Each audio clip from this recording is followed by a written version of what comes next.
Let's do what they do in the courtroom. Let's just hood up. How y'all doing? Hey, self love. Goodbye. SSS. Thank you. Thank you. Thank you. Hold up, y'all. I got to take off these here. Hold on a second. No, it's me in charge in my ear. How y'all doing today? Wonderful. Blessings to each and every last one of you. Come through X as you always do. We're going to talk about some highlights that was dead with that you may already know didn't affect with yesterday. Shout out to each and every last one of you. I'm going to do something different today. I'm going to sort of kind of track it down, their lunch period. Usually I was thinking a trial like this here. They maybe like give them 2 hours because when I came back, they was already back. So anyway, I'm gonna track down. No, shoot, hold on a second, y'all. I'm gonna put this here. Put this here. Hold on a second, y'all. I got my cord here. Now, put that here. Let me turn on the other screen. How y'all doing today? Let me get my other screen on it. Thank you there, Steph Love. Thank you for coming through. Thank you there for we got X on, and we got Dovey Milton 3 on, and we got 2 people over there. Okay. Let me hold on, make sure we go. Let's go out here in these streets and see that what we did know.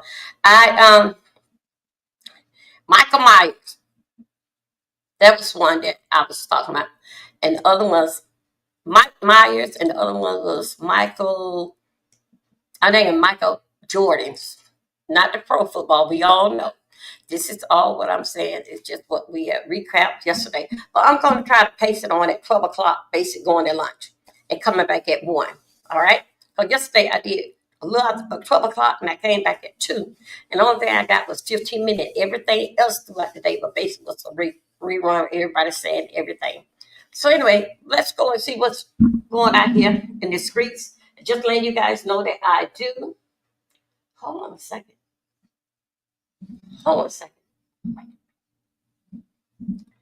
I do have on the background. Hold on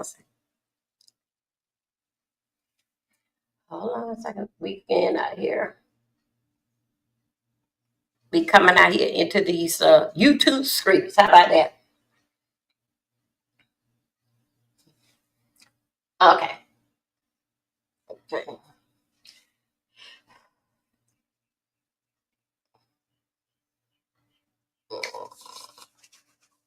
Okay.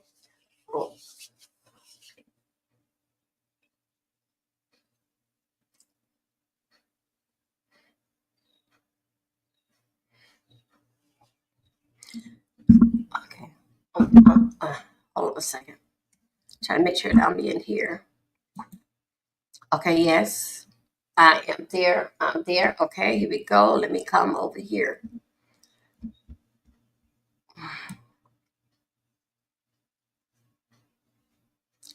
Okay, let's go right here. Don't set yourself up for failure.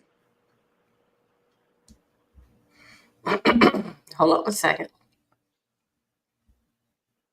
Salute everybody. I appreciate y'all.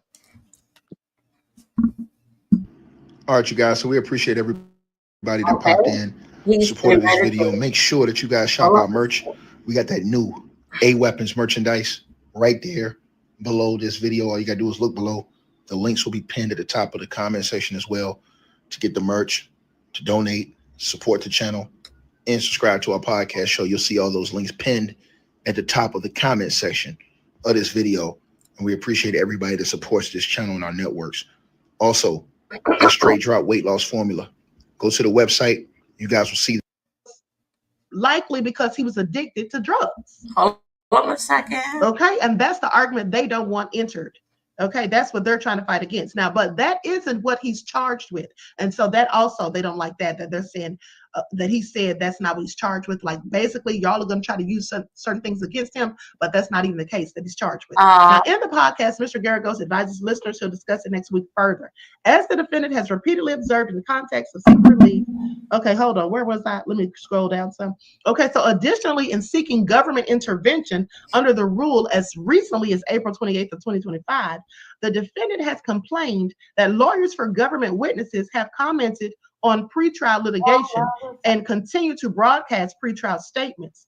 Here, for the same reasons of concerns of the effect of pretrial publicity on a fair trial, the government respectfully requests the court to remind Mr. Garagos and the defense team of their obligations pursuant to local rule Hello, everybody. Good 23.1. morning. Respectfully Self love. submitted, Can you hear me David real Lee, good? United States Attorney. Okay, and y'all pay attention because they got Maureen Comey on here, Meredith Foster, Emily A. Johnson, Christy Slavic, Madison Reddick Smizer, Mitzi Steiner. All of these are the assistant United States attorneys, and they are all white women. Now, mind you, Maureen Comey is who? She's the daughter, as Mark Garagos said on yesterday, she's the daughter of James Comey, the former director of the FBI. Okay, and they say that she is a shark. All right, that's what they say. They said this woman is a shark, honey, and she gives some very good closing arguments and opening statements. Okay, so they're probably going to get her to do that in Diddy's case, because I did hear that she was very good at it. And thank you. Anyway, so they're clearly pressed about Mr. Garagos, okay, being involved in this. Now I'm going to share the jury questionnaire just so you all can see what all they have on here. I'm not going to read this whole thing. Like I said, I'll just read the headlines of it. All this is courtroom, courthouse. Likes up, everyone. Please like and share. Then we got to talk about Oprah, honey, because her and Bishop T.D. Jakes, they are so sweet. Honey, y'all think we don't know what you're up to? How y'all doing today? Okay, so as you can see, come on, David. Let me close out this tab here. Okay, as you can see, this was filed on yesterday, okay? The preliminary instructions. So they're instructing the jurors, okay, so please read the following instructions carefully before completing any portion of this questionnaire. Please print your juror number in the space provided at the top of each page. Do not write your name on the questionnaire. Please please answer each and every question fully. Some questions have more than one part. Okay, you are sworn to give the truth and complete answers to all questions in this questionnaire. All right. Let me put her down. Do not discuss your questions and answers or the case with anyone now or until further instructed by the court. Do not do your own research in the case. Now they give them a summary of the case that says this is a criminal case brought by the United States Attorney for the Southern District of New York. The defendant is Sean Diddy Combs, aka Puff Daddy, aka P Diddy, aka Diddy, and all the rest. Okay, Mr. Combs has been charged in an indictment alleging a number of crimes, including I can't believe that he got all these names. So you remember when he went and like about in the 80s, he had rent and changed his name up, did it back with the thing that don't happen with at the nightclub shooting. So he came out. That's when he got hooked up with. That's when Diddy got hooked up with TGJ. That was about like in the early 90s. 92, 93, 94. That's when he got hooked up in with that. Okay, so I guess so. When he didn't get with T.G. Jakes, dealing back with thank you, Lord. That ain't good. He did not get with T.G. Jakes. Okay, it's ready to pair. Hold on a second. It is ready to pair. Let me put this here. Let me put. Y'all, I'm over here doing a lot of work. See, I'm over here doing my nails. But I'm listening. Welcome to the SSS sector. Everyone is welcome to join.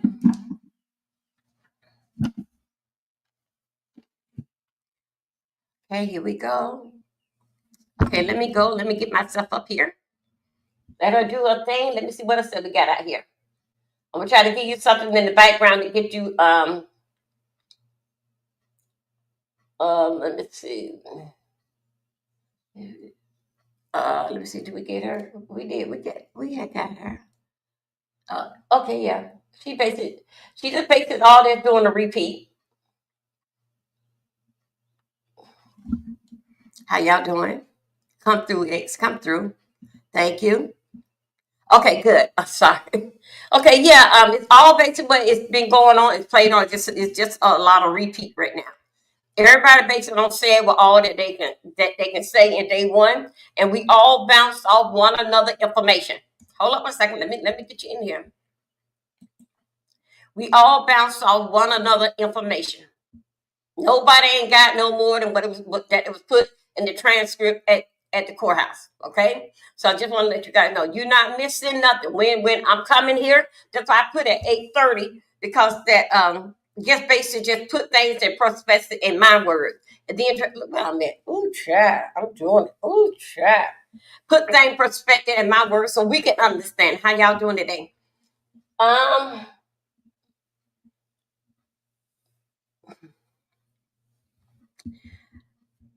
They don't know no more than what was put on the court papers. Okay, that's all. Unless that you got somebody down there. I do have, y'all won't believe that. I do have relatives is down there, right? Someone came from Connecticut, and also one there from Brooklyn, New York. Both supposed to have met up, not from there, not there. But anyway, they both supposed to meet up, and they're supposed to be going down to Manhattan and do something. Anyway, I basically like talk to them. Hey, won't y'all screen record? They say that okay. I tell you, cause they basically they older. They say it's a mess down there. How they got which way everybody gonna go. Period. All right. So anyway, they was telling me that if they go down there on that part, they will record from me, and they are family. Okay. So I said, well, okay, then I guess I get the story how I get it. But anyway, dealing with the information that is being, it's all just a repeat.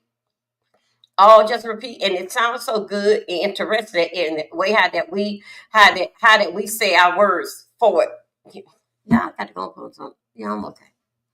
Just how we give and we put on, but it's the same. It's the same thing. You sit there and you listen to a content creator.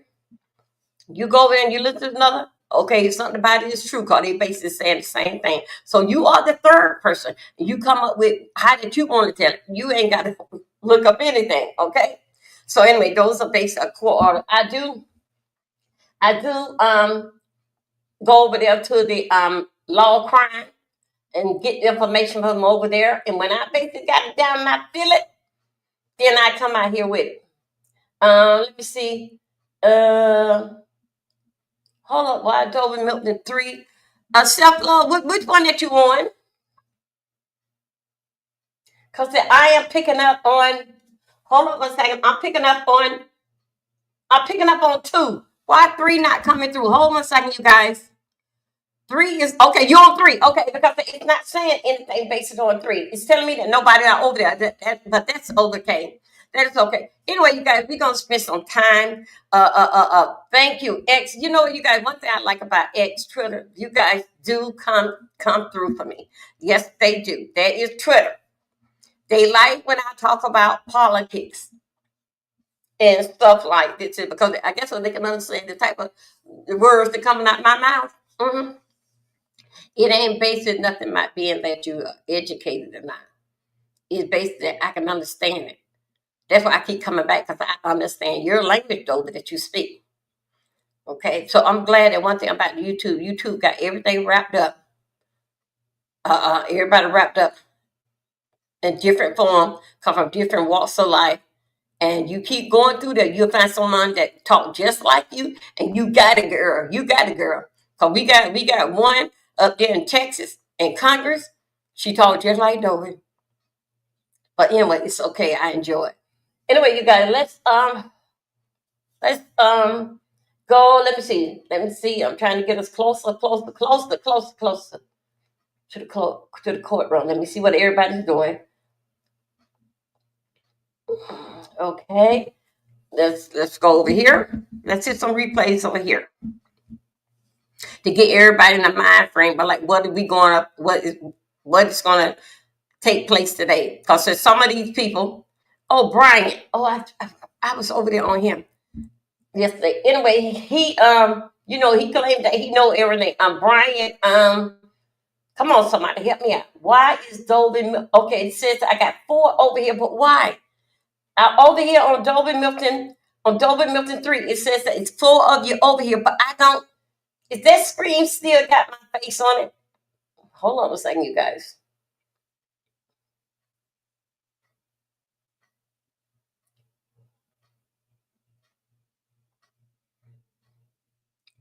Okay, let me go over here. Let me see what is Fox is doing there.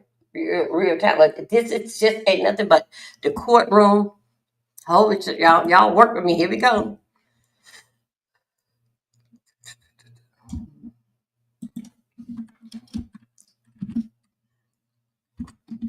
Brian, his name is Brian. Um,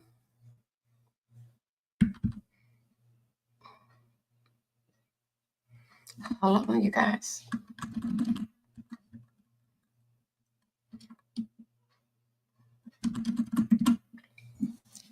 Mm,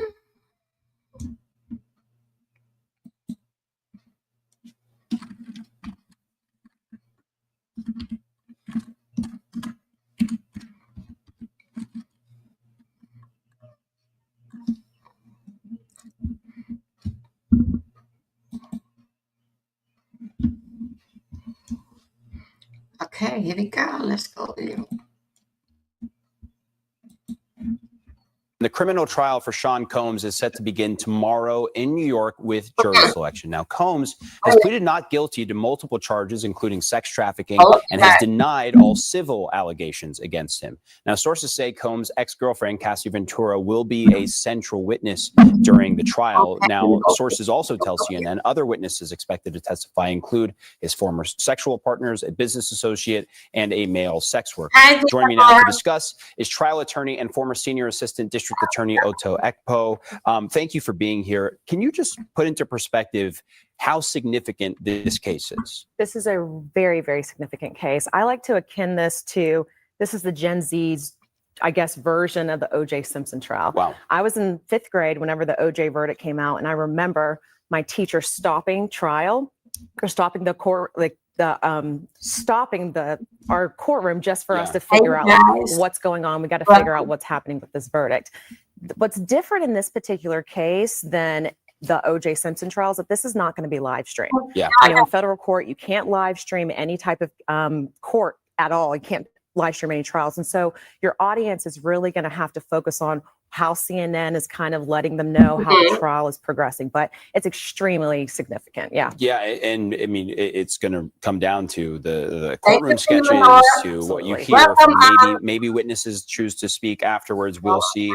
Look, as a prosecutor, when you approach a high profile case like this, how is preparation different from one that might be a little bit more out of the spotlight?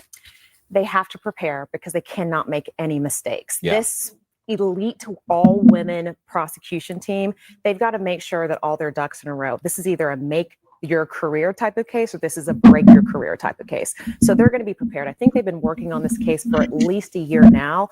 They are prepared with their evidence. They're prepared with their witnesses. They've probably spoken to their witnesses at least 2 to 3 times to make sure that every I is dotted and every T has been crossed. And, you know, you talked about the prosecution team, high profile case, high profile defendant, high profile defense attorneys too, with resumes that include defending Martin Shkreli, you know, the pharma bro, Young Thug, and more.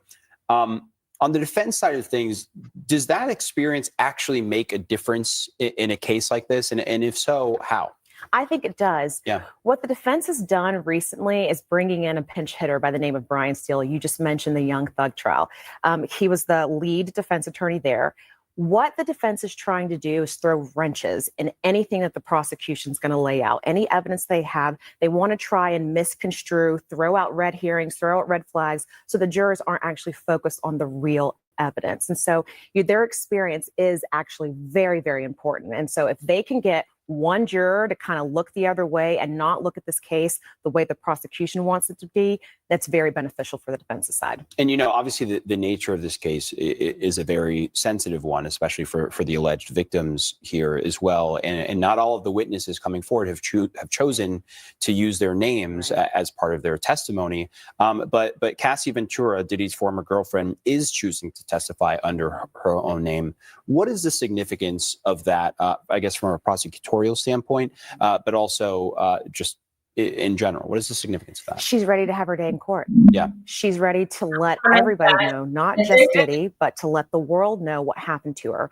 When you are uncloaking that veil and when you are actually presenting your true self in front of jurors, in front of the world, it means that you mean business. And that's great for the prosecution. When you have a victim, when you have a survivor that's decided, I'm actually going to come out here and I'm going to tell you my name, it's because I'm ready for whatever the defense is going to show. Yeah. Oto Ekpo, really appreciate you coming in. Thanks for the time and perspective. Thank you for having me. Of course. The criminal trial for Sean Diddy Combs is set to begin Monday in New York. And while we don't know the names of everyone who will be called to testify, sources tell CNN former sexual partners of Combs are among them. Combs has pleaded not guilty to all charges, including sex trafficking, and has denied all civil allegations against him. CNN's Elizabeth Wagmeister has more. Okay, hold on a second. We are getting some new details Okay, on yeah, the criminal okay. trial I of just Sean fixed Diddy it. Combs, which is With set my to coffee. begin on Monday with jury I had to go and selection. get something. Now, while the So, witness list has not been made y'all, public guess by what? I the got court, another light that came sources in. have given me an indication of some of the individuals Another light that we came. may see take the stand during this trial. Cassie Ventura, who is the ex-girlfriend of Sean Combs and the musician, she is going to be the star witness in this case. Now, Cassie Ventura is the only alleged victim who has decided to testify under her real name, but the judge has allowed other alleged victims to testify under pseudonym so that their identity will be protected. I hear that in addition to Cassie Ventura, the government has 3 other key witnesses. So a total of 4 key witnesses who will take the stand to discuss their allegations against Sean Combs. Now, of course, there will also be corroborating witnesses who take the stand either to corroborate some of those other key witnesses or to add some relevant information. I'm hearing that one of those supporting witnesses will be a friend of Cassie Ventura's. I am hearing that another one of those witnesses will be a male sex worker. And I hear from a source that it's possible that additional male sex workers may also take the stand. Now, at the center of the government's case in the indictment, they said are these so-called freak-offs. Hold on a second. Hey, everybody, we still right here in front of the door. Woo! Hold on a second. I think I'm about to put on my phone. Hey, your ginger, lemon, and tea. Okay, but you listening? Okay. Welcome, everybody. Thank you. Good morning. Happy Tuesday. It's 5 o'clock somewhere.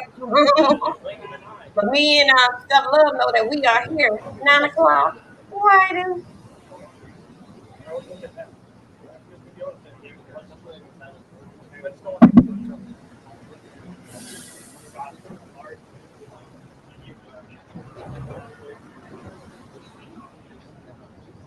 Okay. Let me go over here. Hold on a second. Get back over here. I don't know. My Instagram, they are on over here. Welcome, everybody. This News 99, thank you. They are over here. Thank you.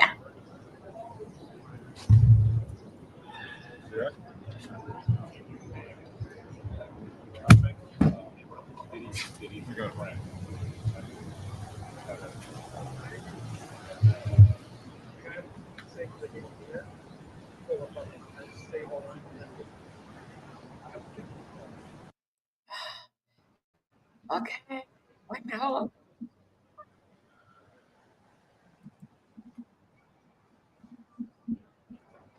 Yes, I'm in the building. Okay. I'm trying to get, because everybody basically saying the same thing. Most cameras are stuck right there, uh, right there in here. We are getting it. I get my information based on true crime. This is true crime right here. From true crime. Let me see how we gonna do that. True crime, and also too, I get it from CNN. You guys want to call in and we can discuss what we already heard and know. Well, we don't know nothing. Everything is basic is allegedly what they are saying, and we just repeat it.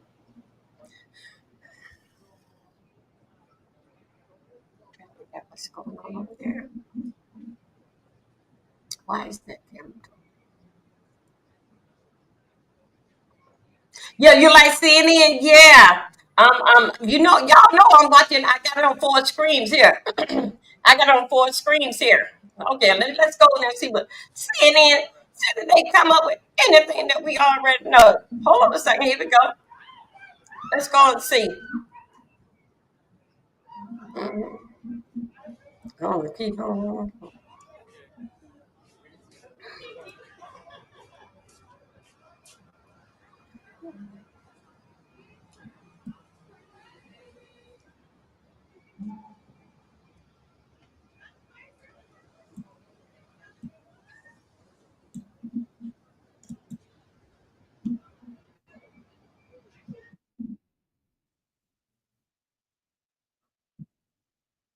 Hey, you guys, this is Roland Martin that we're gonna go over here.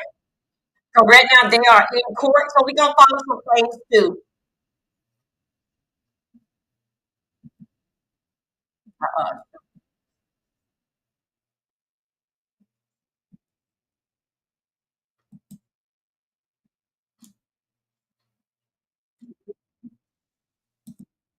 people have donated. And you see hey, right you here, guys, you see the right now this list time we're gonna go through other of other news channel. I'm donations. watching And everything look at her. closely, You know, so where do we I can even get based begin? The like what is overwhelming going on. support 'Cause that we my cannot family and say myself have nothing received today is unbelievable. to I've CNN never or felt so whoever put scared something yet come out and reassured let in us my know. life. It's There's truly a no whirlwind cameras of in there. emotions. Everybody bases You're assume. racist. This woman is no different than the White Citizens Council. She's no different than the hooded Klan folks. Oh, so you're now scared to death because somebody exposed your racism and your bigotry, Okay, this is and now the you're trial that's mad going that, on. oh Hold my on. God, I'm being attacked. But you had no problem attacking the young boy with the N-word. But this is what Donald Trump has unleashed in America. That's right. Julian, go ahead. Without question, but this is what he said he was going to do. This is what he did last time around. This is what he did when he forced Mayor Bowser to paper over the Black Lives Matter sign. This is who he is. And all these used to be closet racists have been given permission to behave like the jackasses, excuse my language, that they are. He's given them permission to do it. And basically, they have gone wild, gone amok. One of the things I think you said earlier, or someone did, she's holding a child in her hands, in her arms, and attacking a child. What is she teaching the child that she's holding in her arms? Hold it right He there. is going to be the 3rd or 4th or 5th or 6th generation of racists because she showed him what is acceptable. He's going to go to the playground and call a little boy who beats him at a game, the N-word. He's going. Okay, let's hold it right there. You saw that video? I saw that video. What Roland is talking? Yeah. Didn't I tell you, you guys identify with that mother? Didn't I tell you identify with that mother? I'm told Diddy he was the king of the world and all this and all this stuff. Yes, Diddy. To me, in school, I think so. Diddy was a chicken, you know. But also to me, he was to the time for it to come to fight.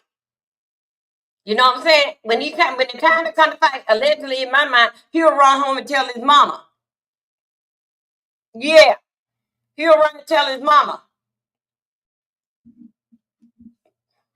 But try to talk a whole lot of stuff. My dad and this and my dad and that. I told you it was the mother.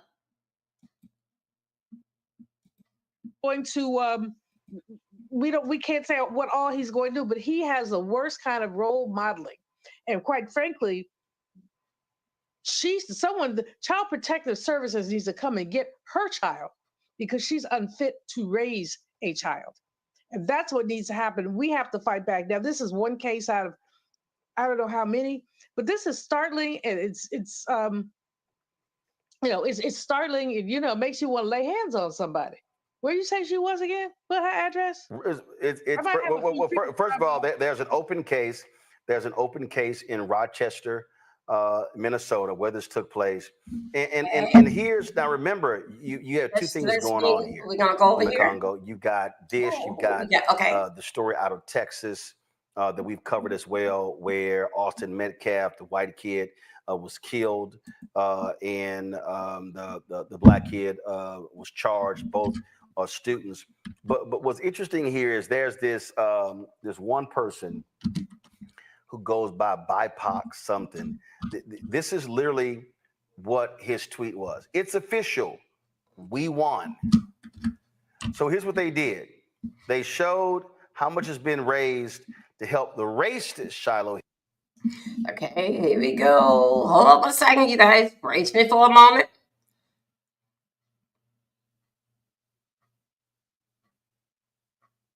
Wow.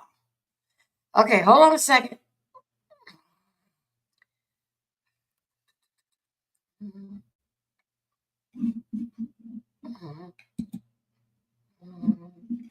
Okay, let me go in here. Sean Combs, known as Diddy, known as Puff Daddy, is about to stand trial in New York in May. Combs had his famous white parties. Since I moved to a new neighborhood and they hold on a second. Like, well, what's this guy doing moving here in East Hampton? I said, everybody, come on over to the house so y'all get to know me. No, you ain't got nothing to be afraid of. Some of the alleged activity may have occurred in the later hours of those parties. Kids have like an hour left. When y'all get older, y'all don't want to come to. And there are a lot of questions. What he's exactly charged with, who's going to testify, what this case is going to look like. But before we get to those questions, we want to remind everybody how we got here. A new lawsuit filed by R&B singer Cassie. Cassie describing the music mogul as a vicious, cruel, and controlling man. The whole criminal case against Sean Combs starts with a civil case brought by his former girlfriend, Cassie Ventura, alleging that she was in an abusive relationship with Sean Combs. And just a day after word of a settlement. The lawsuit was settled with no admission of wrongdoing. That lawsuit settled almost instantaneously, but it gave federal prosecutors in Manhattan a window into the kind of conduct that went on, allegedly, in Sean Combs's life. New civil lawsuits. A series of new civil lawsuits facing new lawsuits from 6 accusers. Once Cassie filed her lawsuit, that opened up the floodgates, and there was this avalanche of civil claims that also helped prosecutors as they built a criminal case against Sean Combs. His accusers paint a dark picture of a sexual deviant who preyed on young women and men looking to make it in the industry, all of which Combs has denied. The truth will prevail that Mr. Combs has never sexually assaulted anyone, adult or minor, man or woman.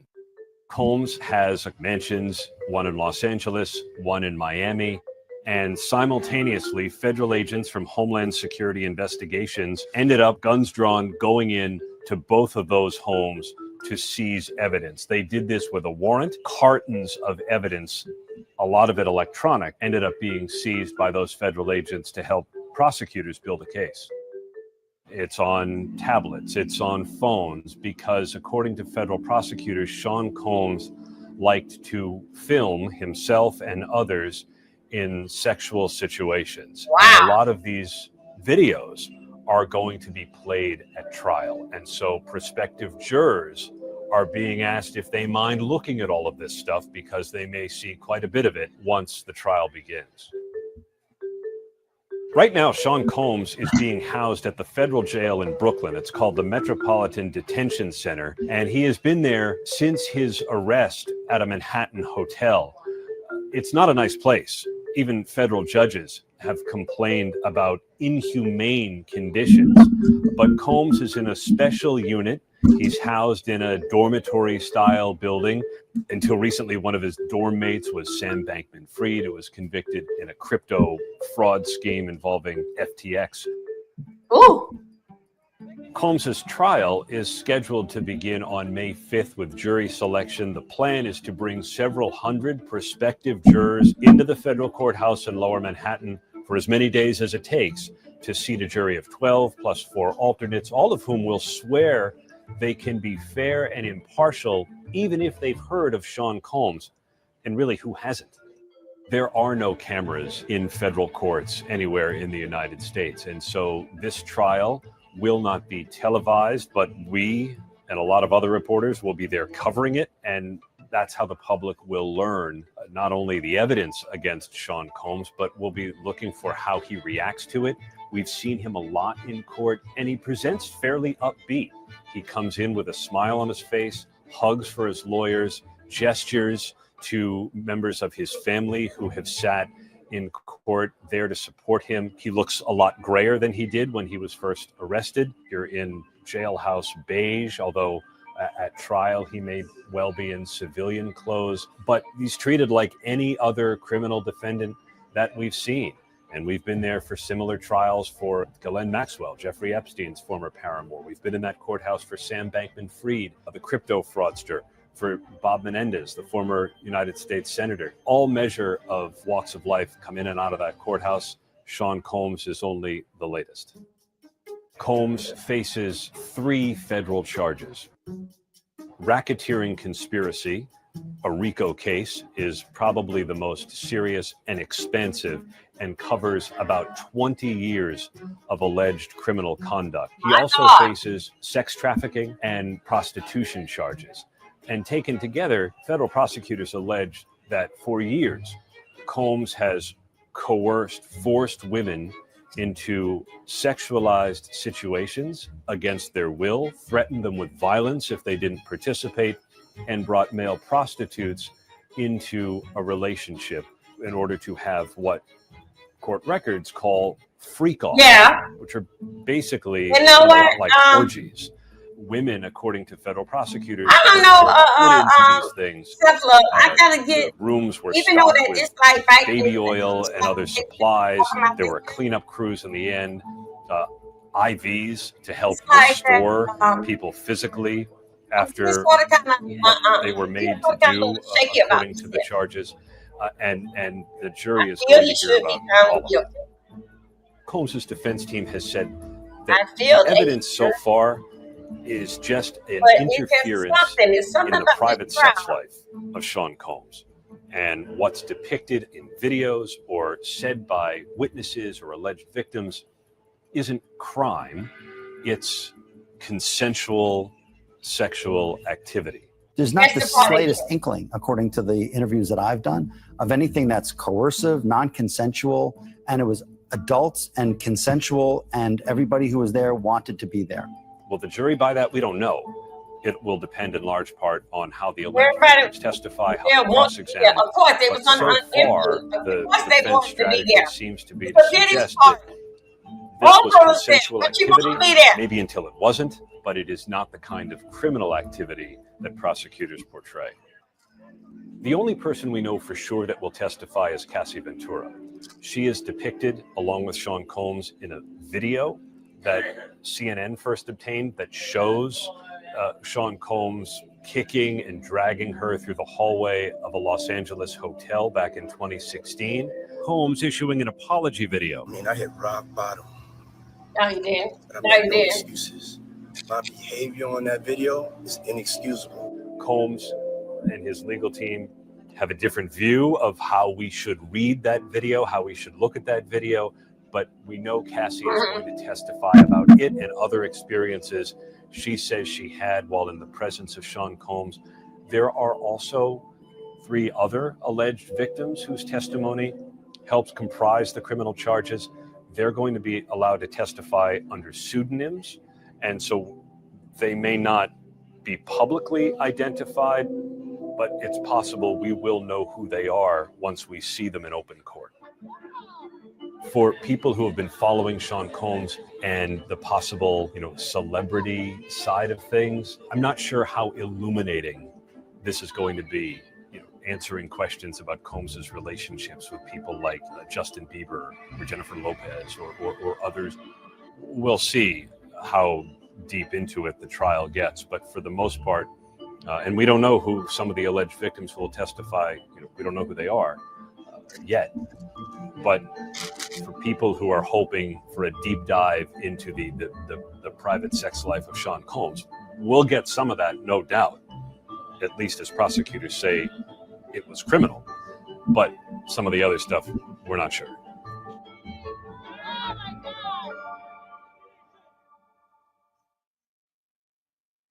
Okay. That was Good Morning America. Let me go over. I'm just basically trying to entertain us until we get through the court.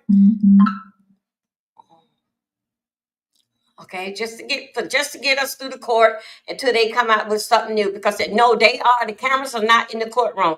We have to put together whatever CNN and everybody that come out here and say, did we go on our own understanding? Okay, hold up a second, you guys. Let me get on in here. Let's us do hello, little Sue, say wake up. Okay.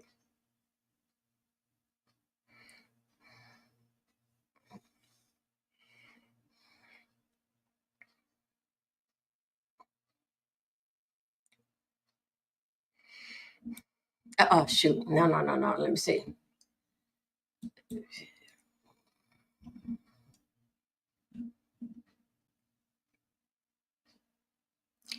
This is what 600 years.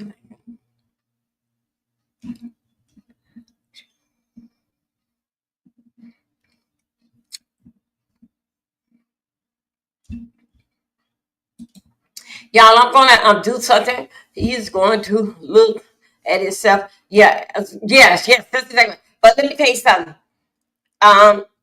All this, boy, I tell you, I love your Twitter.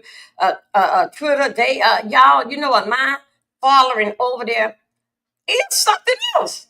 Thank you. Shout out. Let me tell you what I have in here with Twitter. They keep coming in.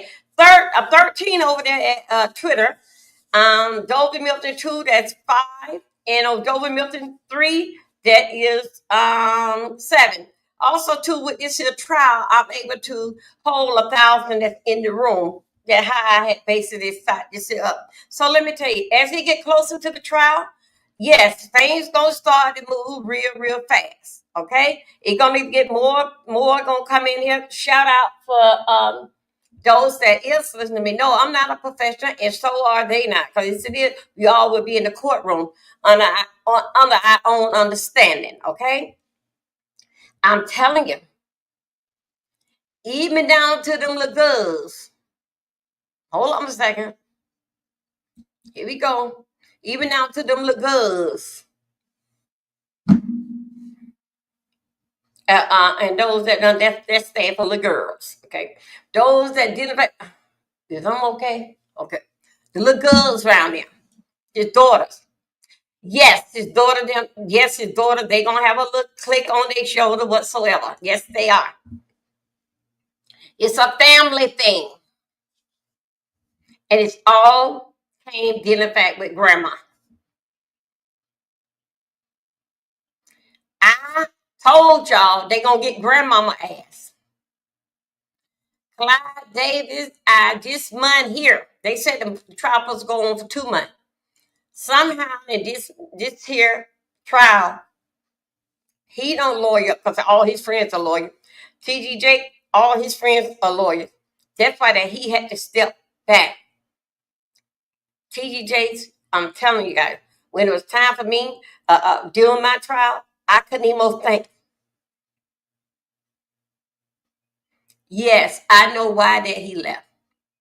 I know why I left. This his stress that what is going down with the pastor. Man, this it's like that. You sitting there, Lord, how did I get myself in this here? What did I do? I'm the Potter house. Every time when you invited to somewhere, don't mean necessarily that you got to go.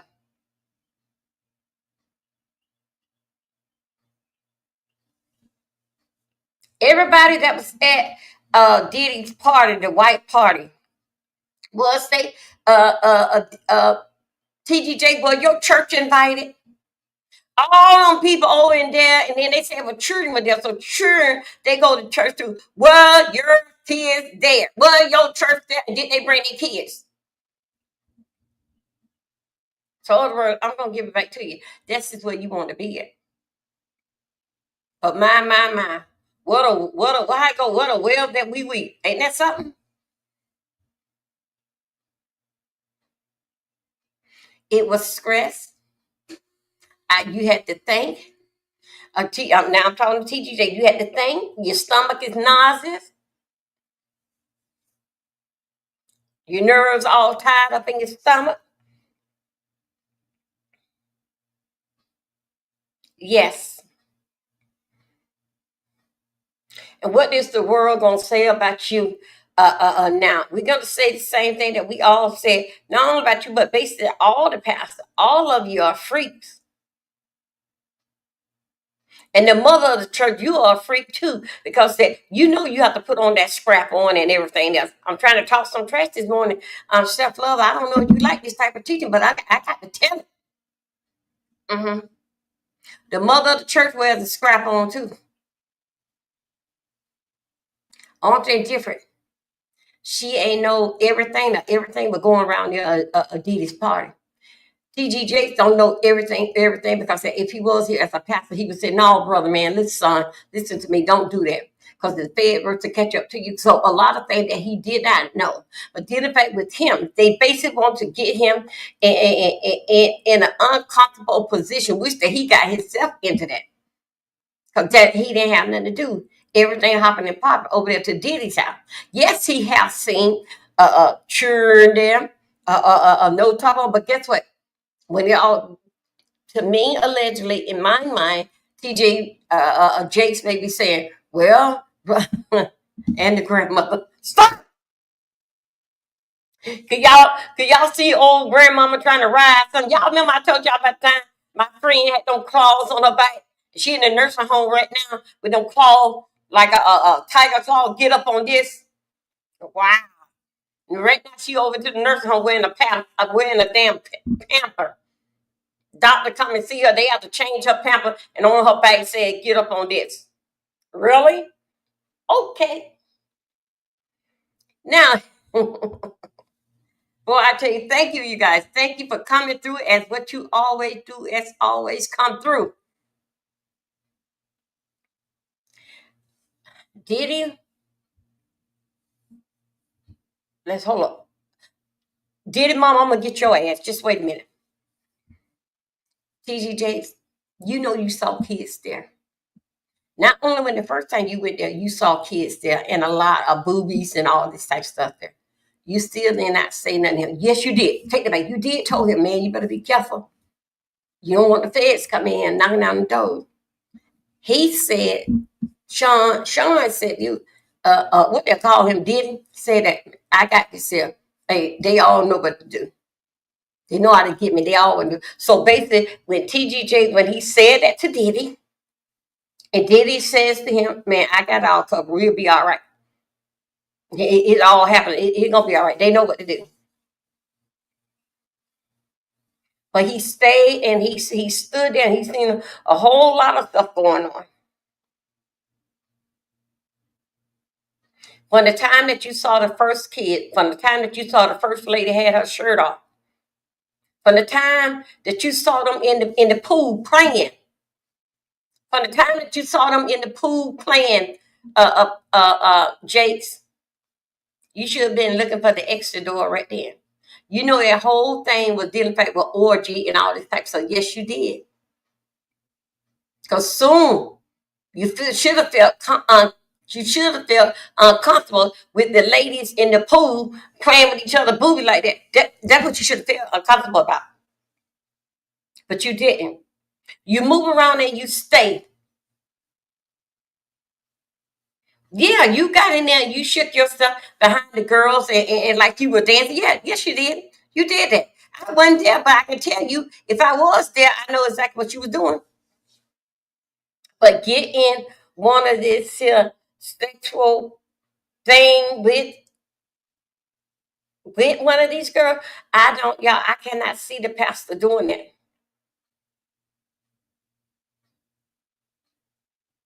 You remember what the Bible say, TG, your right eye, how to go, your right eye bother you, you supposed to take it out, pluck it out.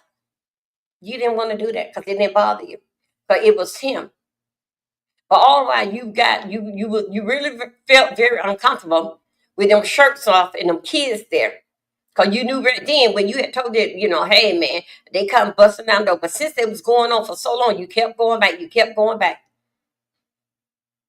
Because you was looking at some firm boobs that sits up, skin pulled tight. I don't think the mother of the church breasts look like that.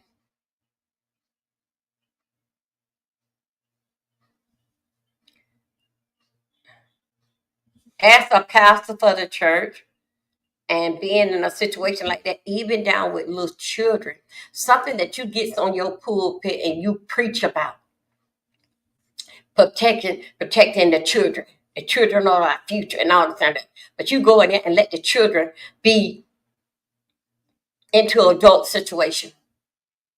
No, you know them kids. No, they didn't look 18. You know how old they were.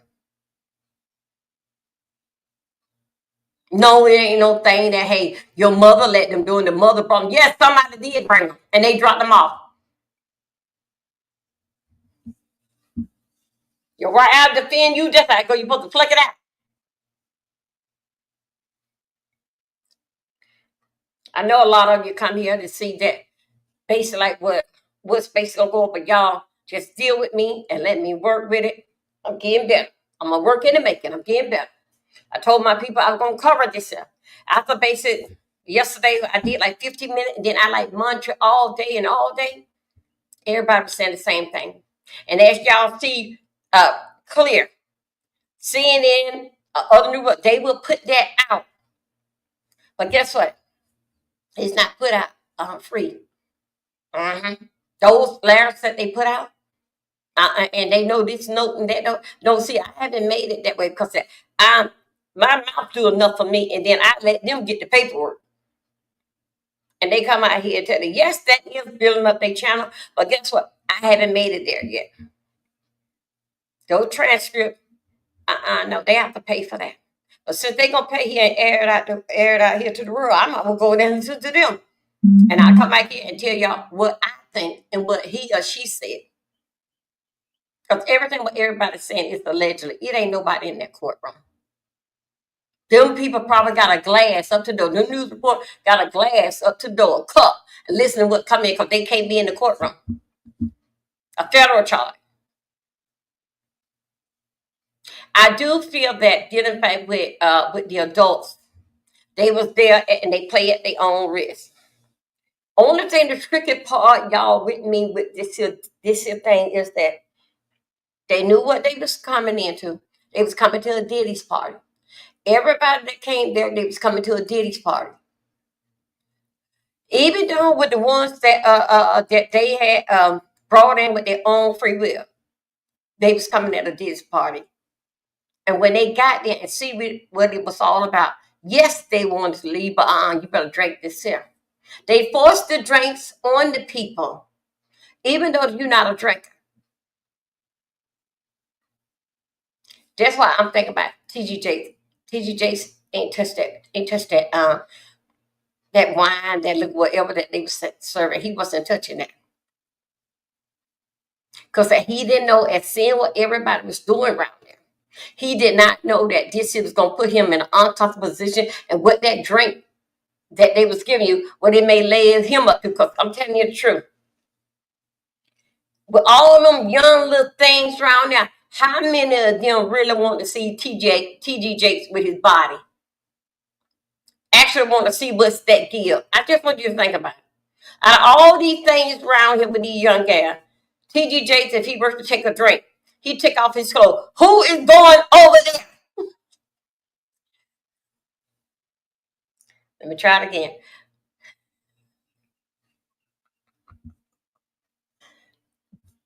TG Jakes takes a drink. He get jiggy with it. Who is going over there to play with daddy? Who?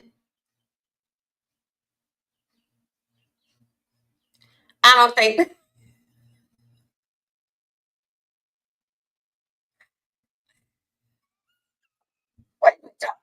I don't know. Oh, Jesus. I don't think no young tender thing was going over there and play with anything. Diddy, yes, he was a spreader. Then what I cannot understand though.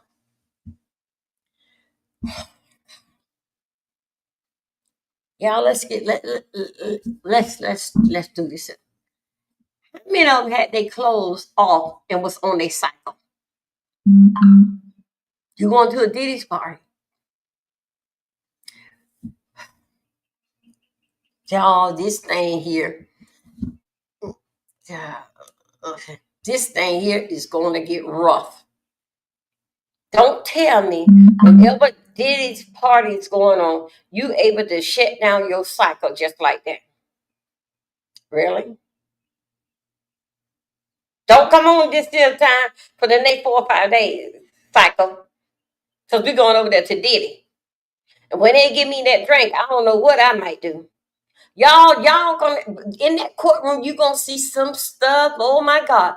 Even on those videotapes that they have and they gonna play. Yeah, I'm so glad that I went up there and the one that they chose, because they made it script and they was giving people identified with adult things that goes on with adults. And y'all, they want people to feel that they want it to be there. Of course they want to be there. They want to be to a Diddy party. Hell, they ain't come over to get fucked up and don't know what the hell where they at. They come over to the Diddy party. They even brought the children over to a Diddy party.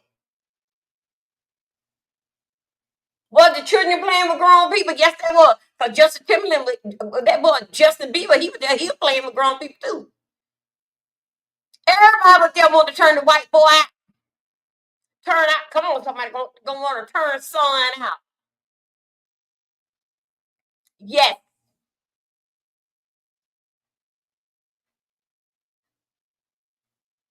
Did he tell his mama? No. Y'all, listen to me. Underage.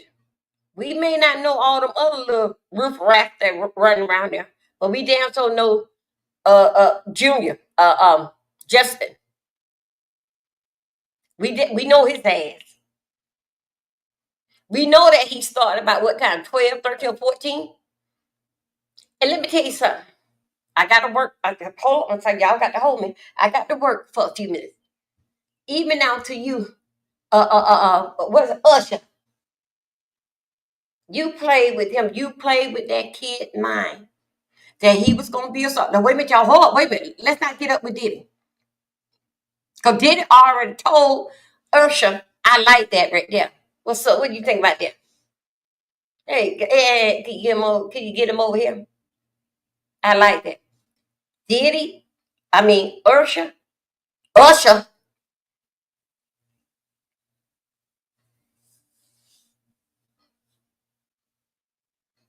I don't believe, allegedly. You can get me wrong. When Usher and that boy and that kid got together, I don't think so that Usher, if he played around with that little boy, that because Diddy was in the room. But if he got that kid off by himself, they were doing it as a big brother with little brother. Please tell me that I don't believe that. If Usher bothered with Justin, it was identified that because Diddy was around. But if Usher, that damn boy, if he were to have that little boy, he was doing that little boy as a little brother, and I'm gonna help you right. But Diddy wanted him. Diddy wanted him.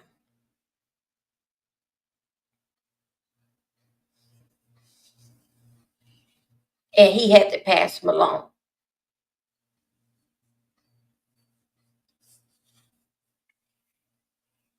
Did he mess up that kid's mind?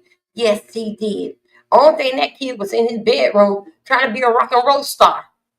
That's when Usher seen him, and then we gonna pass him. That's why pass that kid around like he was just nobody, just for dead. Just pass that kid around.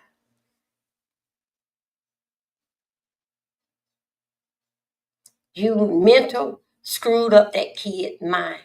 Now, a lot of time that when we see these here documentaries, you guys, I got it on live. I'm watching everything that comes out. I got you on. Well, I got 4 of you on watching everything that's to come out.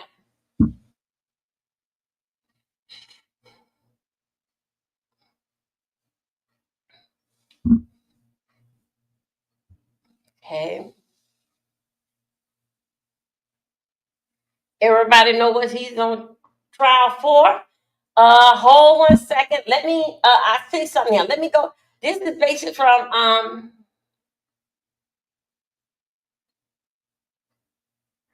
This is 12 hours ago. This is just on nothing but just a minute, 1 minute clip. What is he doing? Okay. He did that. He did that to Justin so he can. Yes, I do believe it. So let me tell you, a lot of time people practice on what was shown to them or what they have on seen. With Justin, all of you guys, let me see.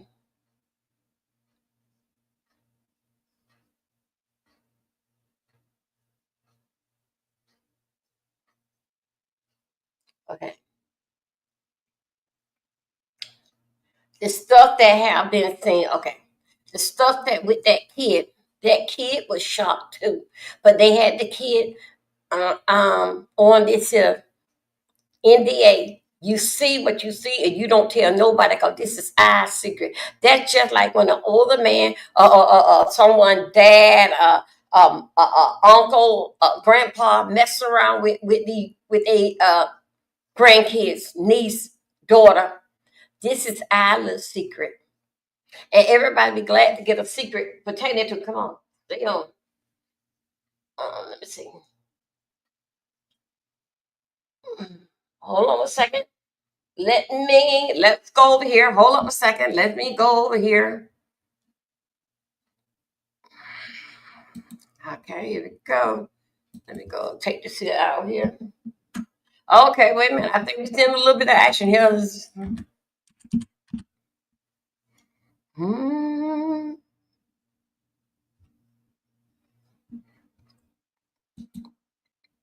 mm, uh-uh.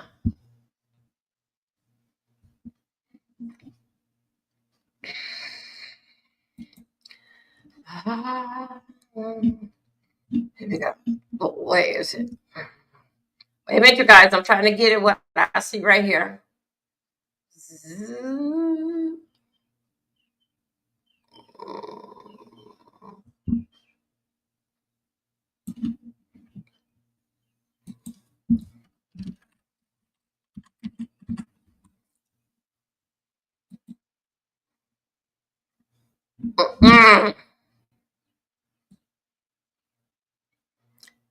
Okay, here we go.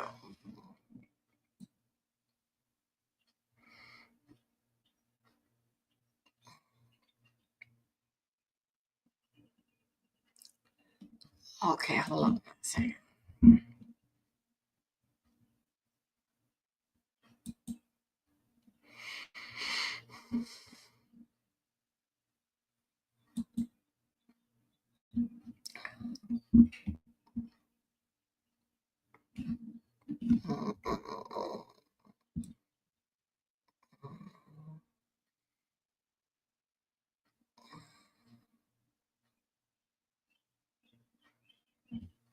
Hold on a second.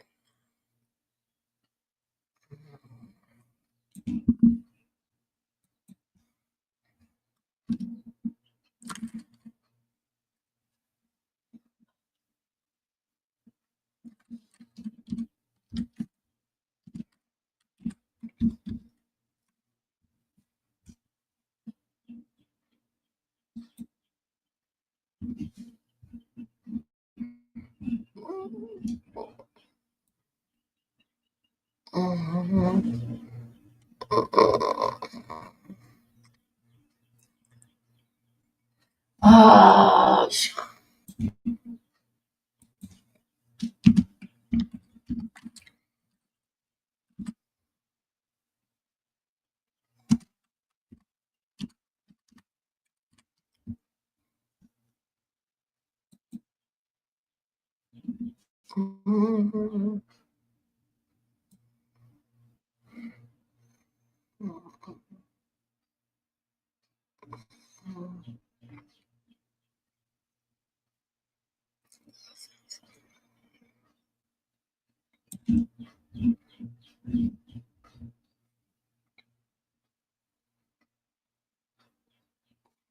let's see.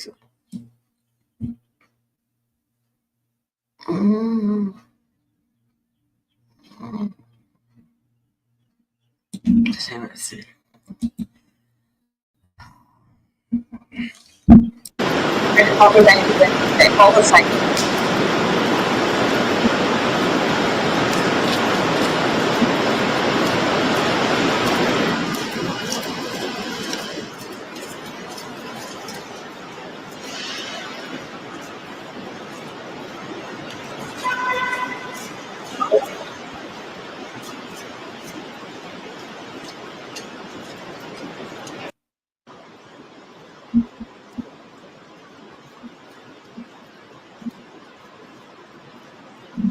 Okay, hold on.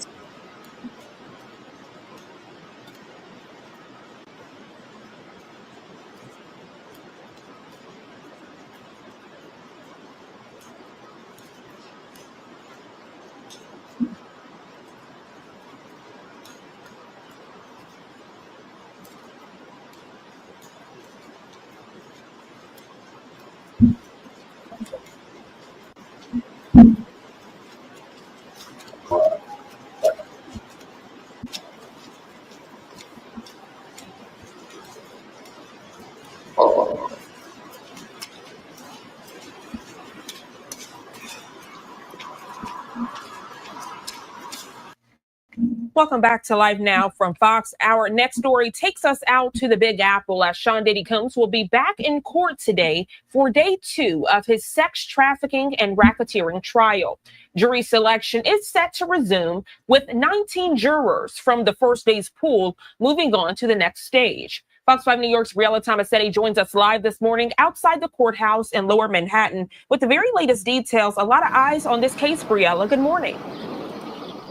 Good morning, Briella. Gina, good morning to you. And I can tell you this, it's expected to be another busy day at court. As a reminder, yesterday, potential jurors were given a brief explanation of the charges. The judge also told them that the defendant is presumed innocent until proven guilty. That defendant, of course, Sean Diddy Combs, walked into the courtroom yesterday wearing a sweater over a white-collared shirt and gray slacks. He hugged his attorneys when he got in.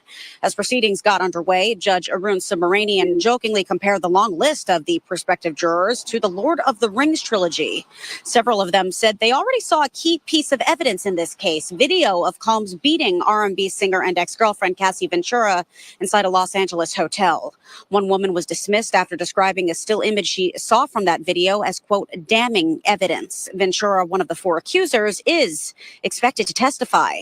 By day's end, some were disqualified for personal reasons or because their opinions or past experiences would impact their objectivity. One prospective juror said she liked a video on social media posted by a comedian who joked about large amounts of baby oil found by law enforcement in the superstar's homes. She was not dismissed. At one point, Combs asked for a bathroom break, telling the judge he was a little nervous. The court ultimately hopes to seat all 12 jurors plus 6 alternates by the end of this week before opening statements begin on Monday. All of them, by the way, will remain anonymous. Prosecutors have argued that Combs used his power to force women to participate in sex performances called freak-offs. His defense team insists everything was consensual. The hip-hop mogul denies the allegations and has pleaded not guilty to federal sex trafficking and racketeering charges.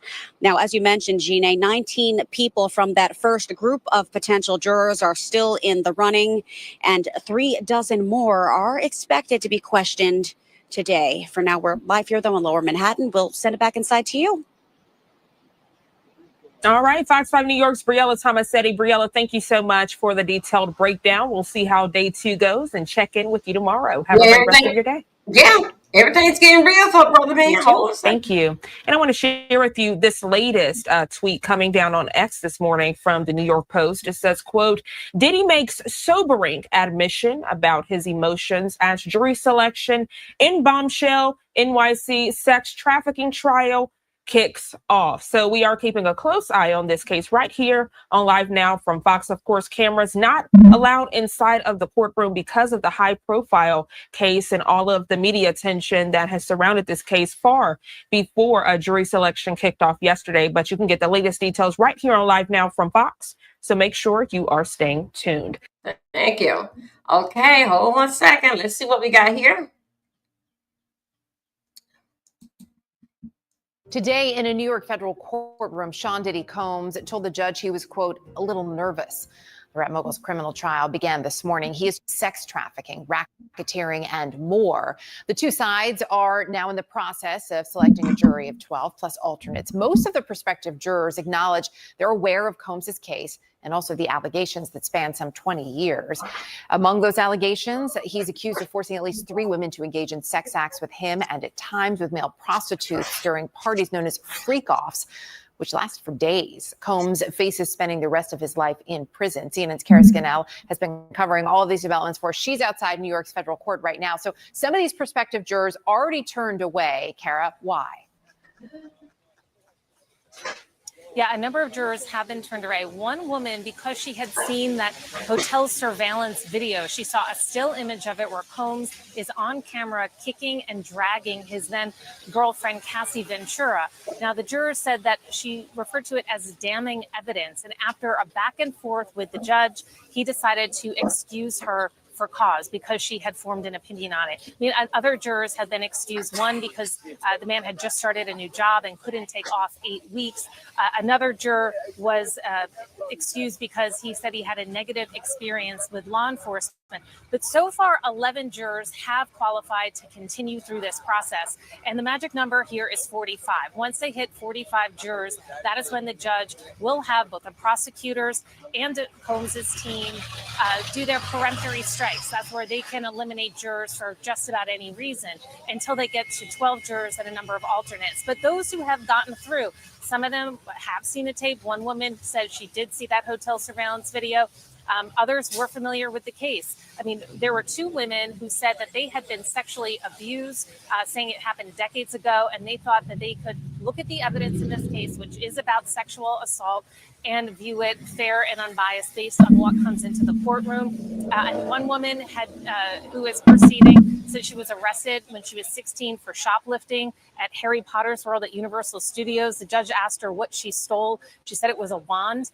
And then another juror who works for the Department of Corrections said that he pleaded guilty to a misdemeanor felony, and he is continuing in this case. So we're expected to continue as long as it takes to get to that 45 and to get through the strikes. The judge is hopeful that that could be concluded as soon as Wednesday, with opening statements in the case beginning next week, and then the beginning of the evidence. So Combs has pleaded not guilty. He has said, his lawyers have said, that all of these allegations are the prosecutors trying to criminalize his sexual activity that they say was entirely consensual. Guys? All right, Kara, appreciate it. Thank you. Brianna? All right, let's talk about this now with entertainment attorney and former litigator Lisa Bonner. First, Lisa, I just want to get your reaction to some of what we learned so far. The judge granting a defense request to dismiss a prospective juror because she called the hotel surveillance video damning. Maybe not surprising, but what do you think about this? Good afternoon, Brianna. It's absolutely not surprising because they want to get to a fair and impartial jury, and someone who has already formed an opinion, for example, is not going to be someone that the defense is going to want to move forward with, because you are supposed to listen to what the judge says in the 4 corners of the room. And so when you are walking in there with an already pre-approved idea of what you think is going to happen and what you think your opinion is going to be, it is hard to be able to say that that person is going to be swayed and can be fair and impartial. And we do have the jury questionnaire. One of the questions is, have you, a family member, or someone close to you been the victim of sexual assault, sexual harassment or domestic violence. It's notable 2 women who said they'd been sexually assaulted in the past remain in the jury pool after being questioned. How could that impact things, and specifically how the defense may handle this? Well, that's one of the things that you would be looking for as a prosecutor, right? You would like someone who has experience with sexual violence. And that does not mean that you have a predisposed notion of what he did, but you are comfortable with graphic testimony, for example. You are comfortable watching videos and you have some experience. So it's not an ideal juror for the defense, but that is someone that the prosecution would want on their team, and that is not a reason to excuse the juror for cause. What kind of juror does the defense want?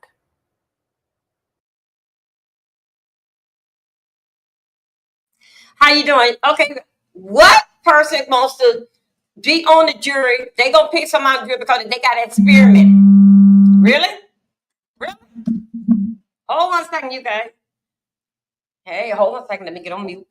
Wait a minute. Let me get on mute. Hold on a second, you guys.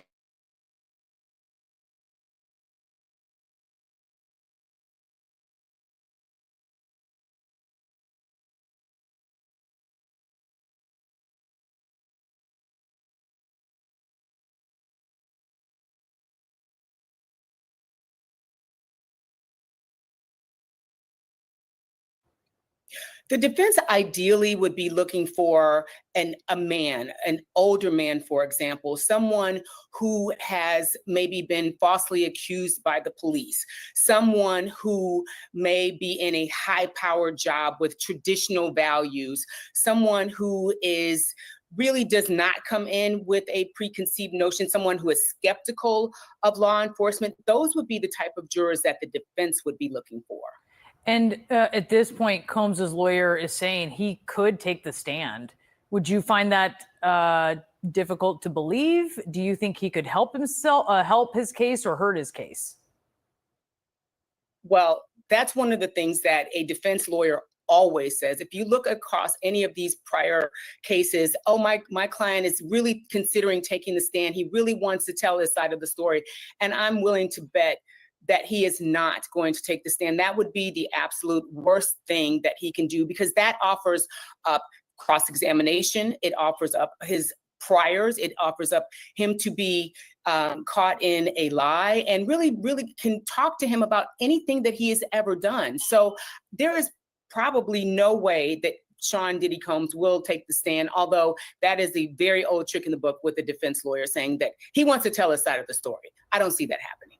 Yeah, it would be extraordinary if it did. How tough is this case going to be for the defense? Big mistake. I'm sorry? How tough is this case going to be for the defense? It is an extreme uphill battle for the defense. If you look at the indictment, it is very tight. They have video evidence. They have 4 witnesses, one being Cassie Ventura, who was very detailed and explicit in her complaint. And you have a large digital footprint. You have Combs trying to contact people to try and get them to recant their stories or make sure that their testimony aligns with his. They've got so much incriminating evidence, but the burden is on the prosecution. So the defense does not have to put on a case, but the prosecution has a very, very solid case here, and it's going to be a very uphill battle, especially with what they are offering as a defense, that it was consensual, that these people are in a swinging lifestyle, and the prosecutions are prudes, and that does not really have anything to do with the case. If you have a consensual, sexual swinging lifestyle, the one thing that is implicit in there is consent. And this case is built on the fact that he was abusive, he was violent, he blackmailed people into staying silent. So that really undermines the defense's testimony right there. So I don't really see that this case is going to be easy for the defense to disprove in any way through cross-examination or otherwise any kind of allegations that most of the allegations that the prosecution is putting forward. It's a very, very strong case. Yeah, we'll have to see what the defense is when it gets into the details of it. Lisa Bonner, thanks so much. Thank you for having me.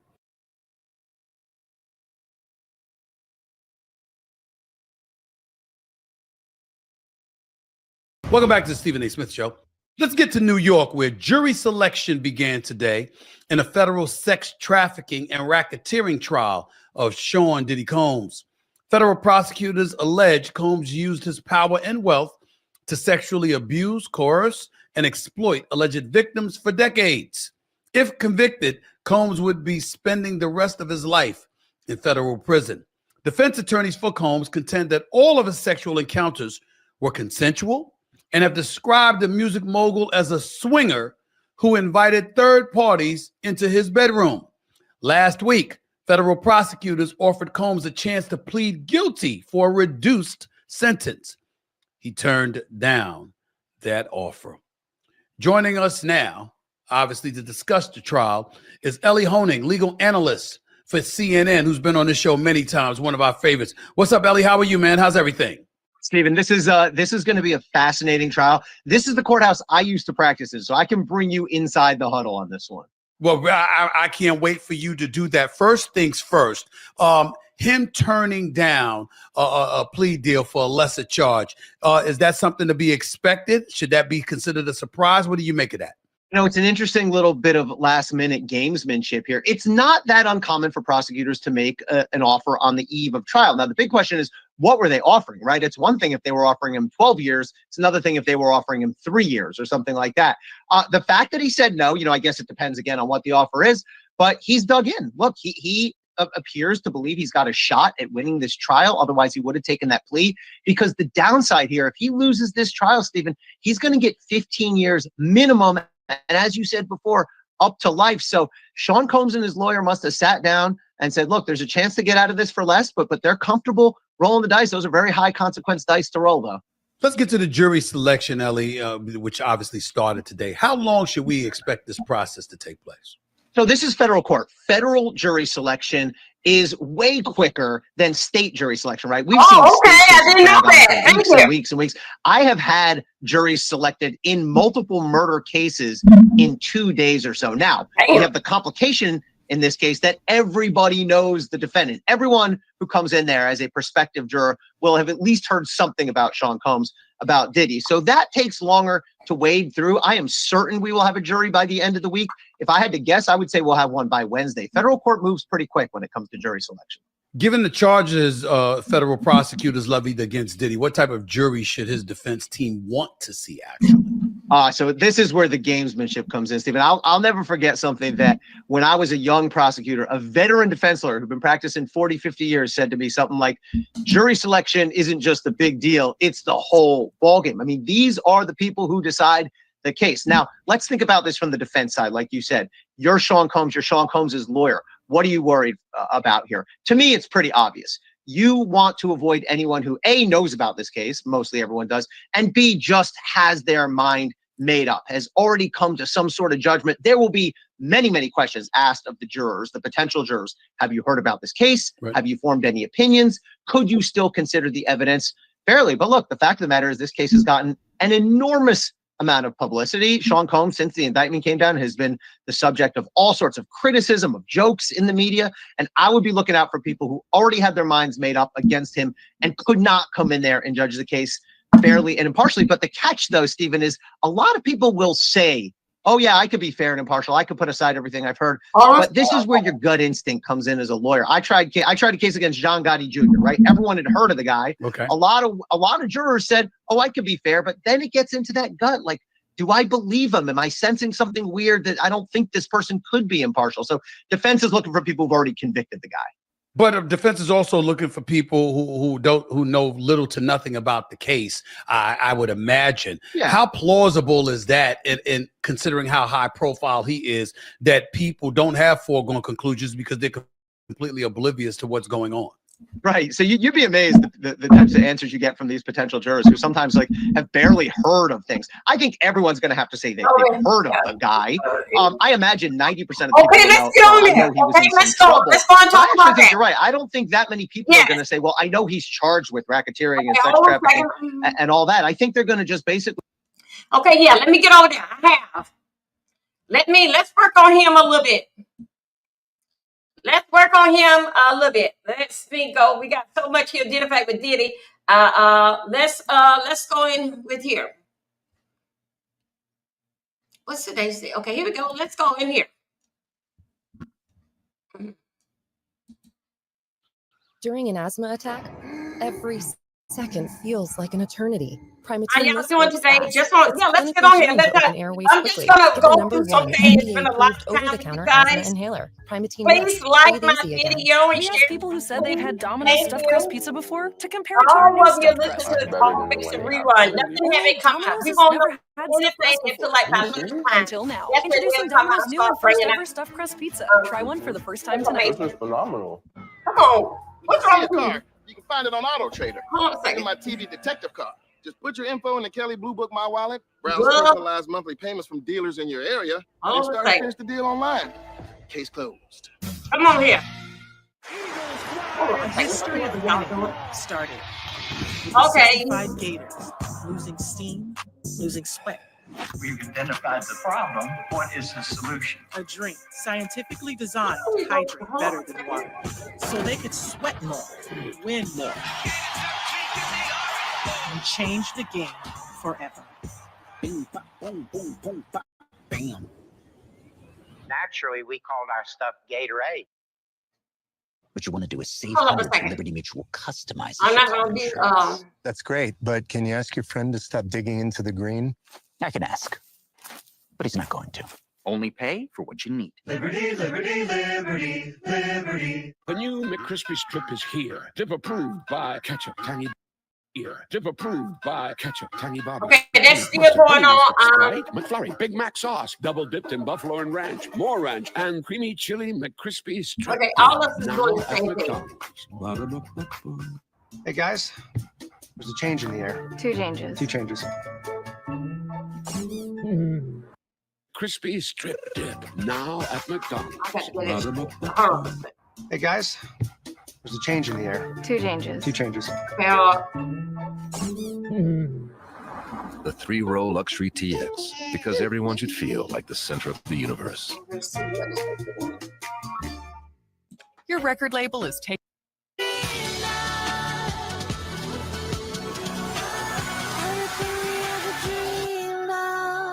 Big day, bigger savings. Only at K.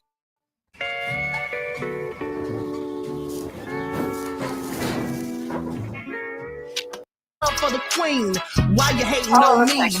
Is it cause I'm free and I got Malcolm X in my... Y'all base it okay, all these y'all a lot of this is going on. Everybody got really people, we really don't have nothing to say. It's basically like what's going on here. I'm going through, she put up a commercial, all on bases going on with commercial and replay. I haven't got there yet, but I'm getting there. All of these overhead black men with money, so sad. Yeah, let me tell you something.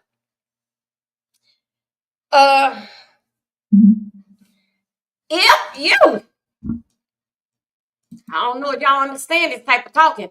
If you could, thank you, X, thanks for coming through. Thank you. If you forget about the hood gonna forget about you. Only ones that don't forget about the hood, only ones that don't have to come back to the hood, that didn't forget about the hood. I'm just trying to say something. Let me tell you something.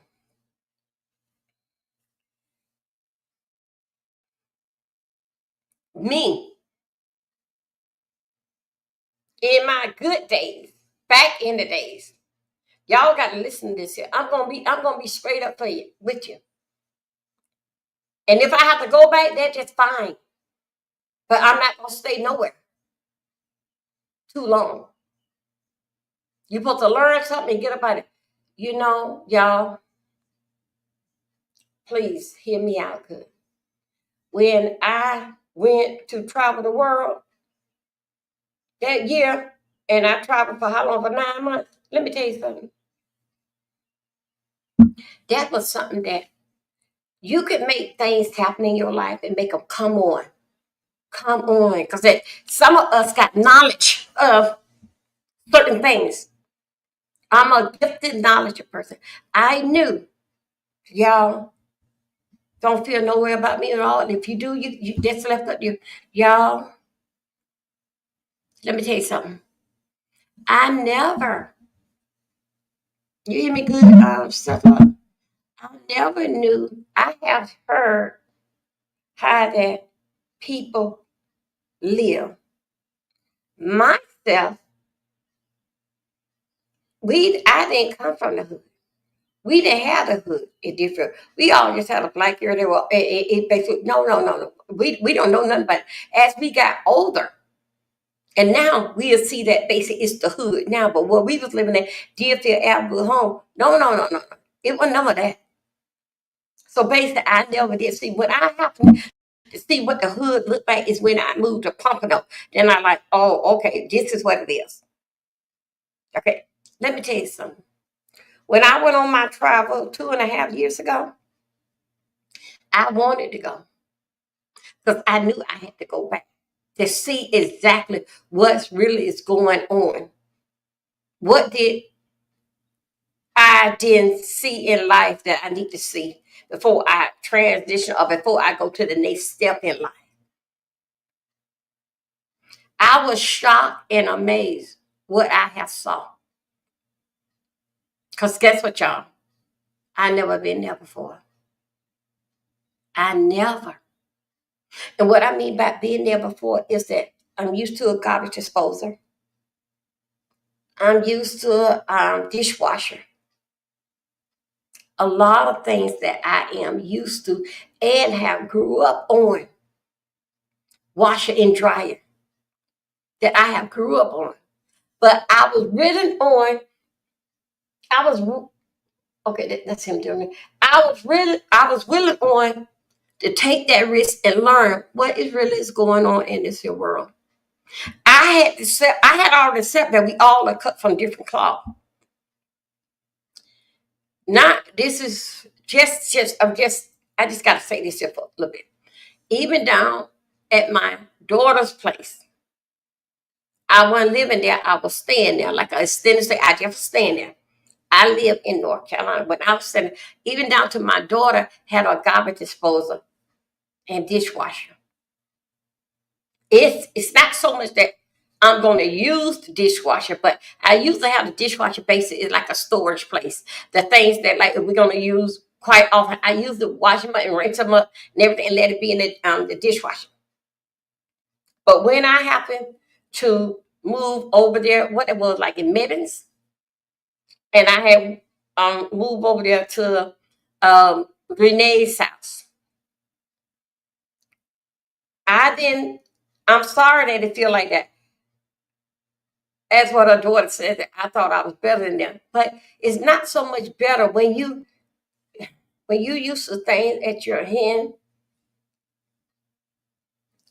I adjust myself to a whole lot of things.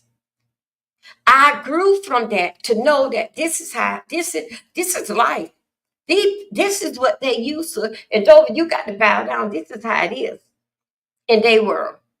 I learned so much from it. And I got on board. Because I wasn't trying. I am exactly who I am. And I was letting her know I can get down with the best of us. But somehow or another did in fact with what she said, her daughter said, I think something better. Well, yeah, I am. Because no way. I need my garbage disposal. And y'all better cut open one of these cabinets and get me a dishwasher in there. That's how I wrote. I could not believe the way that this day and time, no, they still put no garbage disposals and no dishwasher. I was basically shocked but I was able to accept it and move on. But through that journey that I went through, I learned something. We all gonna go through something one day. If you forget about the hood gonna forget about you. That's why that even though me with my big fine houses, me with my new Tahoe, my husband with the Suburban, all this kind of stuff, I was able to be down with it. I wanted to. I know I had to be stripped from everything because I was holding on. I was holding on to a whole lot. In order for me to grow, I got to go back basic from the bottom and pull myself on up. And that's what I have done. Now everything based what I'm used to, all at my hand now. Things that I think so I could not, I can't do nothing about that I'm used to. I got it. Y'all, I'm telling you the truth. I never lived in an environment like that, but I was willing on to adjust myself because I was there. Y'all, I wasn't brought up like that. I went. That is where I base it was at. I was able to adjust to it, but I couldn't get used to it. I adjusted because I know I just was passing by. Do whatever it is to make myself comfortable and make myself be in light and be appreciated. But y'all, I never lived poor before. That is something that I see somebody is very, I don't care which way we can go there. I never see that before. Everything based on a wing and a prayer. I never did. Sheila, I gotta talk about it because I'm going somewhere with this here. If you forget about the hood will forget about you. When my people from Florida and all over know what the hell they comes in here. Because they know Dovey always been all right with everybody. I didn't care. I didn't care. I was living in a big fine house in Coconut Creek. In Coconut Creek, those that you don't know, you need to Google and see what the house goes on. And I sold one for $500,000. Tell me, that didn't bother me. I still went back for what I had know. I ain't got to stay there because they're not going to change, but I know how to change. I never put nobody down. My schoolmate, they see me over here, they'll come bother with me on through Facebook, and I be napping just say, "No, I saw you," but I never ever grew up in a poor environment. Never. I never seen so much stuff that all rigged up that would kill you. But I will not deal because that's where I'm at. Yeah, I also went to Connecticut. I didn't say nothing because you know where I was? I was afraid of the weather and the snow. Everything. And then I was looking at a lot different fact with Connecticut. Which that I have family there. I went there tell my right hand what my left hand know. It's just only what I put out here. What I put out here in front of you. But I never. And that was a lot. I think so did in fact with me being here on YouTube. It always had been something pertaining to me.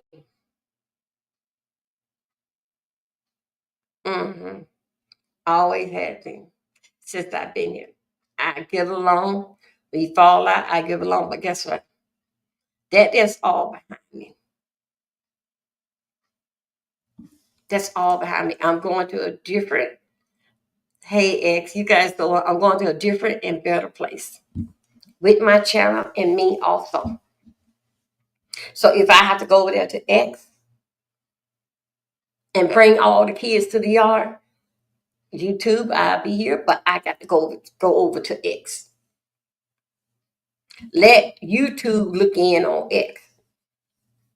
Because I got I have a following over there on X. X want me to talk about nothing but anything with politics, basically what's going on. YouTube want to talk about the mess and the same old three people. I don't want that. Leave me alone from that. I'm not in that no more. It's behind me. The beast sector stuff is behind me. I'm with the SSS. And that's with our strategy. Scribe and sector. That's what I'm about. And I think so too with my blood pressure, which I don't have high blood pressure, but if I happen to get high blood pressure, believe me, maybe I wouldn't even have to take no blood pressure pill. Which I don't, but I'm just saying I don't want to get there. But I never did.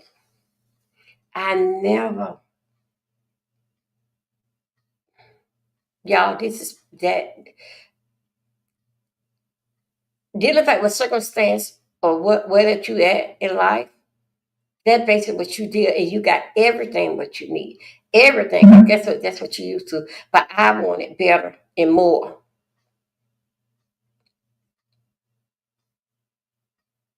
And whenever somebody asks you a question, this, that, and another, and then you give them your strong opinion about it, then they have something else to say.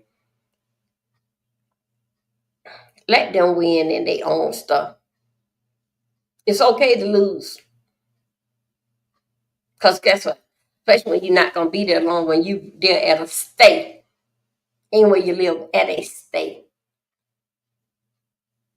My. Isn't that something? Y'all, I'm going to do this here. Did in fact with this report, did in fact with Beyonce and Beyonce kids. Okay? Beyonce did her tour, kicked off last week. This was the part of going to be in hot topic, but I can basically talk to us until something happens. And basically nothing really not going to happen until they go and take their lunch break. So let me tell you, I seen Beyonce kids. Majority of them celebrities, majority of them do have a kid. Something is wrong with them. And that's something that their money cannot fix. Only thing that their money can do is nurture it and making a way that for them to feel better. Hold up 1 second. Let me go over here. Just let me go over here 1 second. Let me pull up something. Do I want to go there? Hold up a second. Let's see which way I want to go and pull up this here. Okay. Give me a moment. She just only got music on her thing here.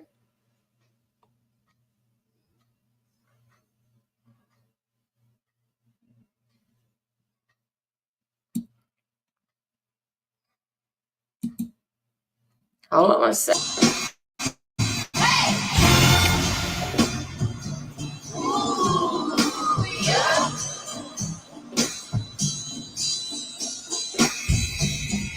I look and stare so deep in your eyes. I touch on you more than time. When you leave, I'm begging you not to go.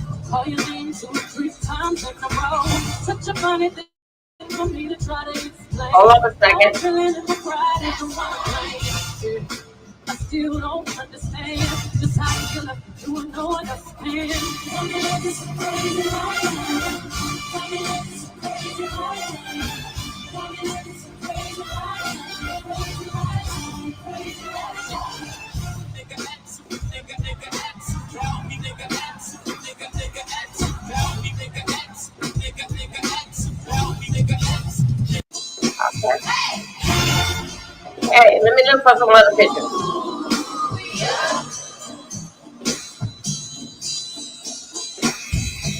Okay, hold on 1 second. Let me see what we got here. And we know that things are going to get started next Monday.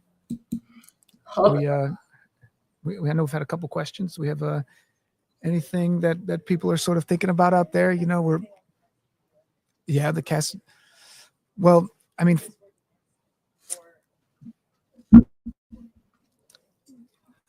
you know, it's interesting with the Cassie video is that for a lot of people, the allegations against Diddy didn't really seem real until you saw that video.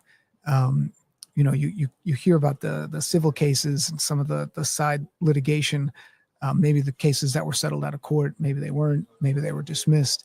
But then once you see the video, and then he had to respond to the video, he put out his own apology. and saying that he's disgusted by the person that he saw in that video, essentially giving it authenticity. That's when some of these things started to really take shape.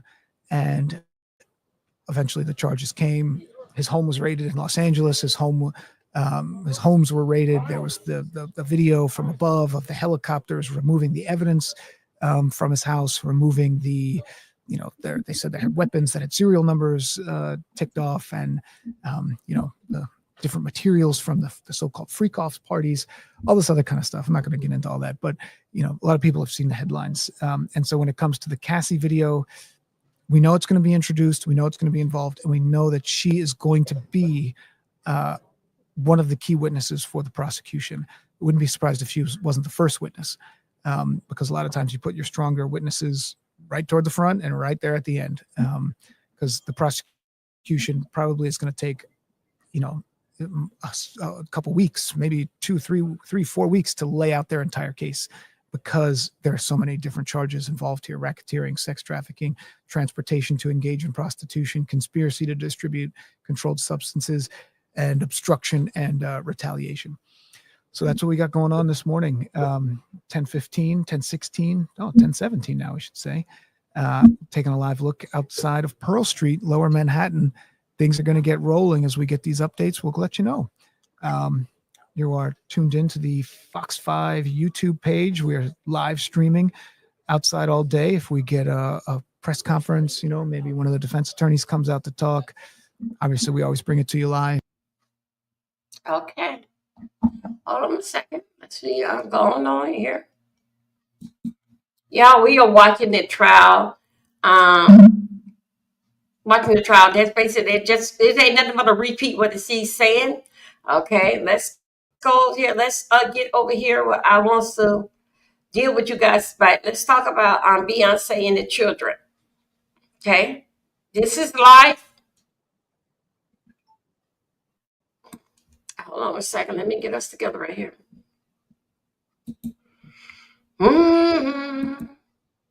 Okay, get on out there. Hold on a second. Let me go. Let me see. Hold on a second.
So, Beyonce and Jay-Z's son, Sir Carter, was recently seen in NYC. And while a lot of people were marveling over how tall he has become, discussion sparked up again about why we never see him in public. Well, insiders have spoken up about why we never see Beyonce's son. And hopefully we can put this to rest. Apparently, the insiders have said that if you listen to the song My Rose by Beyonce from Cowboy Carter, you will have all the answers. So many roses, but nobody fits with the thorn under your flaws. And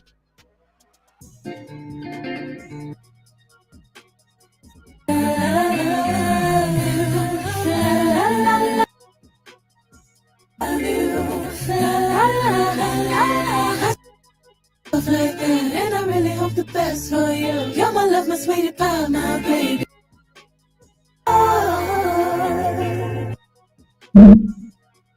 No, this the video itself. That's what it's doing. I don't have nothing to do with it.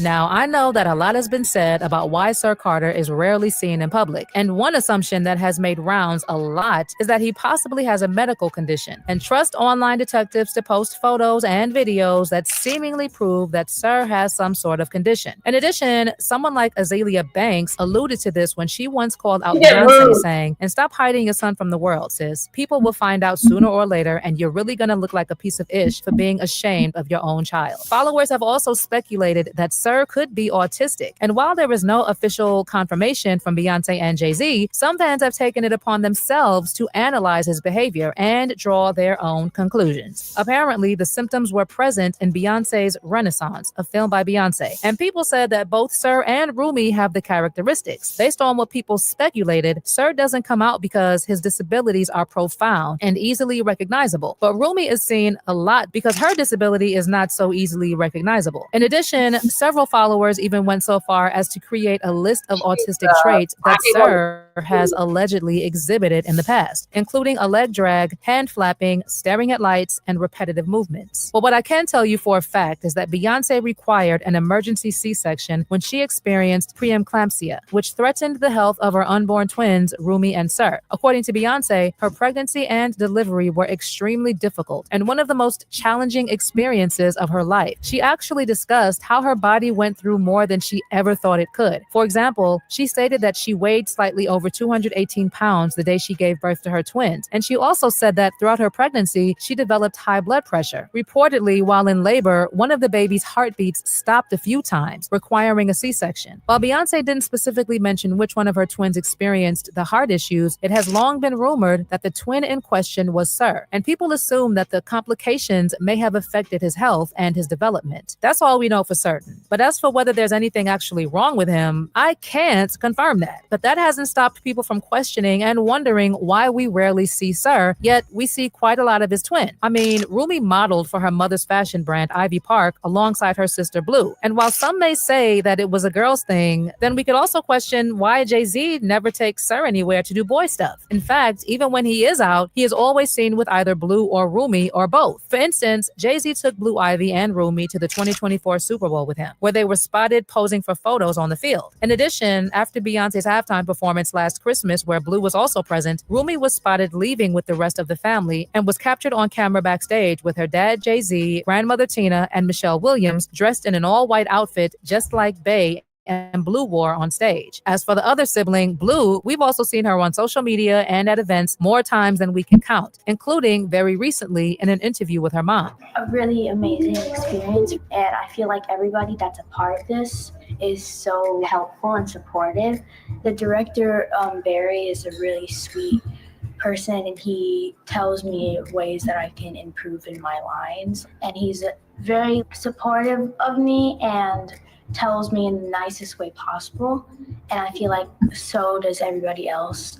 And I feel like this is just a great experience for me, and I'm really happy for girls that look like me all around the world are able to watch this movie and hear and see themselves in it. We've also seen Blue make major moves. And perhaps I should start by noting that when Blue was only 2 days old, she was featured on her father's song, Glory, which earned her the title of a Guinness World Record holder for being the youngest person to have a song appear on a Billboard chart. In 2020, she was also featured in her mother's song, Brown Skin Girl. And for this, Blue took home a BET Award, an NAACP Image Award, and a Grammy Award for Best Music Video for her feature. She is also the second youngest individually credited winner of a Grammy Award. Aside from her musical accomplishments, Blue has helped induct her dad into the Rock and Roll Hall of Fame, provided narration for a book, and we have seen her multiple times during Beyonce's performances. For instance, when Beyonce returned to the stage for her performance in Dubai in January 2023, Blue made a special appearance during the hour-long set to sing a duet of Brown Skin Girl. A few months later, in May 2023, Blue Ivy stepped out for the opening night of her mom's Renaissance World Tour, which kicked off in Stockholm, Sweden, and she performed a few more times with Beyonce. Of course, Blue was also in Mufasa, and like we saw, she was literally all over with her parents and her grandma. So just like Rumi, we've seen quite a lot of Blue, but not Sir. In fact, the concern came up again when Beyonce and Blue were both featured in her Good Morning America interview to promote Mufasa, the Lion King, in December. And while Blue spoke alongside her mom, Rumi made an adorable cameo at the end. Rumi's twin Sir, however, was missing from the interview, leading to fans wondering where he was. Well, their grandmother Tina has also said quite a bit about the kids to try and help fans understand why we never see Sir that much. According to Tina, Blue is definitely a little queen bee who also has a lot of fans and other talents that the world is yet to experience. What other hidden talents does she have that the world? A lot of them. Give us a couple more. She paints, she draws, she does poetry. She's just a artistic soul. Tina also said that Rumi is definitely an artist like her parents and her big sis. Rumi, who just made history.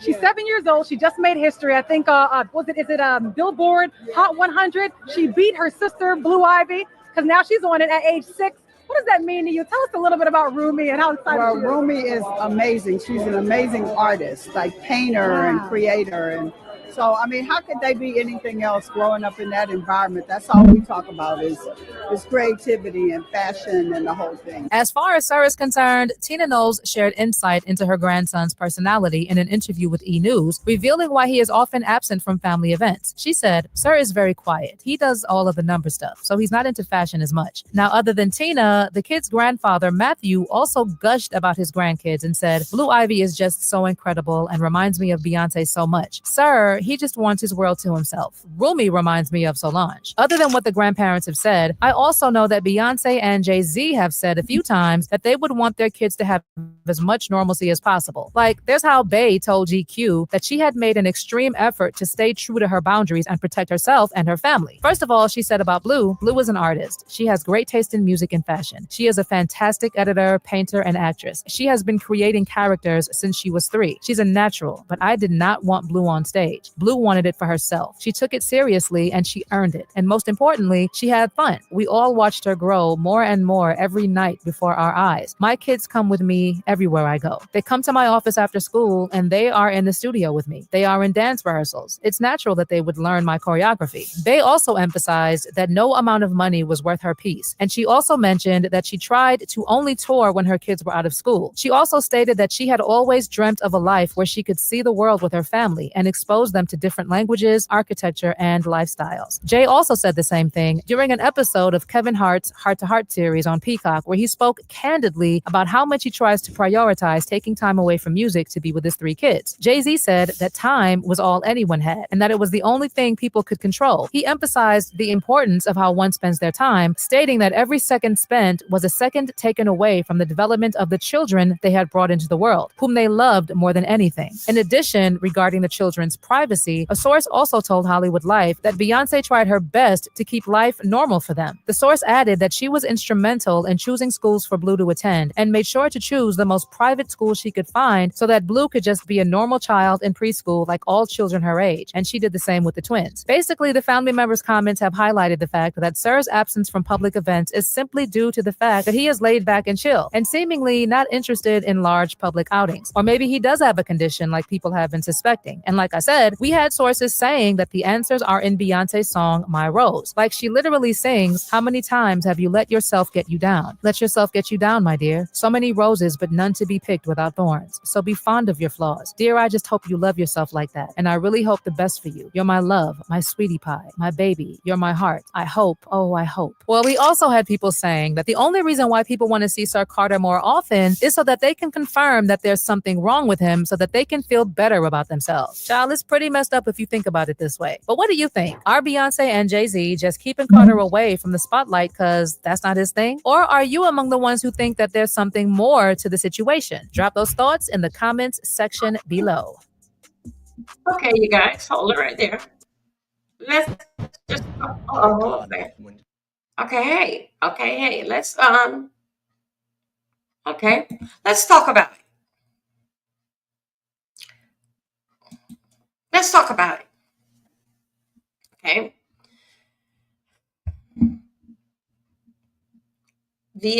Beyonce had a rough pregnancy. rough. For what I understand,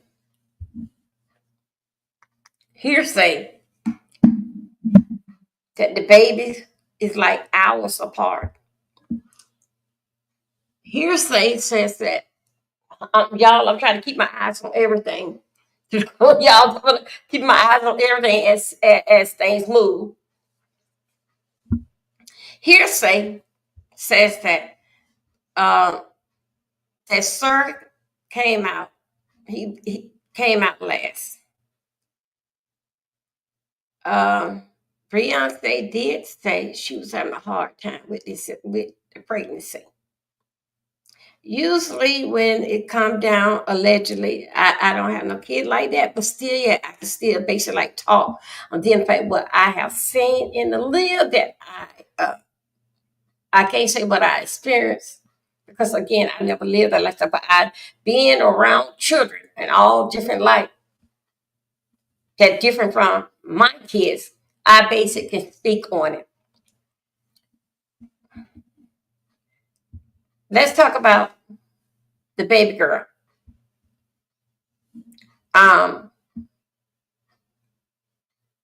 Yes, it does look like that something is going on with her.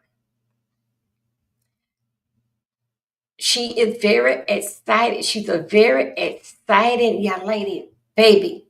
Especially with all like she is very excited. She's so happy to be very, very excited. So it gets me in a plan, Father, Jesus forgive me, that it's like her and Sir got similar, the same thing, but it gives me that she is based like in an ADHD form. With Sir, yes, Sir does have panic attack.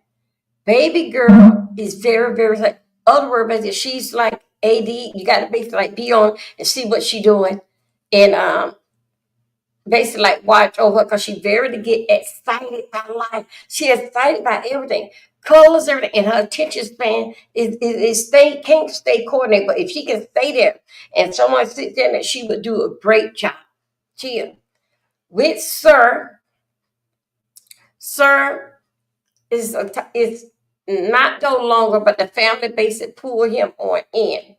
Okay, and yes, Sir do get excited, just like his twin. He do get excited, but Sir is more like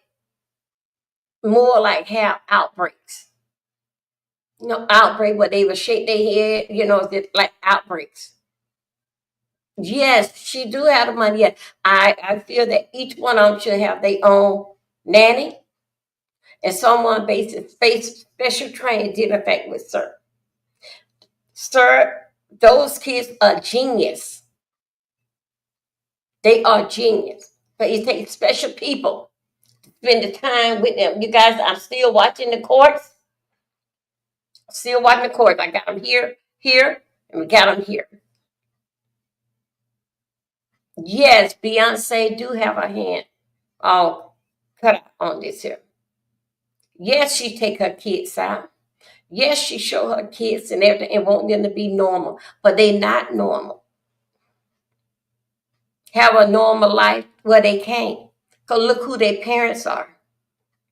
But I look at that dinner thing with Beyonce, it basically is a blessing with the children. Because simple as that is that with Beyonce, them are the type of kids that will never put another kid down. Even down to her daughter. With a blue eye. They are more friendly. They not stuck up and snotty like. No, it don't put me that those kids are like that. Like she said, normal. That's normal. Normal mean that hey, I'll put you in timeout. It doesn't matter whatever that the doctor them say. But oh yes, They believe in chastisement. No, I'm not talking about no spank. I ain't got nothing to do with that. No, no, no. But they do believe in correcting them. That's different than the Kardashian and Diddy. Them kids correct you. You can see it in all those autistic kids. I hope I'm saying right. Yes, they all look alike. Look at their face. They all look alike. It doesn't matter what color they skin, but they all look alike. Only different dealing with him, his parents. No, they cannot afford his life because that's basically like to fix him. No, they can't do nothing about that. But give him love and support. And you are special too. They parents can do that. But dealing fact with his mind frame and this, what's going on with him and his sister, Remy. Yeah, Remy. That's the name, Remy, right? Sir, Remy, and Blue Eye. Okay. Yeah. They can't fix that.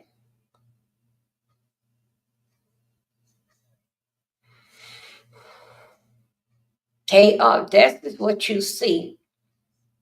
The way how Beyonce is doing them. You ain't got the word, but they never been to the hood. They don't know nothing about the hood, but they would not put down the hood. Because I'm telling you, their father have taken them where he have grown up in. And what it was like out there on the scene. Yes, the father have taken them there. Beyonce even took them where she grew up at. That basically letting the kids know the roots that you guys are blessed. Them kids would not pick at no one, nor bully anybody. They would not. Diddy kids, that's what they do. Kardashian kids, that's what they do. Them kids been wearing makeup from the day they came out the hospital. Those Kardashians been wearing makeup. From the day that they came out the hospital, they had on makeup, lipstick and all. Beyonce didn't play that because if Beyonce didn't care, didn't play that, she would put Blue Iris on some makeup when they were. But no, she did it as a little girl. Who she is, who that she, and I'm glad how that. To me, it is. Blue Ivy did not want to dance. She wouldn't watch her mother. Blue Ivy wants to know how to dance, but Blue Ivy basic is stiff, but she doing her thing. You guys give her because she's a young lady. She a Missy girl. She is not. She have not been on the little league football field when you have to pop the coochie. No, she have not been there. What she doing in the dance that she doing? They professional dance. Now, if she were to go to the nightclub, she may be able to do or go to a family. She probably do like women. They probably just jump around because they ain't from Pop the Coochie at the football field. No, they not from there. But you tell them let's do a choreography. Yeah, they can. Yeah, they can do that. Yeah, they can. They can do the 1-2 step. The 1-2 step. Even down to Remy, which says she can't sit down. She very, very active. Yes, she can. Even down to Sir, jump around. Yes, they can. But if you want this, let's do it doggy style. No, they don't know nothing about that. They'll look at you like you crazy. In fact, with the doggy style. The way I Beyonce basically is bringing them children up, I am happy. No, she don't have to put them there. Sir is based in a world of his own. You give him some Legos, he'll be there all day and put them together in 5 minutes. And worry about what's the next thing he gonna get into. Not worry about what like something else, but let's do something else. That's what him and Remy basically got a lot in common. They both is very exciting. Yes, both of them ADHD is a part of basically like a disability, something. When that your brain is moving, when the brain is moving fast, the body is moving faster than the brain.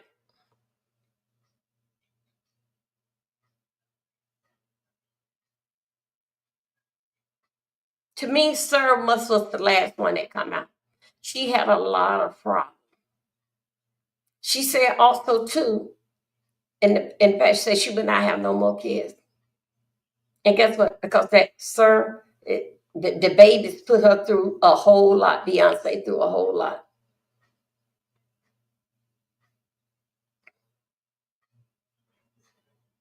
Now, if Beyonce were to had her first child was like that, yes, she would try and get another because it's best to have two kids growing up than one growing up by itself. Those kids are blessed, and they don't care. They let how Beyonce have them let their life shine. You are a rose with a stem. When its stem is gone, that means that all the leaves is gone off the rose. But you are a rose. You are special.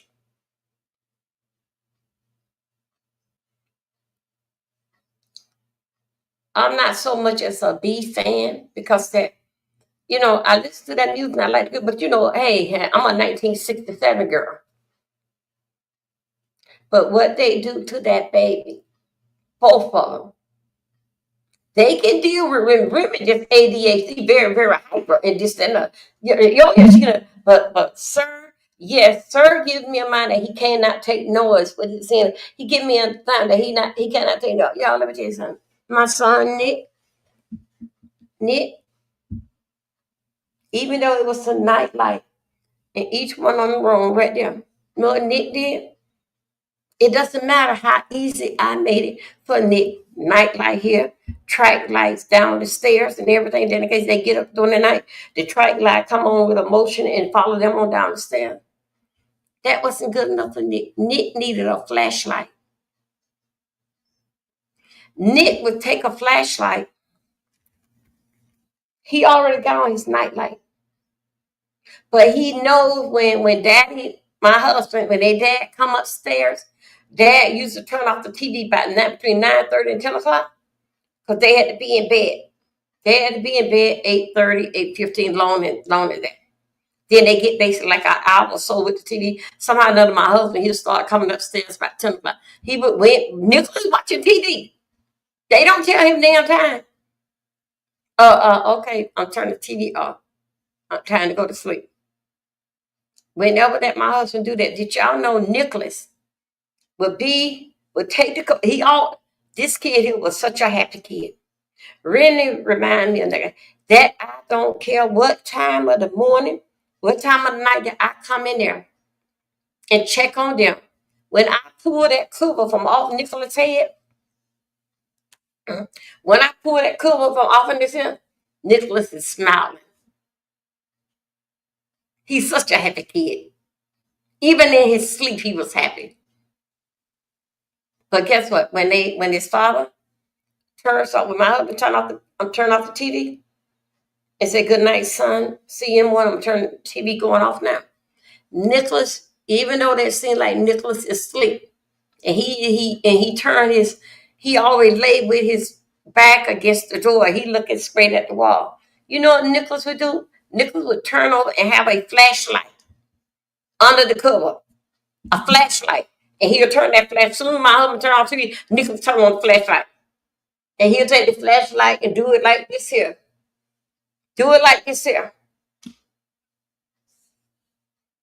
That was everything until he falls asleep.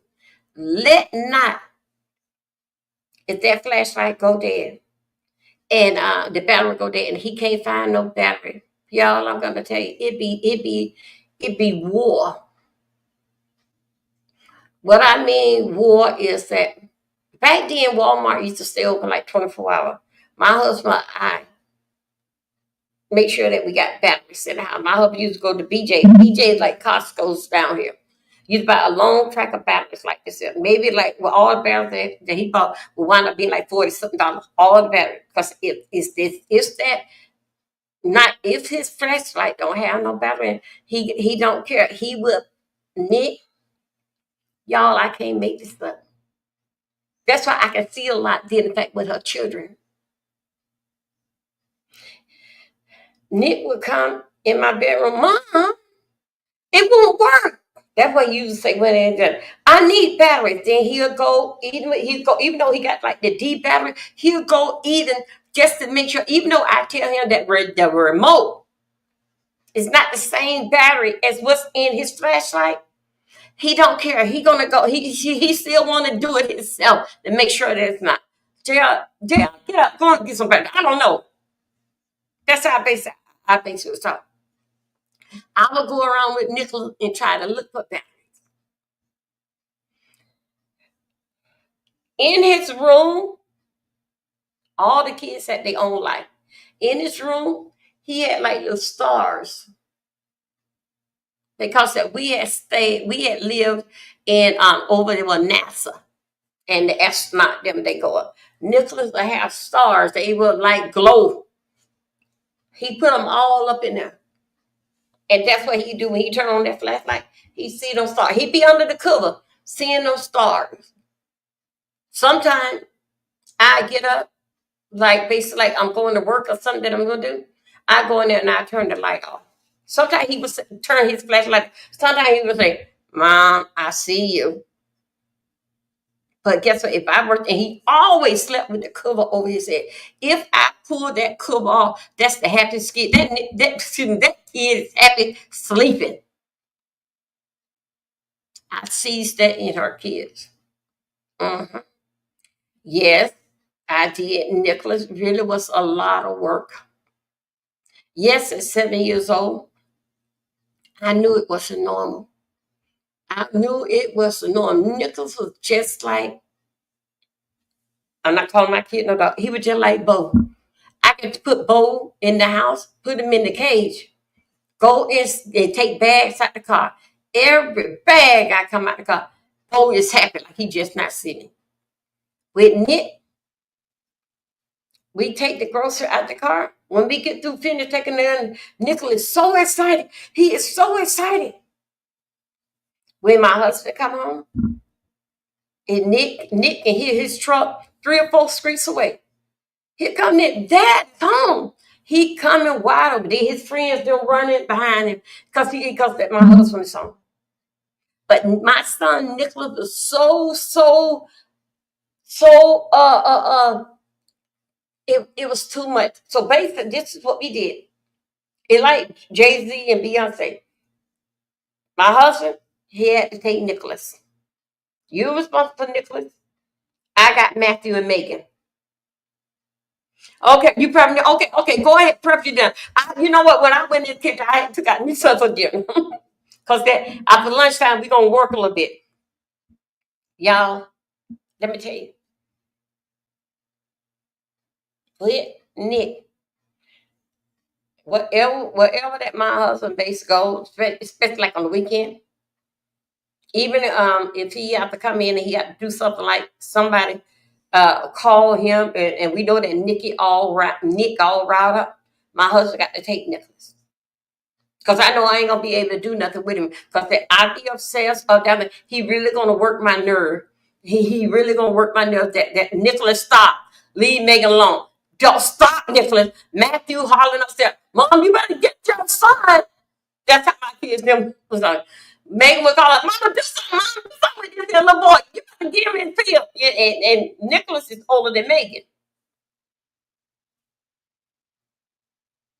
Matthew, I was scared and afraid because of me and JR with our age and having this little kid, basically like, why is he not talking?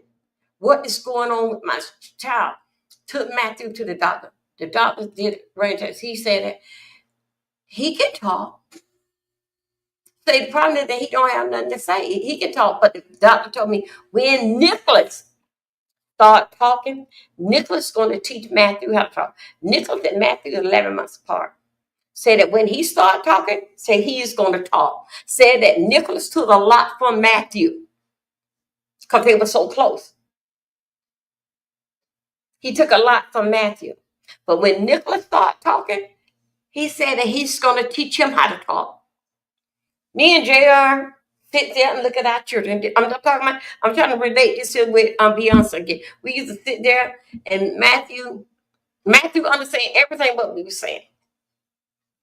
one time, one of the helpers, the nannies that we had that came up to the house, she said that, hey, baby, thank you. Come through, come through. Please subscribe. I haven't seen you over in a long time. Big up yourself. Thank you. Mm-hmm. She said that let him tell you what he wants. No, when he pointed to it, the babysitter says that the helper, the nanny that we had from Jamaica, said, no, let him tell you what he wants.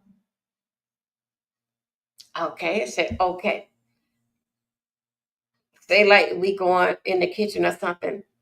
He'll come in there and he'll basically like he'll like wrap around my leg. And I would say, Matt, what's now? No, what is this here? And he'll say, chips are plain. But he would not conversate. He'll be everything. Him and Nicholas would play everywhere, but he really wouldn't conversate. Then all of a sudden, this boy got up and started opening his mouth and just started talking. Because he couldn't say Nicholas, so he couldn't say Nicholas, he said Gigi. Because he was trying to say Nicholas. Then he got to he able to say Nick. Yes, I did. I was as Black people, I'm still dealing back with Beyonce and her children. As Black people, we base it in denial. A lot of us as Black, a lot of people of my color, they base it, don't want the child. Especially when they see that the child got something, some slow thing, some kind of, but they don't really. Majority of kids that you see base it into a foster care situation, it used to be people of my color. Mm-hmm. Because let me tell you something. In fact, okay, y'all, I'm just watching the screens, y'all.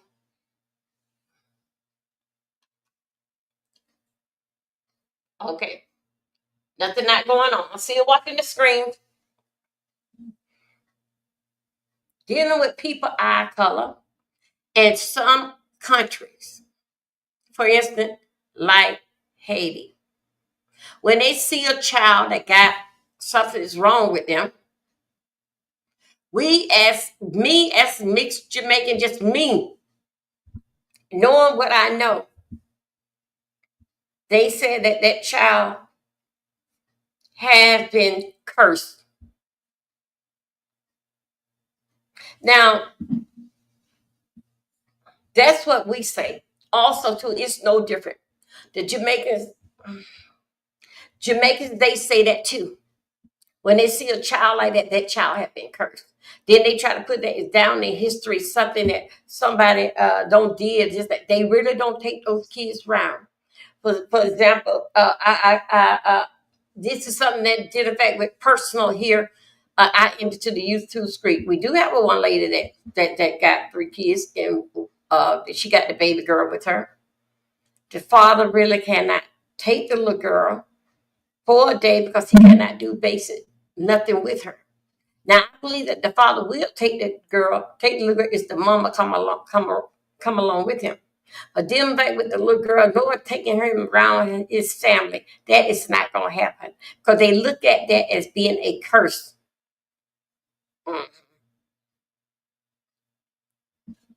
Now let's get back on. They know who I'm talking about. If it's a lie, then tell me something different. Because we, as American Black, we say the same thing. Something will happen.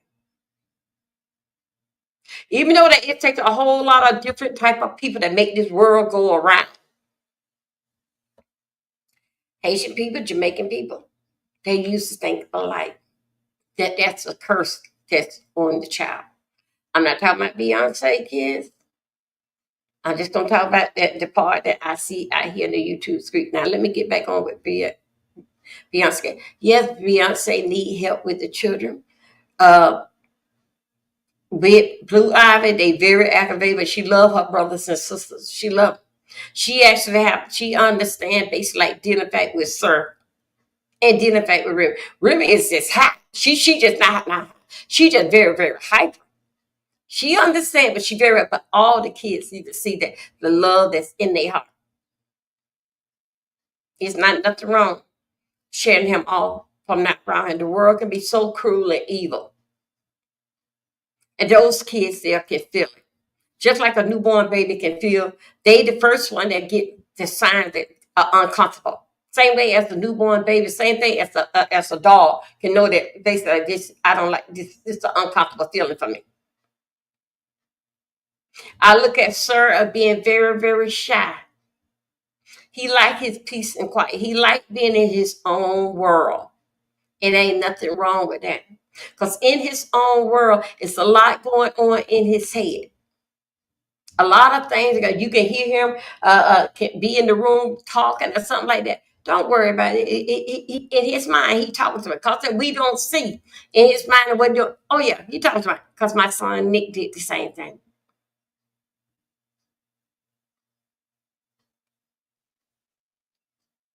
Them kids. In my house, it took me, it took a helper, a nanny, and myself. My husband, the nanny, to deal basically with 3 kids. The main one that really didn't need a lot of children was dealing with my son, Nicholas. Because I tried. I went from family counseling to having him counseling by himself, group counseling, everything basically trying to understand and help my child so I know when I go home and what to expect. Kids like order. Take up a poster board, put it on the fridge, and write all the days of the weeks on it. And if they do that, that's how my kids were. I started getting mixed up, started thinking something wrong with Matthew, Nicholas, and Megan, because they always go to the fridge and see that they have a star, because the star would tell them if they have clean up their room, if they took out the trash, little household chore. And if they know that they haven't got no star, by here go, then in fact, the Thursday, know that what's going to happen Friday, they got to stay in. Kids like order, structure. And that's the same thing. We go to work and we do the same old thing that we used to. Let something new come in. We want to basically like, we need order. If you can't follow the order, other things will happen. So that's dealing fact with my kids. I had, you won't believe it. At the age of 10 years old, I had this here bench, craft, went to a craft show. And the name of the bench was called the Timeout Bench. One day when I come home, I don't know what Nicholas must have did doing something out in the neighborhood. My husband, he had Nicholas. All of a sudden I turn around there. Here goes Nicholas big old behind on the timeout bench. I mean,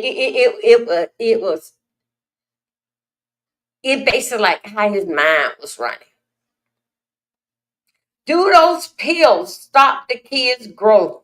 Yes, they do. But when the kids do pop up and grow, they're going to grow taller than a tree. Yes, they do mess with the kids' growth. You're going to have to get them a pill before they go to school. While they in school, then you have to take medication to the school. That's all for the teacher to have a good day, because just as sure, and Nicholas don't get his medicine, and same thing, I have to go to the schoolhouse and get him. Because he don't wreck that damn school. Also, too, with these kids, you have to watch their diet.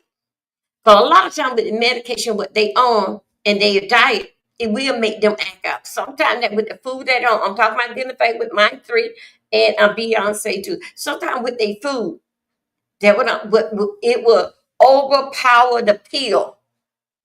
It will overpower the pill, just like they haven't took the pill. But they worse than they was before. Yes, I understand that. You have to give Sir something that basically like keep him in his world. If he can't take the noise, he will go to his room. Or basically, you can tell he can't take the noise because he'll go straight to his parents and lean on them. So guess what? Because that's that comfort zone. And they parent definitely knows. No, he don't. I was sorry. Yeah, I keep him away from dinner fight out here. I would. Yes, I would. She to me what she do, she adjusts into everything what the kids like and what they are best at doing. Remy loved the world. She loved everybody. She loved mama. She just that is so good.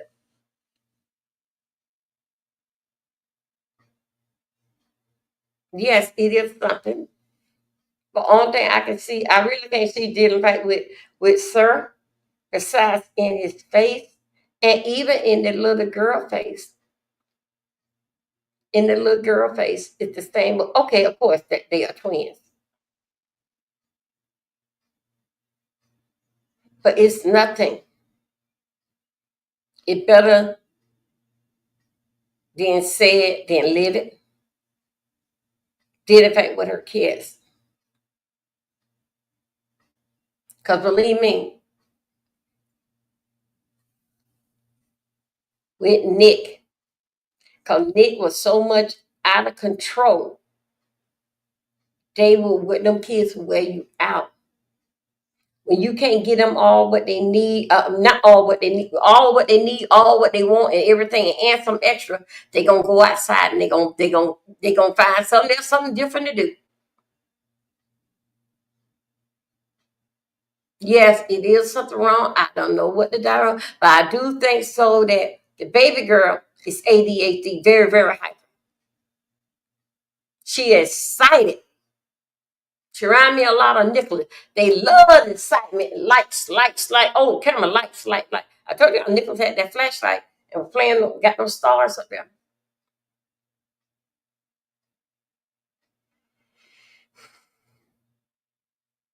Y'all be careful. Be careful dealing with the fact that something that you may be ashamed of later. No, she is not ashamed of her children. But guess what? Money can't fix what's wrong with it. Money can't. Only thing can fix it and surround him basically with love and comfort. Because that even though with me, I went and I paid for Nicholas for get this kid under control and for him to be in a place like kids just like him. Okay, I don't see Beyonce doing it because guess what? She can bring the people in the house, basically, but I could not. I did not nor dream of that type of loan money what she has. So what I had to do, I had to do the best thing, did in fact with my child before he hurt himself or somebody hurt him. Because did in fact with that, his body moving faster than his brain, he can get hurt. Y'all know these big adult tricycles with the three big wheels. We had lived by this road that they were building up another development over there from my house. That road, that busy road is called the state road.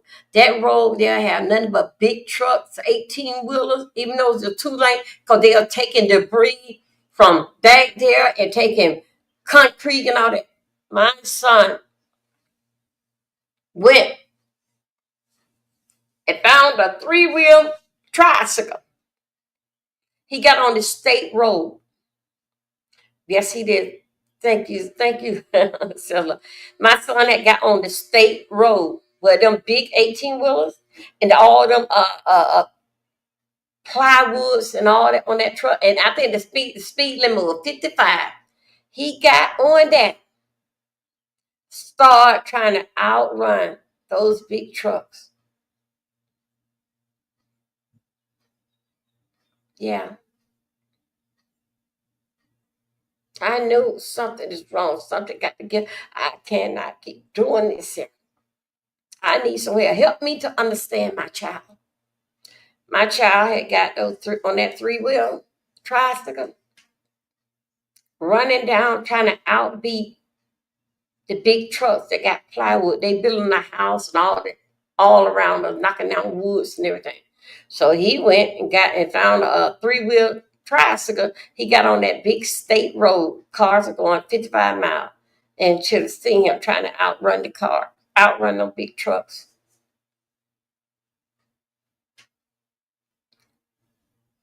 the police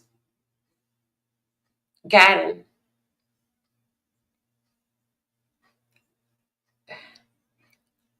everybody has a cell phone. Everybody had to call the police. He had the traffic backed up. Y'all, I can't make this up. My son had the traffic backed up, and he was on that 3-wheeler tricycle laughing. Just laughing. Having a good. All right, okay. That's my type of food. Okay. Jerk chicken, fried cabbage, and carrot, and potatoes. That's right. That was my daughter cooked last night. Y'all, my kid was tired. He didn't know why he do the things that he do. I'm still watching. We still watching the case. Right. Like I say, we have some news anytime now. It's like 10 after 11. We're going to have some news, and then we can start picking from the news when they come out. What's up, Chlorine? Chlorine, I'm just doing the watch on Diddy'S Trail, so we can talk about it. Chlorine, my child was tired. When he was little and he did something, it was that time I picked. My husband, he was Jamaican. We didn't believe it. I believe in like spanking him, but he did not. He could not drink regular milk. He had to drink, hey Wayne, baby. He had to drink the rice milk. Yeah, we bought the rice milk. The milk was so doggone sweet. He didn't make him feel in love with it. We had to watch his diet, everything, trying to keep it away that for he won't be bouncing off the wall. He would do whatever that I say, whatever that he would do it. But he also too gonna fight with Megan and fight. Oh Wayne, thank you. I miss you, boo, too. I'm here. He would go and start a fight with Megan and Matthew just for the hell of it. Megan, I was working at Disney. Megan was Tinkerbell. Tinkerbell feather, Tinkerbell skirt, Tinkerbell tight, Tinkerbell all over the room. Tinkerbell paint, Tinkerbell. Nicholas was the space center, rockets and all that stuff. That's what he was into. Matthew room was basically like a rom, like purple. Like Matthew just was into games. He still is. Nicholas went in Megan room, stripped Megan room down, put on the feathers, the butterfly fluff. He said he was. Stop it.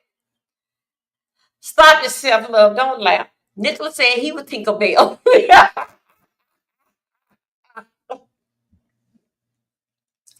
Lord, y'all, I'm telling you, I cannot make this up.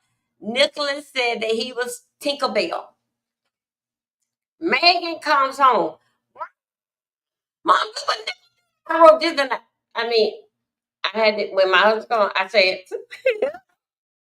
it, JR, when you get home, I got Nicholas in here. You need to come see what he did. Then somehow or another, the kids, they had phones. All right. They would call their dad and tell their dad what Nicholas did or what did I do anything about it. Nicholas went in that girl room, came out there. I was I was on the other side because the okay, let's see what. Oh, yeah, I think something okay. The master, I'm on it. Look, make sure I'm trying to look. I got the TV on, trying to make sure there ain't nothing. Hold on, so make sure that everybody's okay out here in DC. Okay, yeah, that's right. Okay, I just got everything going on so I can see in a new movement. Let me tell you what that boy did. That girl called her dad and told her dad to scream and holler what Nicholas had done did. They always say, where your mom at? Where your mom at? What is she doing? I told Mom put me in timeout. Matter of fact, Mom said that for Nicholas to come and get in her room and take a nap with her. And Mom said that he cannot get up from my bed until she get up. Because y'all know it was still about that time when I take my nap. What do you want me to do? When my husband come home, he seen Nicholas took down all Megan poster board. Nicholas got mad and ripped up the feathers, the wings on Tinkerbell. Girl, it was some kind of mess. Some kind of mess with that boy. But we always basically like kept him that he was special. Him and Matt is so close apart. I didn't let them, like he would have on Matt's shirt or Matt having, no. I gave Nicholas his own world. You don't have to wear Matthew clothes. This is you. This is Matthew. I never did it like as a rundown what Matthew outgrew because Nicholas, you are special. And that's how I had treated him like. When they outgrow the clothes, I just pass it on down and give it over to somebody. I never let Nicholas and Matthew wear the same clothes, even though they were clothes. With the appetite with those pills, you have to give them a pill to calm them down. Give them another pill 11:30, 12 o'clock to make sure they stay down. Then you got to give them a pill, make sure that they eat. Then you got to give them another pill to make sure they go to sleep.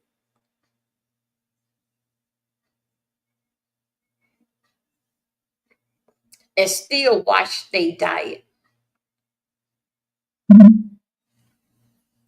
I understand what Beyonce going. No, don't bring them kids out there. No, them kids are circle around. This is their world. Somehow or another that I basically did like a bad thing. Shame on me. I did not introduce my kids to the real world because then the fact that they only had me and their dad and the little friend and the friends that they had, and they didn't even had my family really ain't had that much communicating with them because we didn't bring them out, didn't bring them around. With a kid like Nicholas, yes. Because that we don't like to hear to say them people say, oh bad. D, what y'all gonna do with Nicholas? Y'all ain't doing nothing with that boy. Look at Nicholas. So that's the reason why we basically kept them basically away. Then the fact that people basically judge what they don't judge see that he ADHD nothing. They just but oh look at that boy. Look at what he's doing now.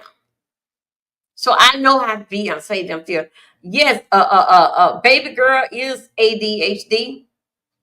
She got some difficult. Her and those all those kids look just alike. Them kids that have those special needs, look at them in their eyes. They all got the same type of eye. It doesn't matter what color that they are. White, black, blue, or green. They all got the same type of color. Their eyes are the same way. It's in their face. Same feature in the face.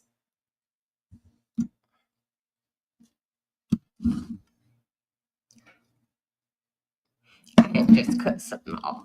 Cut it off. Same feature in the face. Those kids take a lot of work, you guys. A lot of work. It's not easy. Yes, Jay-Z went out to the fight and he took Remy and Blue Ivy because Blue Ivy is a good help. Blue Ivy is a good helping her dad with Remy. But then the fact, well, he can't take Remy out by himself, but he's gonna be very, very busy with her because she's so excited about life. Praise God. I wish that some of us as grown people can be excited about life.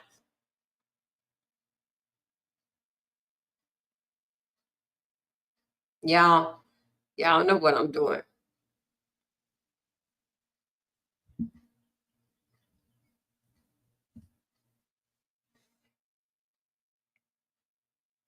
Thanks those that supported with the popcorn thing. They said that the popcorn something that wasn't yeah, they said it was expensive. Yes. Thank you, Ed, that it was expensive popcorn. And somebody said they didn't taste good. Well, I don't know. This was a fundraiser of the popcorn. I did not cook no popcorns. No. That's not my fault. They ain't got nothing pertaining to me. Will I try another company? I got something going on right now that dealing with the turtle candy. I got a base to put up. No, this is not this is just I'm just selling basic candy. Okay, if you want something, you can order it. So anyway, I do have to put that link up, didn't I, with the candy. It started yesterday. And then the popcorn had ended today. So the other one had started at midnight. I have to go and get that and put it up. It didn't fight with turtle candies. Anybody want some turtle candies? Let me tell you what I did. Ooh, let me tell you what I did. Nicholas, I'm trying to get Nicholas. I'm trying to make the kids in a business move. Now, don't forget, now, you remember I had my store, right? Let me tell you what I did. My God, today. I went trying to teach the kids counting money and responsible did in fact in the business world. Child, I went and opened up a storehouse. Yes, I did. Children come from all over the world, all over the neighborhood, right? To the storehouse. All Miss D done went to Costco, BJ. We got some candy because we had lived in the country. Child. So basically, I'm teaching. It really was for Nicholas. To keep Nicholas on. Now, I came up with another. Keep Nicholas on. Let Nicholas make freeze cup and sell a little candy. And this is what I did. Y'all, I'm telling you right now, I cannot make this up. Nicholas will be on 3 or 4 streets away. Nicholas can tell when somebody don't came in, because I'm not going to get up. I'm going to still give it up. This is your thing. Basically, it's the children thing, but, didn't affect with Nicholas. Nicholas can hear somebody knocking 4 or 5 streets away. Nicholas coming 4-4. He would get behind the table like little cash registers that I ain't made up of them. Then this is what candy that they want. Nicholas had little brown bags to put the candy in and everything. He loved it. He loved it. So we say, okay, we got him. Got Nicholas little storehouse. Matthew and Megan didn't care as long as that Nicholas don't come mess with them, because they know that Nicholas is rough, right? So let me tell you, moving on down the line with Nicholas. Got him a storehouse, it's good. Now, it never did stop. They just basically just outgrew the storehouse, okay? Okay. It was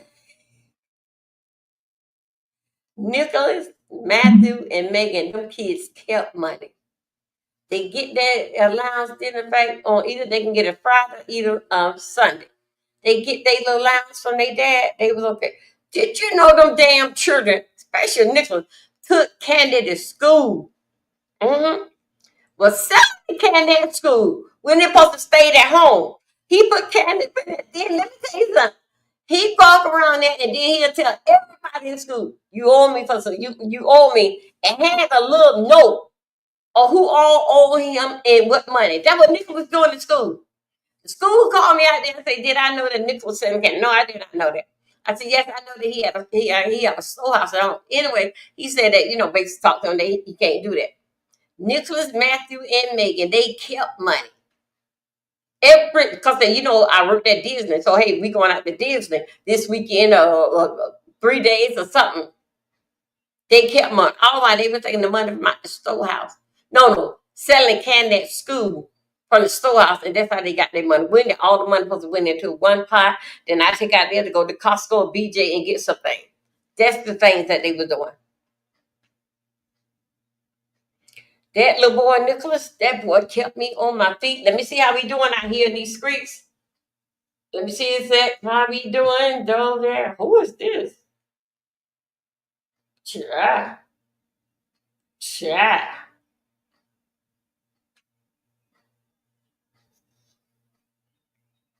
Okay, let me get on. Let me see where we at. I still got it right here on the trial. Let me see what we doing. Oh, on Philly. Let me see what Philly is doing. Okay, and let me see. Let's go. Let me see what it's the trial date. Let me go over here to see something. Which station is that? Fox.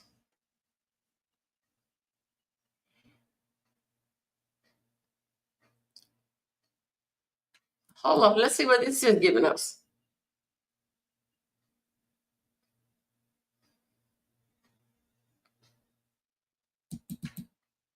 Hello. And welcome back to another episode of Drop Dead Serious. I'm Ashley Banfield, and I got a Okay, question wait, for you. hold on. You ready? Okay, I got How something. would you like it? We have to protect the brand, not own up. Okay, let's get it And that's why down. a lot of people just aren't buying it. Between what Hollywood hinted at and what Jane Doe is alleging, folks are saying the image of Shannon Sharp might have just cracked for good. But we want to hear your take. Did Shannon really try to silence his former stylist? Yes. Is Hollywood sitting on even more truth? And Yes. will Shannon fight back against him next? Drop your thoughts in the comments below. And don't forget to check out this next video where things get even messier. Trust us, you don't want to miss what's coming next. Hey, let's talk about Shannon. I'm gonna get on him too. Okay. I think white women are as great as any other women. But I'm not going to act like I'm not scared of them. I have a reason to be scared. Big black guy chose small white woman. It's not a good book, Shannon.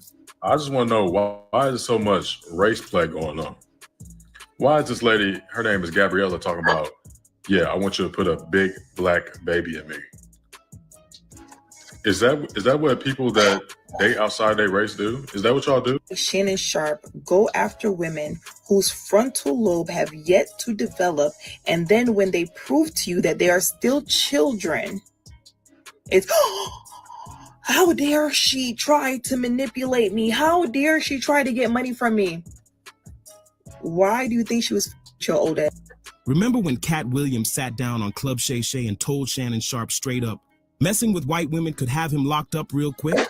Yeah, he wasn't playing around. He was warning him. And now that old clip is blowing up all over again because people are realizing Cat wasn't just talking. He was telling the future. Turns out Shannon was already tangled up in exactly that mess when they filmed the interview. If you missed it, here's the dirt. Shannon's getting dragged to court by a white OnlyFans model who's way younger than him.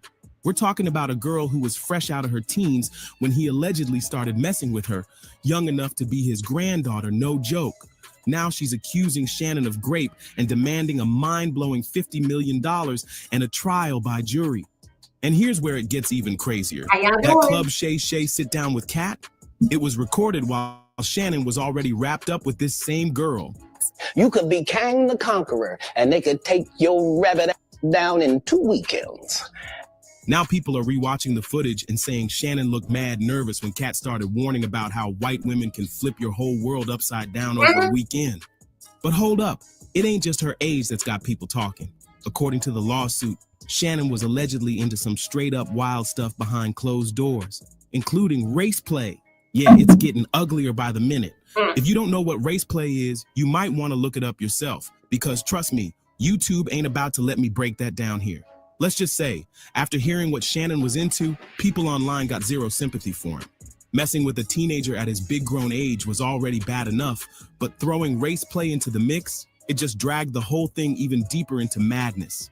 And get this, the whole race play thing, it wasn't some random idea. The lawsuit claims it was Shannon who specifically asked for it. Gabriella was basically working for him, getting paid, and agreed to act out his twisted fantasies. But somewhere along the way, she hit pause on that role just long enough to claim that his actions weren't fully consensual. And boom, that's all it took for everything Shannon spent his life building to start crumbling right in front of him. You having an unnatural allegiance to losers is not like you. But don't get it twisted. Fans aren't shedding a single tear for him. Folks are saying he got exactly what Cat Williams warned him about on Club Shay Shay. Imagine being almost 60 and still running the streets like you ain't learned nothing. Shannon's lack of discipline and plain old common sense got everybody shaking their heads. Cat tried to school him, literally sat there and gave him a free warning, and Shannon still fumbled the bag. And guess what? This drama runs way deeper. So let's break down what's really going on. In case you've been out of the loop, Shannon Sharp is staring down a $50 million civil lawsuit filed in Clark County, Nevada by an OnlyFans model named Gabriella Zuniga. The lawsuit accuses Shannon of graping Gabriella not once, but twice during their short-lived fling. She's also claiming he emotionally and verbally abused her, filmed their private moments without her permission, and even made threats against her life. According to the legal papers, Shannon first crossed paths with Gabriella at a gym in Los Angeles back in 2023 when he was 54 years old, and she was just 19. Man, the age gap alone is already wild, even if everything was supposedly consensual. This is some straight up predatory behavior. Think about it. This girl was just 16 during COVID. Let that marinate for a second. She's even younger than Shannon Sharpe's youngest kid. She could straight up be his granddaughter. That fact alone is already making people's skin crawl. But trust me, it gets even weirder when you hear the type of twisted stuff Shannon was into. Turns out, Gabriella was pretty much a paid worker. Yeah, it was that type of setup. In fact, one of the text messages Shannon himself dropped trying to prove everything was consensual showed Gabriella asking for $25,000 for each cheek. You heard that right, each cheek, but that ain't even the half of it. Other texts had Gabriella telling Shannon she wanted him to put a big black baby in her. Oh my and God. even saying she wanted to put her tongue in his brown balloon knot, if you catch my drift. It's becoming more and more clear to me, in my opinion, that he has a race fetish. He has a fetish for that type of dynamic. Think about it. This was a 19-year-old white woman when he met her. I don't know any 19-year-old white woman that's running around hollering about a big black baby and baby gravy. Let's be real. Ain't nobody believing this 19-year-old girl was genuinely into Shannon like that. Shannon was a 54-year-old big black grown-ass man from the backwoods of Georgia. Gravy sound like some shit he's familiar with. It's crystal clear she was just playing along because Shannon was out here making some wild race play requests. And big black babies, he probably seen a few in his day. Born in the backwoods of Georgia where he grew up with his grandma and all the mother folks. But I just don't think that came from her. Now, is she repeating it back in those text messages? Yes, that's why he released her messages, not his. Peep that. Okay, we haven't seen what his responses was, and I guarantee you, when they post those messages, y'all gonna see all of that race started with him. Now, whether this whole thing between Shannon and Gabriella stayed consensual the whole time, or it crossed the line somewhere down the road, it's a fetish. He could only play that kind of stuff out with a young girl. He couldn't, like Monique was trying to tell him, get an older gal. Older gal ain't going for that. They was going immediately knew he was a freak and a weirdo. A 19-year-old don't know no better. That's why she repeated it back to him, because he said it to her first. That's going to be up for the courts to figure out. But one thing's for sure.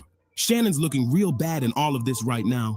Older men, that's why they tend to want to be with younger women. They're more impressionable. They can mold them. They can shape them to be what they want them to be. Do what they want them to do. You let him come to a 40 or 50-year-old woman talking about put a big black baby and baby gravy. We're going to be looking like, what's wrong with you? Yeah, that started with him.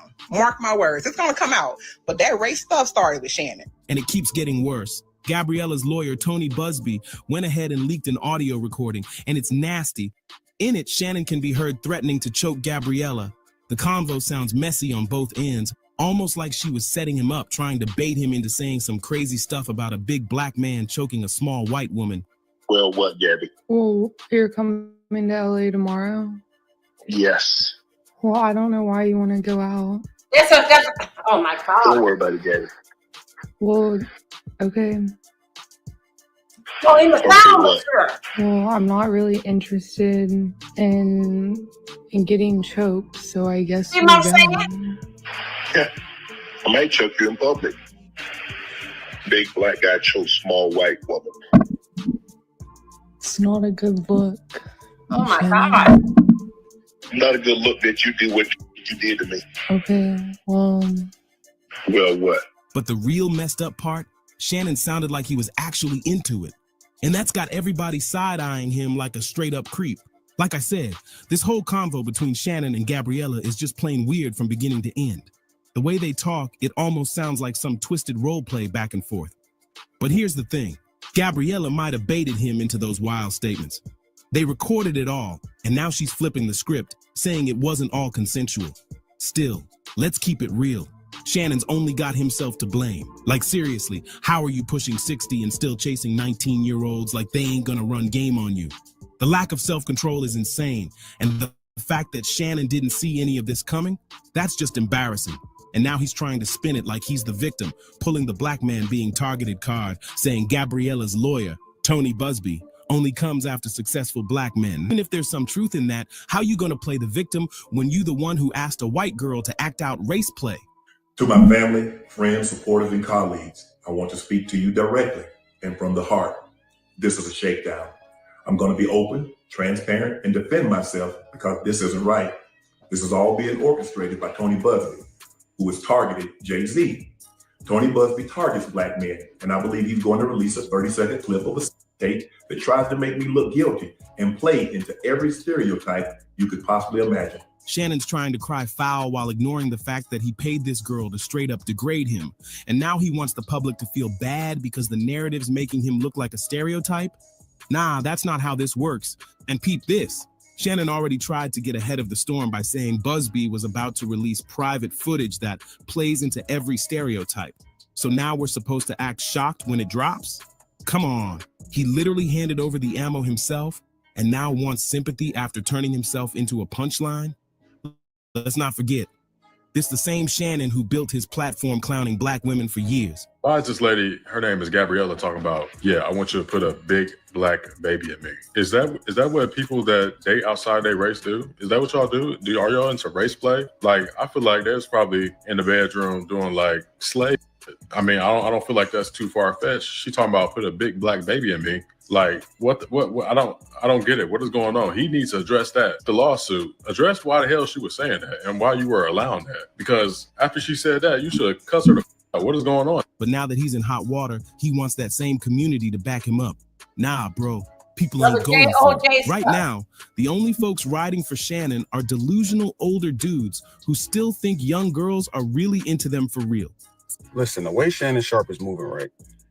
Granted, he's rich, famous, cool, he's successful in that aspect, but bro, when it comes to a love life, that is not the life I want to live. I do not want to be 54, 40 plus years old, or 54 years old, sleeping with 19-year-old women. Meanwhile, everybody else online is roasting him, calling it what it is, and dragging him for being reckless, out of touch, and just plain weird. Sleeping with women that only want to use me for what I can provide. Dealing with women that could potentially mess up my career, my future, or cause me so much stress. When it comes to dealing with multiple women, there's always problems. It's messy. I want to be as drama-free as possible for as long as possible. And it ain't just fans doing the clowning. Don't forget, Cat Williams literally tried to warn Shannon last year on Club Shay Shay. He sat right across from him talking about how dangerous things can get when dealing with white women. That was my only goal. I didn't want to get with a white woman because I was scared she might have me running down the street like Jonathan Majors. Come on, Cat. Not because I didn't like white women. I think white women are as great as any other women. But I'm not going to act like I'm not scared of them. I have a reason to be scared. You could be Kang the Conqueror, and they could take your rabbit ass down in 2 weekends. And if you watch Shannon's face during that moment, that wasn't just awkward. That was a man realizing someone was calling him out to his face. So I stayed away from that. And remember, I told you the story from when I'm in the park. Yeah. So these are just the things. I had all of those when I came in. I already was ready for that. And it wasn't just Kat sounding the alarm. Monique pulled up on Club Shay Shay not long after Kat's interview went viral, and she had a warning too. She straight up told Shannon to stop messing with women way younger than him. 6-year-old girl, you don't need no 36-year-old girl. I know. This is your auntie talking to you. Take your get you old out there that can love you old. You're trying to hang out with these young, and you can't do it, Shannon. You just can't do it. Told you. I told you. You ain't tell me. And now that we've seen the timeline from the lawsuit, it's clear as day. Shannon was already wrapped up with that of Model when both Kat and Monique sat across from him on that show. That man was knee-deep in drama while two legends tried to school him live on camera. But here's the red flag. Instead of listening, Shannon was just sitting there giggling like none of it applied to him. Monique was dropping real wisdom and he treated it like a joke. Now look, it's all crashing down on him. And let's be real, whether or not those court allegations hold up, one thing's for sure, Shannon's rep out here is cooked. What's wild is how fast everything flipped for Shannon. 1 minute, he's the internet's favorite uncle, chopping it up on podcasts, dropping fitness tips and locker room stories. Next thing you know, he's trending for all the wrong reasons. And the streets aren't being kind. People are pulling up receipts left and right, digging through old clips, old tweets, even old interviews, trying to piece together just how long Shannon's been moving reckless behind the scenes. Folks are even questioning his relationships with other women now. Suddenly, all those old jokes he made about younger women don't seem so funny anymore. They're looking more like red flags people missed. And the media ain't showing mercy either. News outlets are eating this up, and every new headline paints Shannon as the villain in his own downfall. Whether it's true or not, perception is everything. And the perception right now It's ugly. What's even crazier? Shannon still hasn't made any real statement. No denial, no explanation, just silence. And that silence is loud. When the heat's on and you say nothing, people start assuming everything. Now here's where it gets even more disturbing. Insiders are saying this isn't the first time Shannon's been accused of shady behavior behind closed doors. Word on the street is there have been whispers for years about how he moves with women. Like I said, there's always going to be problems. They can start a rumor about you, and it can mess your image up, it can mess your face card up, or you can even end up getting one of them pregnant. You could be on child support for 18 plus years. But nobody ever pressed it because of his clean media image and all that inspirational talk he's known for. I said the same thing about Future a few months ago, and y'all was like, "No, bro, Future can never be lame. He's not lame for doing this. Future is lame for doing the same thing Shannon Sharpe is doing, and a bunch of men are doing, period, in general. We make sleeping around as men cool. Like, just being super reckless cool as men, and it's not cool." But fans online are not the only ones clowning Shannon for being a weirdo. But now, the mask is cracking. People are looking back at how quick he was to clown others for their relationship drama, when behind the scenes, he was living in his own mess. And don't forget, this man was quick to judge folks on his shows, calling out athletes and celebs for lacking accountability. And now here he is, ducking and dodging the moment his own name is in headlines. And the real kicker? Gabriella's legal team is pushing for more evidence to be released. Audio, texts, videos, all of it. If that stuff hits the internet, it could be game over. Shannon's career, his public image, even his business deals, all hanging by a thread right now. At this point, the court might not even need a verdict. The public already made up their minds, and what they're saying, it ain't looking good for Shannon at all. And don't get it twisted. This case isn't just shaking up Shannon's world. It's sending shockwaves through the whole sports media scene. Now, every brand he's tied to is watching this situation unfold with wide eyes. The question ain't just, is he guilty? It's, is he too toxic to touch right now? Sponsors don't play when it comes to controversy, especially when it involves a young woman and this kind of graphic drama. Whispers are already floating around that a few companies are quietly distancing themselves. Press kits pulled, promo campaigns paused, and deals getting reevaluated. That's usually corporate code for we're out. Meanwhile, fans who used to ride hard for Shannon are torn. Some are shocked, others feel betrayed. And then there's the crowd that saw this coming a mile away. The receipts, the silence, the energy he's put out over the years. It's all starting to make sense to them now. And Gabriella, she's not backing down. Her legal team says they've only just begun. More leaks might drop, more details might surface. And if what's coming next is worse than what we've already seen, then Shannon's downfall is just getting started. Now let's keep it real. Shannon Sharpe is out here exposed for being into race play and chasing women younger than his own kids. So the next time he jumps on a mic trying to give life advice like he's some wise OG, just remember, that credibility is gone, wiped clean. The internet's not holding back, and honestly, nobody's feeling sorry for him. People are clowning him from every angle, saying the same thing over and over. He should have listened to Cat Williams when he had the chance. Cat tried to warn him right to his face, and now Shannon's living the consequences in full HD. He made his bed. Now he's got to lay in that mess. And folks online are ruthless. One fan even said, when Cat told Shannon he had an unnatural allegiance to losers, little did he know Shannon is the shepherd of losers. Another straight up said, this ain't no grand conspiracy to bring down a successful black man. This is what happens when a man in his 50s keeps making dumb choices. And that's the part people can't get over, even if he's innocent of the worst claims. What's a grown man doing wrapped up with barely legal girls and of models in the first place? That ain't oppression. That's peak arrogance. But I want to hear what you think. Is Shannon done for good? Is this just a messy setup, or did he dig this hole all by himself? And how do you feel about the whole race play situation? Drop your thoughts in the comments and don't go nowhere. The next video is about to take things even further. It could turn criminal really fast. They're just using a civil suit to knock down a lot of your money. I'm seeing this happen with a lot of rappers, a lot of athletes, and people are not paying attention to Tony Busby targets black men, and I believe he's going to release a 30-second clip of his tape that tries to make me look guilty and play into every stereotype you could possibly imagine. Looks like this Shannon Sharpe drama just took a wild turn, way deeper than anyone expected. Mace just jumped in, and the man's convinced Shannon's not just in trouble. He's heading straight for a jail cell. According to Mace, this civil lawsuit, that's just the warm-up. Want to be a dick to me now, so. I don't want to be, don't manipulate me. Oh, no, have mercy. If you say that one more time, I'm going to choke the shit out of you when I see you. He's saying it's part of a setup to drain Shannon's bank account. So when the real heat, the criminal case, hits, Shannon won't have the cash to defend himself properly. And crazy thing is, Mace might not be wrong, because more and more people are stepping forward with fresh allegations, and each one way nastier than the last. This could be the end of everything Shannon built. ESPN might drop him like a bad habit. That podcast bag, gone. TV deals, canceled. And those young dudes who used to call him UNC, they might not even speak his name anymore. So now the question is Shannon really guilty, or is he getting set up big time? And where did all these new claims suddenly come from? It's getting wild out here. Everybody's throwing in their opinion about what's going on with Shannon.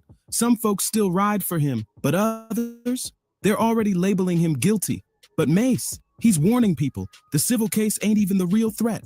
The criminal case building behind the scenes, that's the one that might bury Shannon for good. Oh, this is what I'm getting at. And for him to offer 10 million says that there might be some truth to this, because I'm not offering nobody no 10 million if I know I didn't do anything. When Mace pulled up on It Is What It Is with Cameron and dropped his take, he wasn't sugarcoating a thing. And I think the only reason that 10 million didn't work, Killer, I want to know how you feel about this. I think the 10 million didn't work because the pimp need his cut. You know, just allegedly. I'm not saying there is a pimp, right? Let me give you. It's just an idea. This is just an idea, right? So if there's a pimp, right? Why y'all keep laughing at? He said the first red flag was that $10 million Shannon allegedly offered his accuser. Mace was like, how did nobody tell him that was a terrible move? Right there. For real? Yeah, that worth a lot of money. You know how guys be, and they pushed her on her. And then she said 10. He was like, 10 is my 10. You gotta put in your number for yourself. That don't have nothing to do with mine. 10 is mine. That's what we discussed. I'm just telling. No matter how you twist it, trying to hand over a fat check after getting accused of something that serious just screams guilt. Mace didn't hold back. He said straight up, offering to pay off your accuser makes you look crazy guilty. But wait, that's not all Mace had to say. He threw in a twist that sounded kind of funny at first, until you really stop and think about it. And then it gets creepy. So here's the wild part. According to Mace, the fact that Shannon's accuser still took things to court after he allegedly offered her a massive payout, that's what raised the biggest red flag. Here's some context. The woman accusing Shannon is listed in the court docs as Jane Doe, but the internet did what it always does. Online sleuths say she's Gabriela Zuniga, a 21-year-old of model known as Gabby. And her claims, they're nothing to brush off. Gabby says she met Shannon at a gym in Los Angeles when she was just 19, and Shannon was already 54. According to her, Shannon didn't waste any time trying to get with her. Eventually, they started a relationship, but Gabby claims it was nothing sweet. She says Shannon was controlling, expected her to be on call 24/7, and tracked her when she wasn't with him. But that's not even the craziest part. Things reportedly spiraled after that huge mess last year when Shannon accidentally went live on Instagram while he was in bed with someone else. Yeah, that moment blew up fast. Gabby says she felt humiliated and tried to cut ties with him. But Shannon? He allegedly wasn't having it. She claims he kept pushing to meet up, saying they needed to talk things through. But when she finally let him come over, that's when things took a dark turn. According to the court filings, he allegedly got aggressive, and what happened next is now the center of this entire case. She says she was crying and begging him to stop, but according to her, he didn't, and that wasn't the end of it. Fast forward to January 2025, Shannon allegedly showed up at her place again, claiming he just wanted to drop off some gifts. But when he got inside, she says things turned ugly all over again. This time, she claims he didn't respect any of her boundaries. She reportedly asked him to use protection several times and says he ignored her. She also accused him of crossing a serious line in an extremely personal way without her agreement. After that incident, Gabby allegedly sent Shannon a gut-wrenching message. According to the court docs, she texted, "I cried when you left because I begged you to put one on and not go there. And you didn't listen. I don't care what our history is. No means no." But then, things got even messier. Not long after the lawsuit hit the public, Shannon's legal team leaked a batch of texts that Gabby had sent to him before the alleged incidents. And they paint a completely different picture. In one message from October 7th, 2023, she allegedly wrote, "I want you to put a collar around my neck and hold it tight while we're getting it in." Then, on January 1st, just days before the second reported event, another message read, "I know you missed this big, juicy body, $25,000 per cheek." That's the kind of message that got everybody talking. There's more, a string of texts with wild talk, intense requests, and flirty lines like, "Only if you give me your full energy, then I can do whatever I want to me." Or even, "I want to taste you and then marry you. That's my man. I want your legacy in me." The internet exploded. Some said these messages showed Gabby was playing both sides. Others argued that no text, no matter how wild, ever cancels out the word no. You better want it, because once you get it, you're stuck with it for life after you give me that baby. That's what Gabby allegedly texted Shannon. And honestly, nobody's quite sure what Shannon's lawyer was thinking when he leaked those messages, because if the goal was to help his image, it backfired hard. But things didn't stop there, they got crazier. Gabby's lawyer, Tony Busby, yeah, that Tony Busby, the same guy who's handled huge cases, came back swinging with some explosive audio recordings of Shannon. And what's in those clips? Disturbing stuff. In the first one, Shannon can allegedly be heard threatening Gabby, telling her he's gonna choke her and that she doesn't have a choice. People were stunned. But then came a second recording, and this one made things even messier. Shannon allegedly sounded like he was ready to get physical with her. Again, no jokes, no denial, just straight up aggression in his tone. I don't know. Anything I say, you're just gonna like get mad at and you're just gonna hang up on me. So I feel like I'm not gonna hang up on you. Here's what it is. what does that even mean? Nothing yet. You want to be a dick to me now, so I don't want to be, don't manipulate me. I don't know that mercy. If you say that one more time, I'm gonna choke the shit out of you when I see you. I don't. You know what? Well, I don't want to be choked. Yes, you do.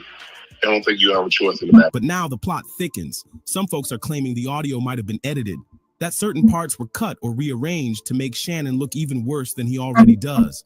And now people are asking, is this really about a toxic relationship gone wrong? Or is there something deeper going on behind the scenes? That's exactly why Mace said it made no sense for Gabby to reject that $10 million offer. He felt like if the accusations were shaky, and considering how hard it is to prove this kind of case in court, the payout should have been more than enough to settle it quietly. And let's be real.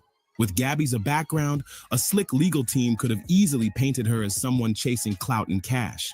That's the ugly game of public opinion. But instead, she turned it down. And that's what's got everybody wondering what's really going on here.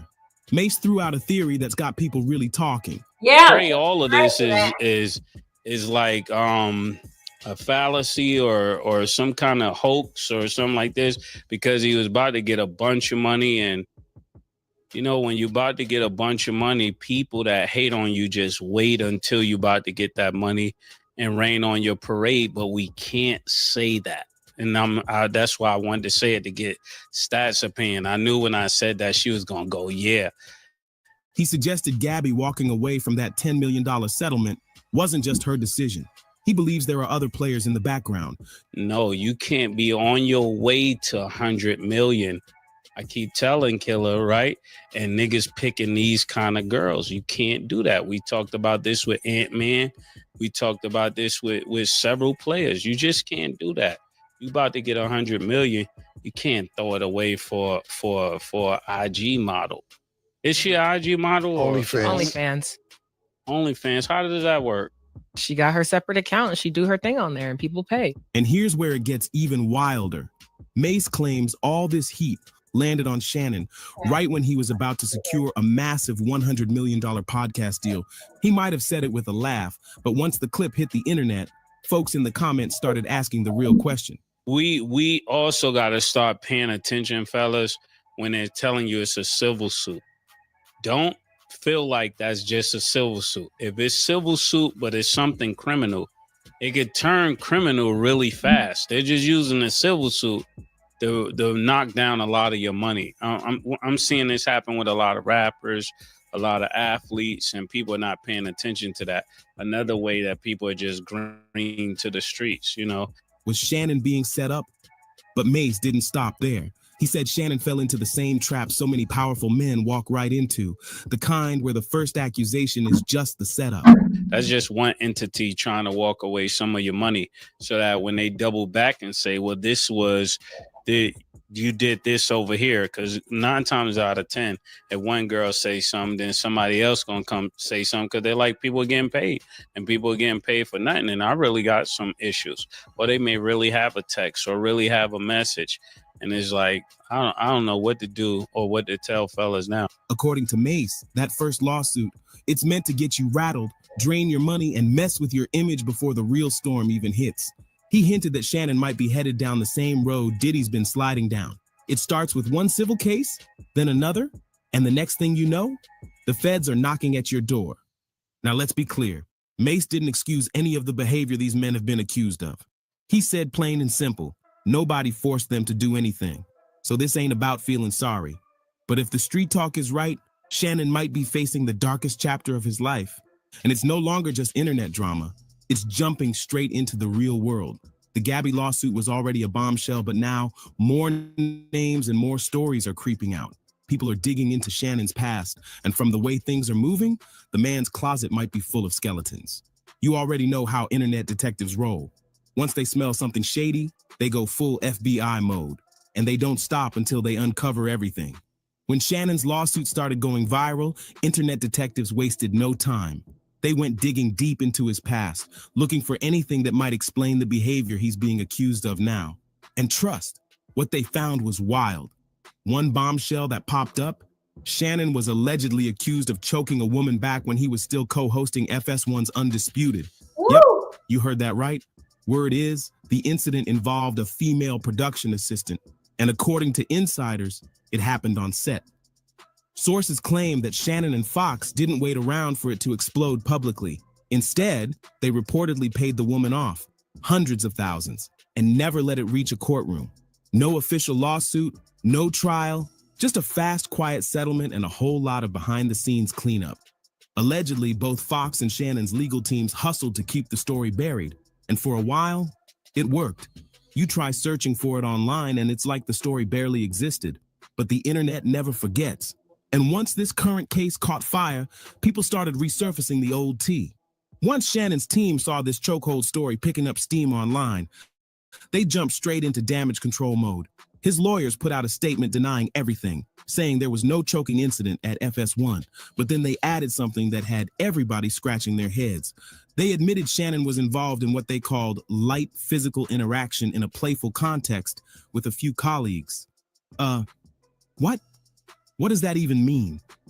That phrasing had folks side-eyeing the whole situation. Like, are they saying it was a joke? A game? Because when the words choking and playful show up in the same sentence, something doesn't feel right. No matter how hard they try to spin it, it's clear that Shannon's past is getting dragged into the spotlight. And the deeper people dig, the more complicated this whole thing gets. And seriously, how is playful interaction supposed to explain choking someone out? That excuse had people looking sideways. But hold on, because it gets even messier. Another disturbing case has now resurfaced, this time involving Shannon's ex, Michelle Evans. Michelle took legal action back in 2023, suing Shannon for defamation after first getting a restraining order against him.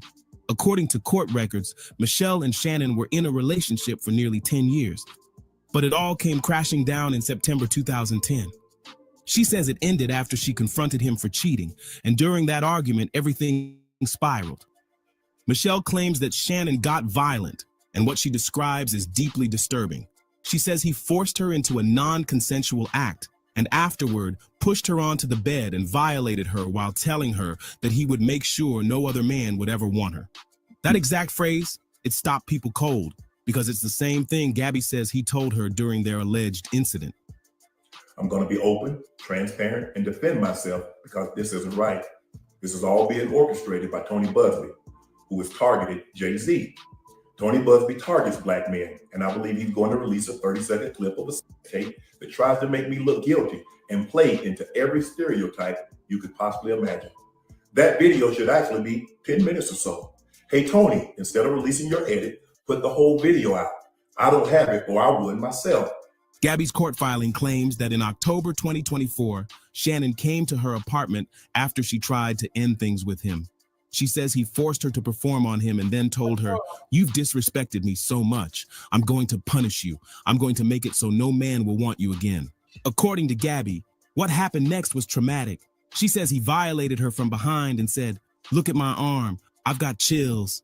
That's how good this is." All while she was sobbing uncontrollably. Now here's the chilling part.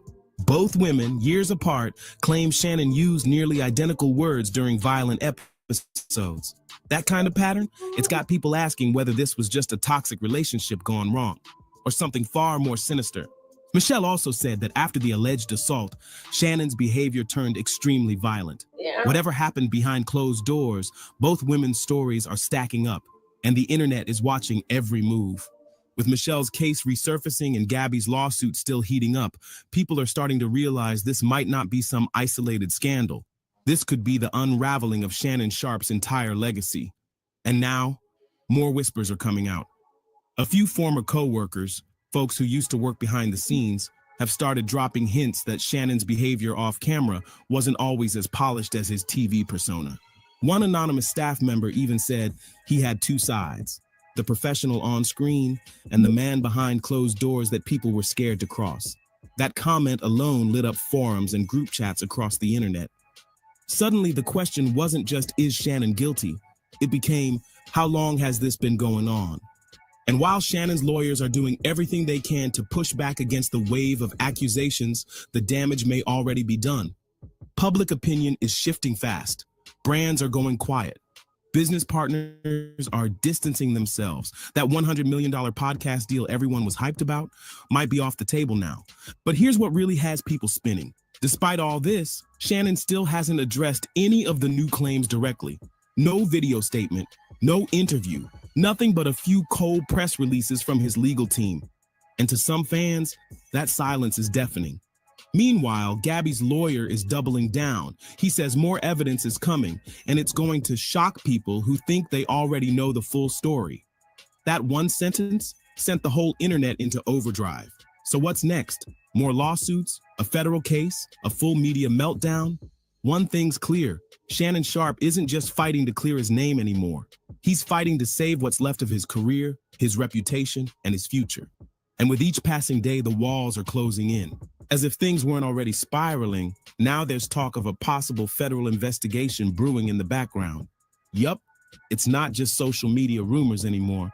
Some insiders claim that law enforcement agencies have started poking around Shannon Sharpe's past, especially after the audio clips and old settlements came to light. One source said, once that second voice recording dropped, certain people in power started paying attention. If that's true, Shannon's problems might be bigger than any civil lawsuit, way bigger. And get this, fans are now digging through old interviews, podcast episodes, even Instagram lives looking for anything that might have slipped through the cracks. Okay. One clip from 20. Oh, look at he look just like that damn dog, doesn't he? Okay, y'all. They right now they're gonna go on break. But anyway, what I'm gonna do is I'm gonna stay here with you guys and let me go. Let's look at for some stuff that's on over here on X. Hey X, let me come over here with you guys and see exactly what's going on. What you guys got over here? Hold up. Let me get X out here. Let me see how we going.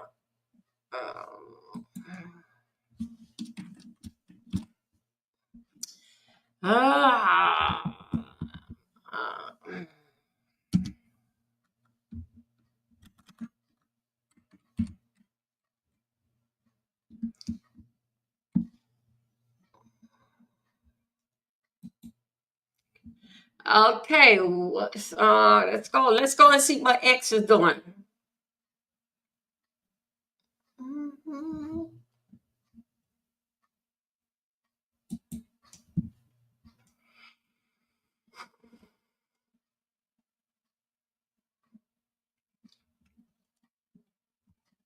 Okay.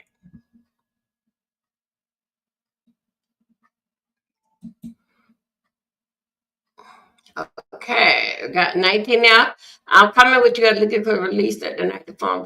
Okay, let's get into this here. Hold up a second. I'm coming. I want to see exactly what they're talking about dealing back with.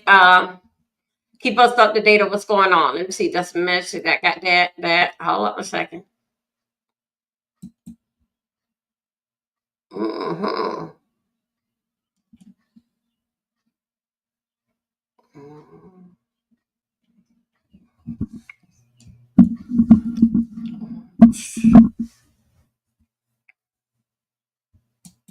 Let me see what you guys are doing. Hey guys. Hold on a second. No. I can take it down. Okay, I don't want to hear it.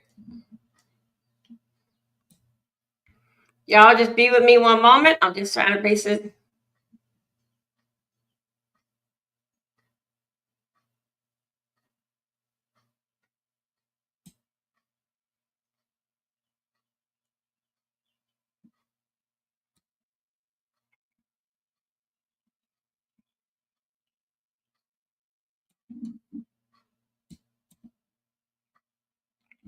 Hold on a second. Let me get this out of here. Let me get this out of here. Let me get this here out. Thank you guys from over here watching and observing what is going on. Thank you.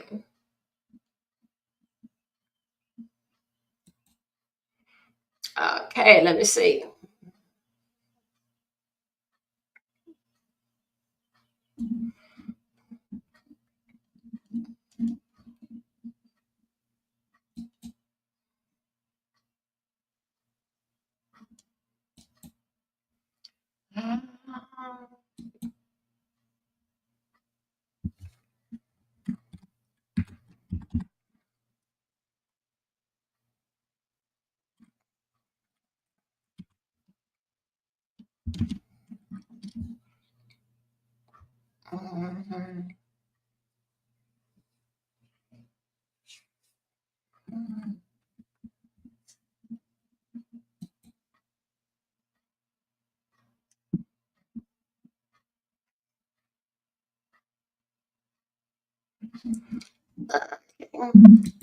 Yeah, give me one moment. I'm over here getting us some stuff together over here.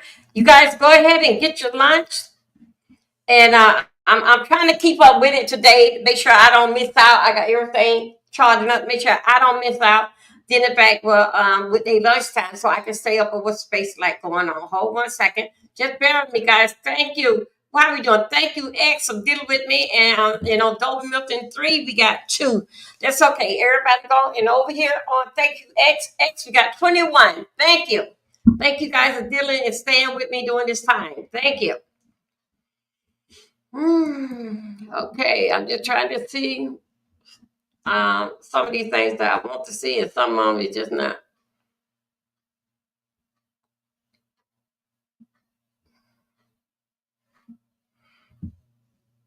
Okay.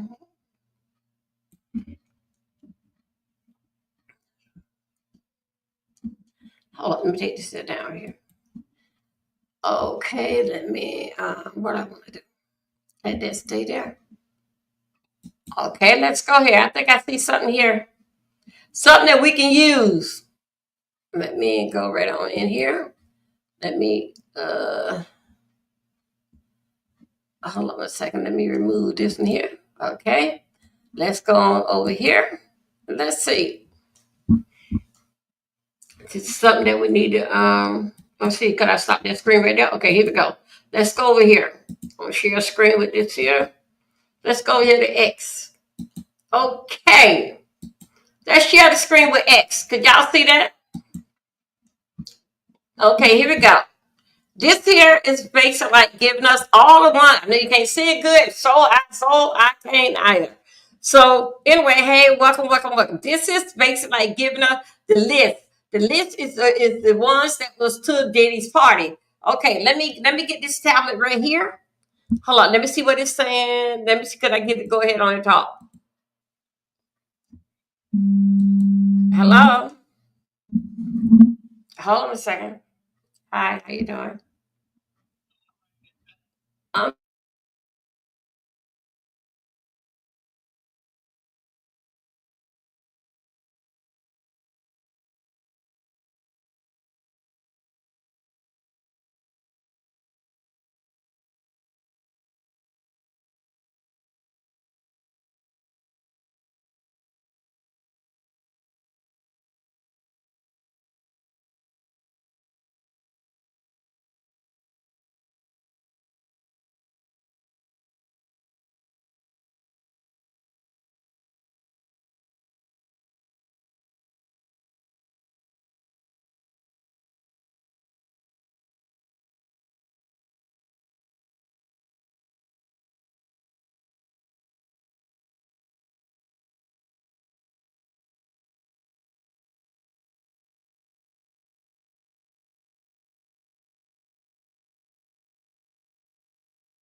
let's see. Okay, you guys, right here. I got this. I pulled this shit over there. You guys over there on X, how you guys doing? I just pulled this shit up from over there. Okay, and this basically like giving you the list. This is the breakdown of Diddy party list. That been released. Okay, you can find that. I think I don't share it out on my community wall. Hold on, let me make sure that I did. Oh boy, my goodness, I shared that. I'm gonna be sharing that on my community wall for you guys to take a look at it. It better be there. Hold on a second. Let's go. I put it up there. Let me see. Release upon that has been released. These screenshot video.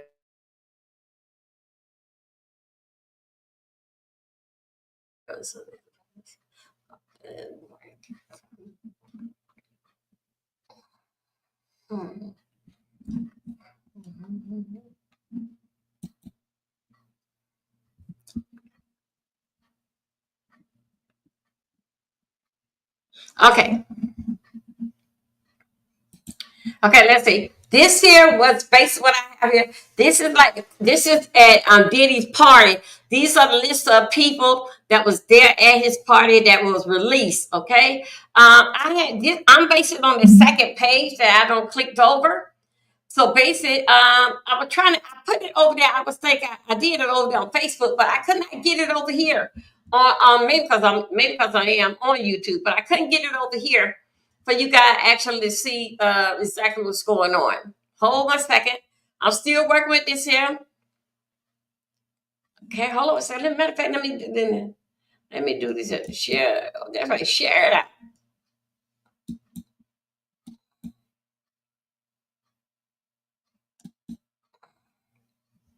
Okay.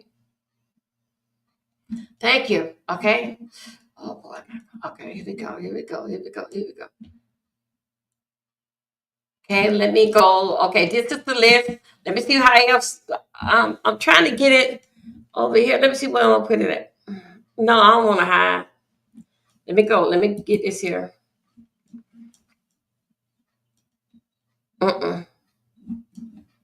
Forget it. I'm not gonna do that. I'm not gonna even do that. Let me just try to.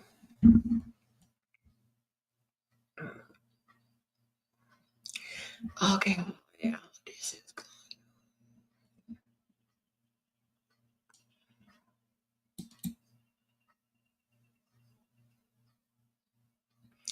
Oh my goodness. Hold on a second. How could I put it on here? Copy link. Now I'm gonna go over here. Okay.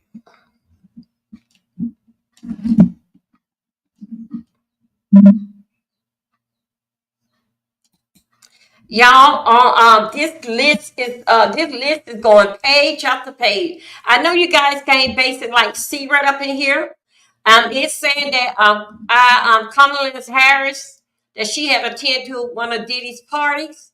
Anyway, that is her name right here, a circle. Also, too, what I'm gonna do, I'm gonna put this basically on my community wall. So those that want to see it, let me get over in there. Those that like to take a look at it, it's gonna be over here. Let me go. Let me go. Let me go. Okay, I'm putting it on my community wall.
Okay. Okay, you guys, thank you. I don't post over there on my community wall. I have posts for those that want to see the list. Those all that said to this party that was released. Okay. So anyway, I post that on my community wall. I'm gonna sit here and we're gonna let me see how we doing with the court because it gotta be they have to come out and start talking about something. I get you a second. Okay, I submitted those documents to them. Hold one second. Make sure everybody's cool. Okay, let me see. Make sure here 74 is okay. Wait a minute, you guys.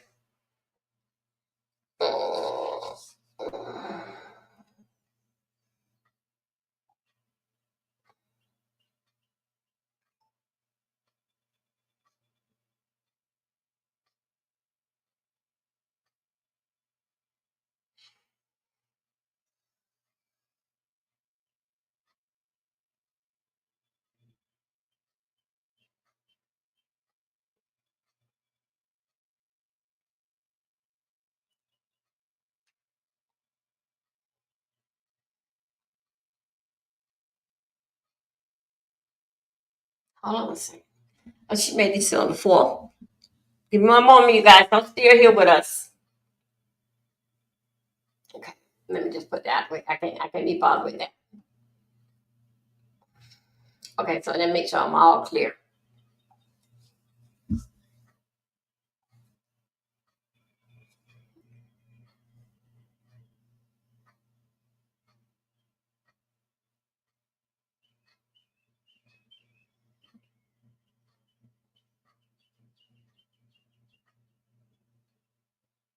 Okay.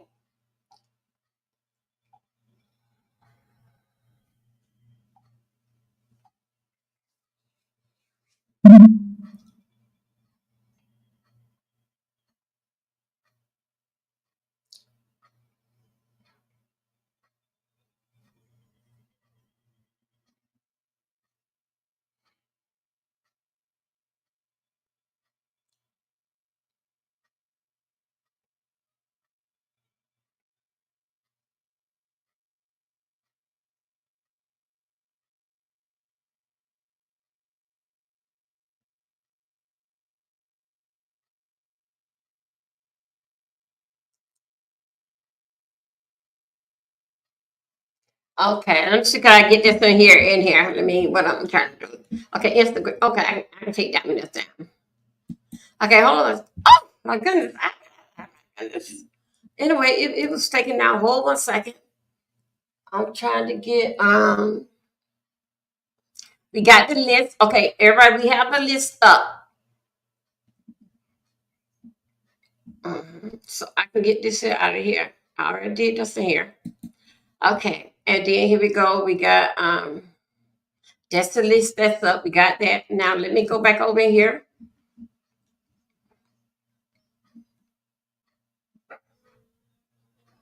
Okay.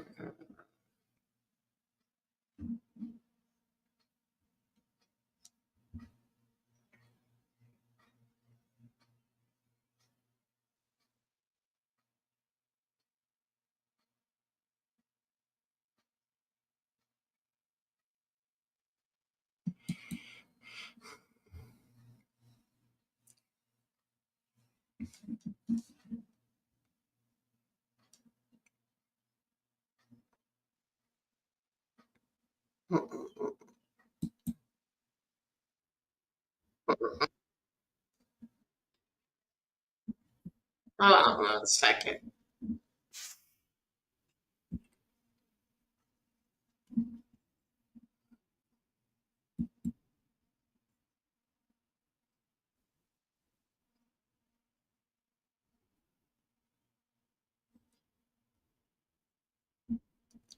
Thank you, Londa.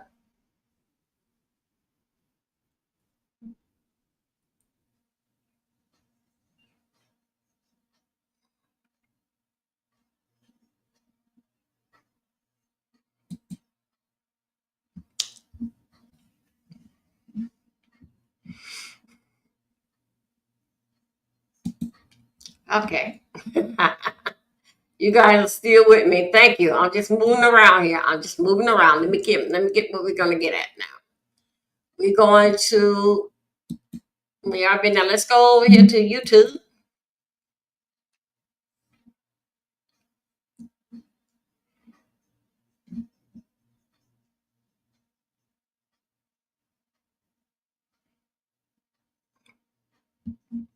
Here we go. We got something.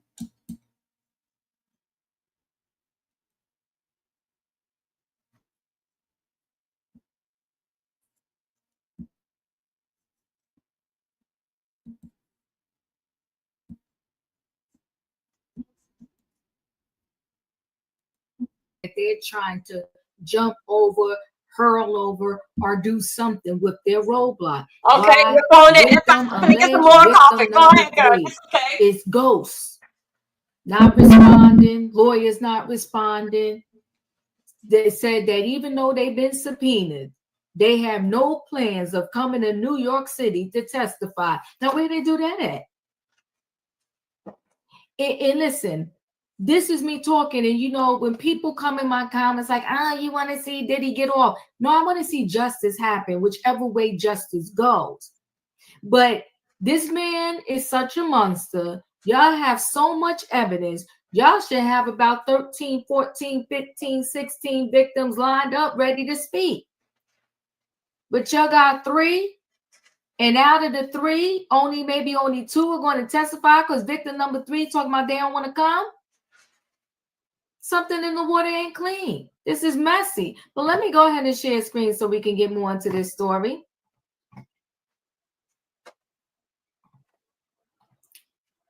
So Diddy's prosecutors under pressure to get testimony from alleged victim number 3. So federal prosecutors are under pressure relating to one of their star witnesses in the Diddy trial because they revealed in court today they may not be bringing an alleged victim into the courtroom to testify. The alleged victim in question is a woman, and the feds revealed Monday the woman does not live close to New York City, where the trial is being held. And they said she told the court she might not even show up despite being subpoenaed. Somebody talk to me. Where that happened at? Now, this is Maureen on the prosecution team, Maureen Comey. Prosecutors claim they are having difficulty contacting the woman and her attorney. And the judge asked the prosecutor, Maureen Comey, if the prosecution planned to drop the woman's name in opening statements. Comey said the prosecution would not be getting into the woman's story until the second part of the trial. And during opening statements, the woman would be described as one of the many women who have allegedly been abused and sexually exploited by Diddy. Diddy's lawyers told the judge prosecutors need to tell them what they plan on doing with victim number 3 by the end of this week. And the judge implored the feds to make every effort to reach the woman's attorney and secure her appearance. As for Diddy's appearance in court Monday, we're told he covered up his neck tattoo with a sweater and a collared shirt, and none of the prospective jurors made eye contact with him as they came in and out of the courtroom. Overall, we're told things were mild and copacetic during the first day of the trial proceedings, with prosecutors and Diddy's lead attorney, Mark, working well together. Diddy and Mark passed notes back and forth throughout the day, including one that appeared to be a question Diddy had about one of the jurors who said they did not like to see violent videos.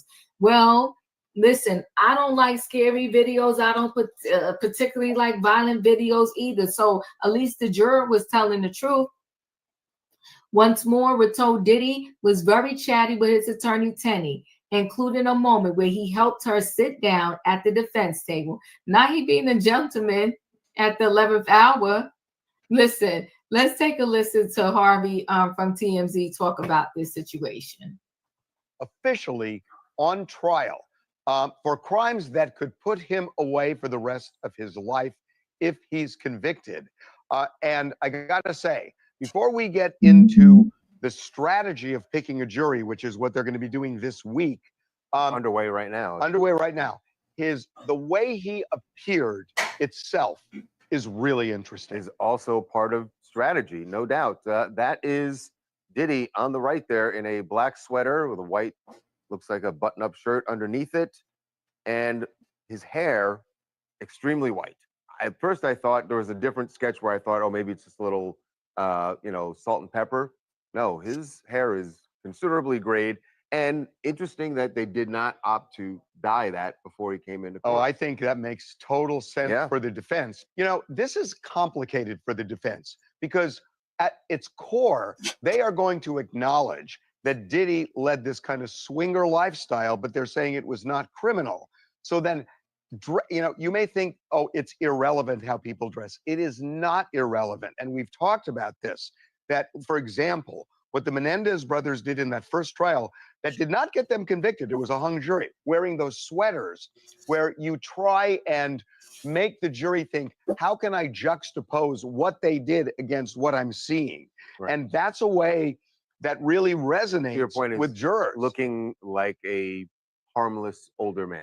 I think that's the point. Is the look. I think that's absolutely the point. Everybody thought he was going to come in a suit, and he did not.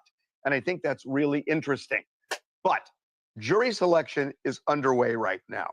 And I think there are some really interesting factors at play. And we talked about this a lot in the Two Angry Men podcast, myself and Mark Garagos. But I think it's worth talking about this, that, there has been a lot of talk about minors being involved and celebrity sex tapes. We've just heard that, the swirl since all of this started. But the reason we've heard all that is because some of those things have been alleged in these civil lawsuits that have been filed against him. Exactly. And so the reality is neither of those play a part in the criminal case. And in a weird sort of way, the defense, at least, I think, would want jurors who believe that there will be evidence about minors, there will be celebrity sex tapes, because... So here's my question. How do you get that out of a potential juror? As they're you find out what now. Yeah, what the judge is asking. What do you know about the case? Because everybody's heard something.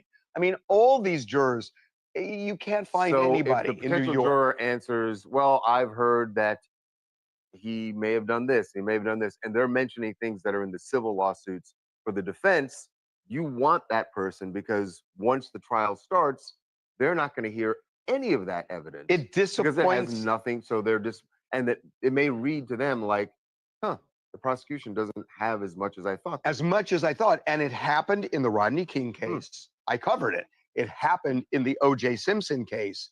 And, you know, in a weird way, you want jurors who are confused with all the civil allegations and the criminal case. So that's one factor that's involved here. Yeah, no, I think you're 100% right. You want that mismatch of the jurors' expectations that this is going to be tawdry, there's going to be sex tapes, there's going to be minors involved.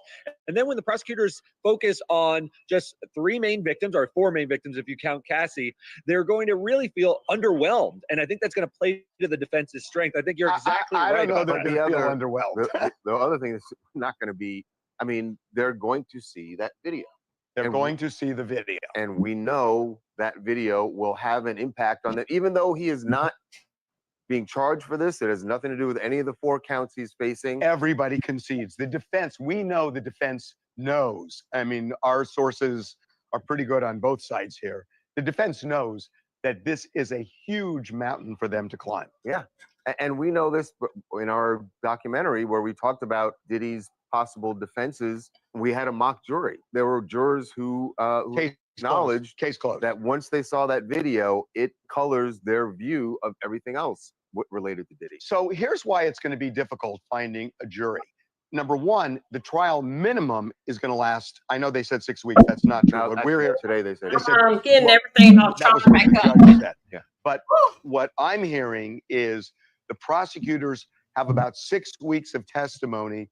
The defense has 2 weeks of testimony. But then when you add in closing argument, when you add in opening statements, and not even counting deliberations and verdict, you're getting close to 9 weeks with that. So good luck finding jurors who are going to say, yeah, I got 9 weeks. You know, what about vacations? Yeah. What about family? Right, What in the about middle of- hardship the with summer is working? starting, yeah. And also, a lot of people just don't want to be part of this because they don't want to target whichever way they go. And so it's going to be hard. The final thing I want to say is bias, that you are never going to find jurors who are a blank slate. You almost don't want jurors with a blank slate because they're so disconnected. Right.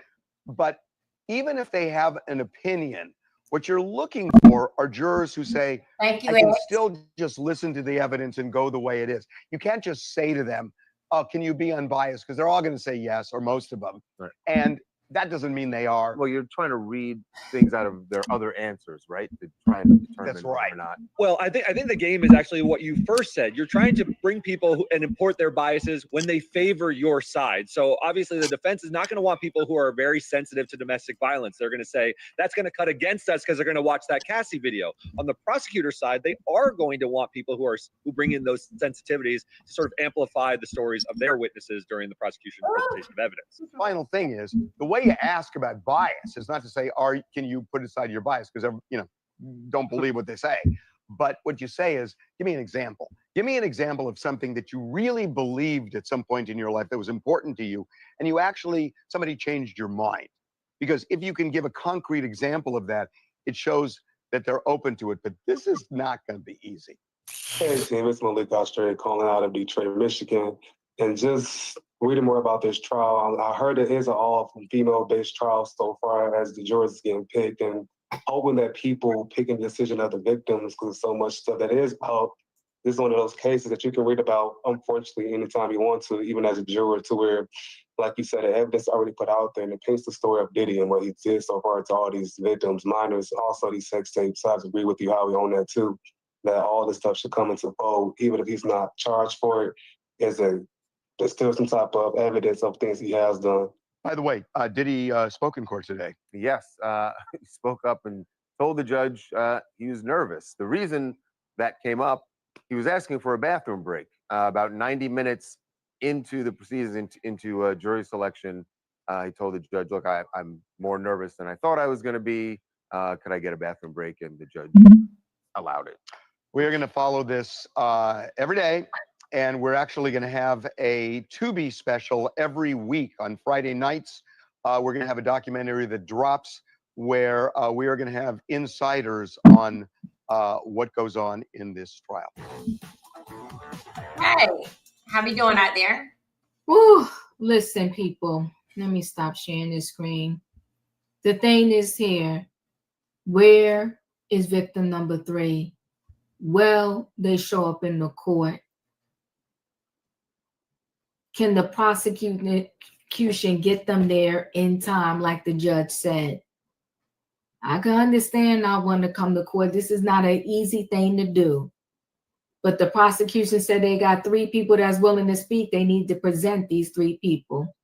Chat with me in the comments, and when I get an opportunity, I will chat back. If you're not a subscriber, subscribe. Hit the notification bell so that every time I upload a video, you will be notified. If you are a subscriber, welcome back. Everybody, thanks for watching. Let me know your thoughts on victim 3, missing in action. Saying they don't give a darn if they were subpoenaed. They ain't coming. Thanks for watching, guys. I'll see you on the next video. How y'all doing today? Okay, let's see what we have.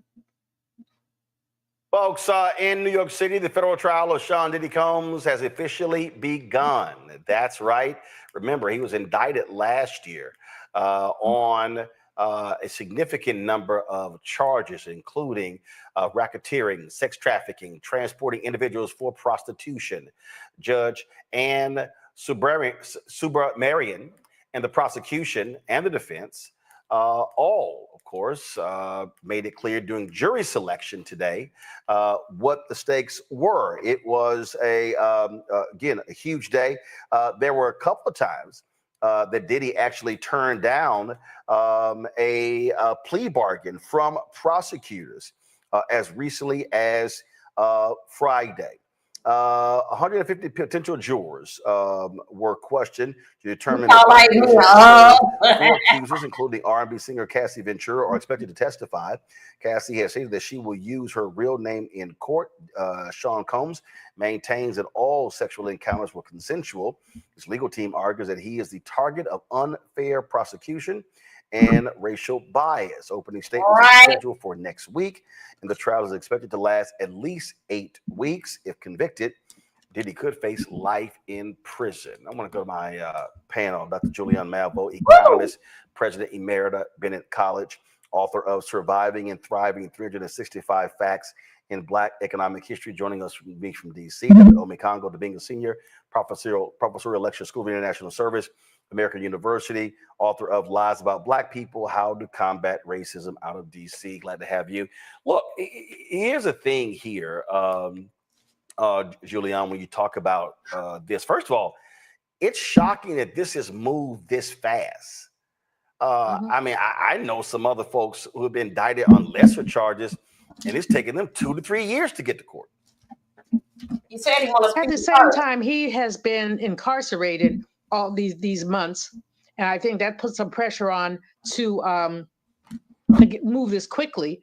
But to be honest with you, Roland, I hate to say I don't care. I do care, but it's not with the idiot in the house that enslaved people built.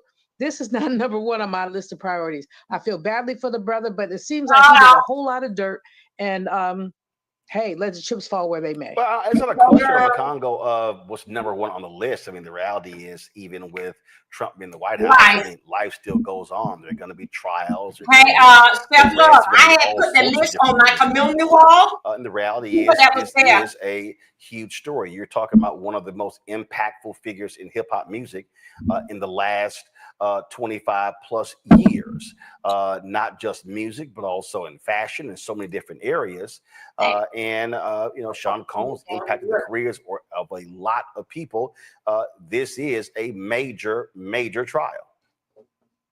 This is huge, and it's important for the country. It's important for the rule of law and all of that stuff, of course. But it's really important for our community. This is, coming after the R. Kelly trial. This is another opportunity for people in our community who have done terrible things against members of our community, particularly Black women and young Black women, young Black men and boys, possibly boys as well. I don't know. We'll find out with this trial. Who have done terrible things by our community and have been allowed to get a pass. Literally. Okay, let's talk about this for a minute. He's saying that dealing with this situation, that what is he dealing with the Black community, right? He ain't got now one of us up there. Only by only by them around there, flitting around there, barking like a dog, putting put their hand in his butt and all that type of stuff there. It was them white girls. So it ain't a situation to target our community. He targeted the damn white folks and them young girls. He targeted himself. So because of his skin is black, what he did, that ain't us. Okay, here we go. Let's go. Really rolling for decades. We blasted their music. They rose to the top of society, soundtracks and deals, Pepsi, commercial deals, all of these things. Diddy was on top of all of that. He was the untouchable star. And he got off of other charges, the gun possession thing, all these other type of things. And this is an opportunity, hoping that everything goes smoothly in terms of the people are able to testify, get their stories out, are not harassed, intimidated and so on and so forth. I think there's a lot of other guys in the industry who are probably shaking in their boots right now as this trial's getting to start. But we need to use this as a moment for us who are in hip hop, who are quote unquote elders in hip hop, to make sure that we're using this as an example to take control of this industry, to make sure that we're setting an example for future generations of artists as well as listeners of hip hop to know that they'll be protected and respected. Maybe not so much in the lyrics. Hopefully that can change too, but at least in these physical spaces, because so much has gone on in our community. I was listening to LL Cool J's Big Ol' Butt came on the other day. And like the second verse of that is about him picking up girls at a high school, right? You listen to BBD, Do Me, the backstage, underage, adolescent, how you doing? Like there's been so many things that were normalized as part of the culture as it relates to being involved with young people. But then Diddy took it to a higher level with everything that he's accused of in terms of physical abuse, Cassie, and all these other issues. So this could be a great reckoning for us in hip hop, and we all should pay attention. This is the New York Times story here. It said many of the potential jurors said they had been exposed to the case on television, at the gym, through water cooler talk among coworkers, via a comedian making jokes on Instagram. That exposure was not necessarily disqualifying, as long as the potential jurors, who are not being identified by name, said they could decide the case based only on the evidence they saw in court. Quote, "You understand that Mr. Combs is presumed innocent," the judge asked one potential juror, who said she had heard about the case on the radio and had been aware of Mr. Combs' music and celebrity since the 1990s. Absolutely. At one particular point, one of the jurors asked the judge for a restroom break, and the judge expressed hesitance. Mr. Combs spoke up briefly. "I'm sorry, Your Honor, I'm a little nervous today." Those were the only words it was quoted as speaking today. And then regarding the Cassie tape, one potential juror said, quote, "It was upsetting to watch, but I don't know the full story." You see here, some of the questions were more tailored to the case. Did potential jurors have experiences with artists in the hip hop community that could jeopardize their impartiality? How about allegations surrounding commercial sex workers, which is a core part of the government's case? And see, right there, that really, and this is the thing that it's going to be very interesting to see how this case unfolds and how the prosecution chooses to proceed. As I said, Julian, Sean Combs turned down on a couple of occasions a plea deal from prosecutors. And you have commercial sex workers. That's what they do for a living. So it's going to be very interesting to see how the prosecution lays this case out, saying that this somehow was illegal that took place when they're in the business of sex. I have to rethink my earlier answer and yield to Omakongo's greater wisdom in terms of contextualizing essentially what this has meant. And whether they're sex workers or not, they don't deserve to be beaten. They don't deserve to be imprisoned.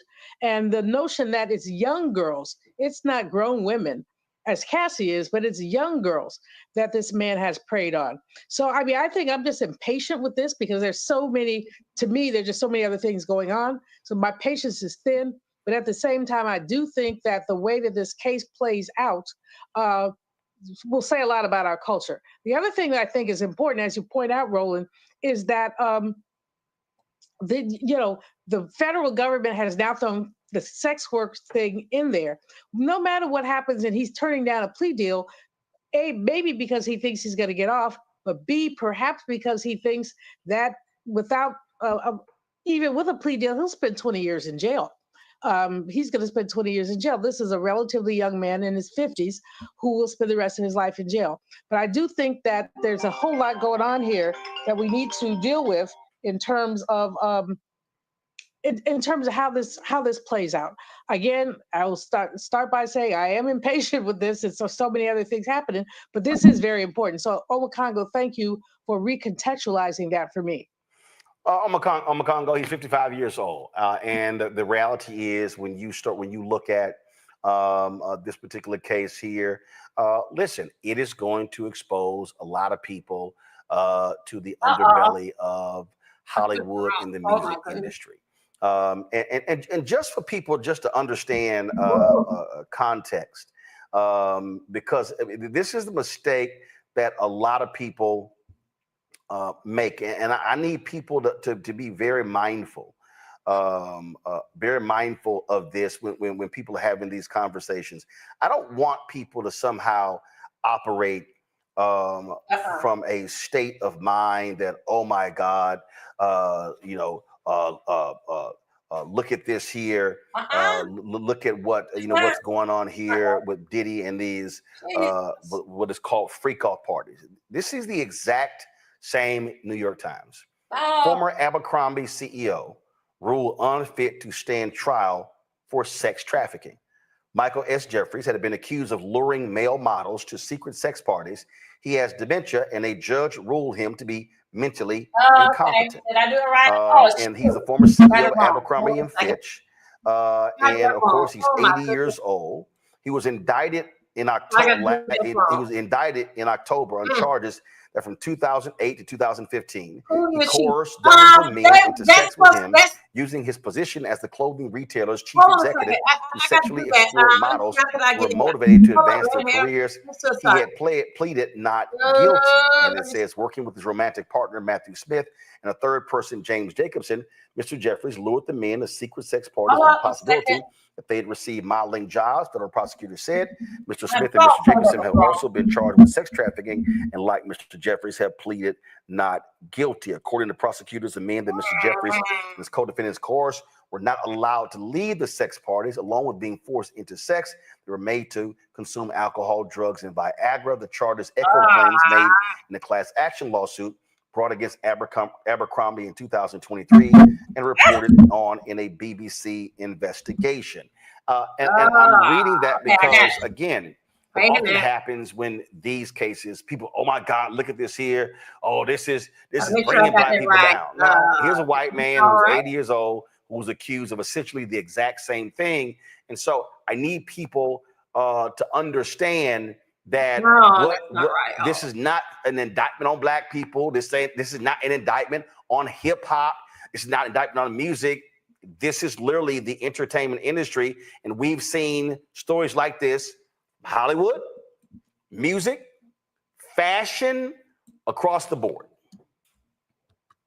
Yeah, I'll be honest. When the Me Too movement started to really pick up, Weinstein and Cosby and so on and so forth, I was actually very dismayed at the fact that I felt like hip hop got a pass. Like, I can't think of any major hip hop artist during that particular time when Me Too was really, really popping that got put on any of these charges, right? And then, the R. Kelly documentary and stuff came out. I mean, this stuff has been going on for a while, but hip hop finally kind of came out unscathed. And now this is not the issue anymore. And so you're absolutely right that if people who are consumers of hip hop, who are part of the hip hop community, who love hip hop, if they put his accusers first, then they should be able to look at this as some form of objectivity. If they keep looking at this as, oh, this is like when Cosby tried to get NBC and all of a sudden all of these allegations came out, they're going to continue to be, jaded by what's going on. There's going to be a lot of information that's going to come out. And I think some people who are kind of still in denial are concerned that maybe some of their guys are going to come out who they like. and they got to put up their front now to kind of save face with this all. I mean, when you're talking about issues of trafficking and all of this, Diddy didn't go to anybody's house, I'm assuming, and grab somebody. There were people involved, his bodyguards, his team. So it takes a whole network of people to do things that this man is accused of doing. And so we do ourselves a disservice if we give it off for just, I didn't even know about the Abercrombie case and what you just read. So we do ourselves a disservice if we just talk about conspiracy theories, especially, I'm mad that this stuff didn't really hit the fan until people had to see the video with Cassie for stuff to really hit the fan. But actually, this actually didn't hit the fan even with the Cassie video. What happened? What happened was it was the lawsuit that dropped in the New York Times on a Thursday. It will sell the next day. That's what changed it. And so that's what happened. And again, it's another story that, again, look, I follow the news. I just need people to understand what we're talking about here. Go to my iPad. This is Peter Nygaard. Peter Nygaard, huge in the fashion industry, was sentenced to 11 years in prison in Canada for sexually assaulting 4 women at his company's headquarters. He's still facing trials in Montreal, Winnipeg, and New York. This story here is from September 2024. He basically was accused of doing the same thing Jeffrey Epstein was doing. He actually had an island. He actually had his own place in the Bahamas where people talked about the wild sex parties and things along those lines that actually happened at his home there as well.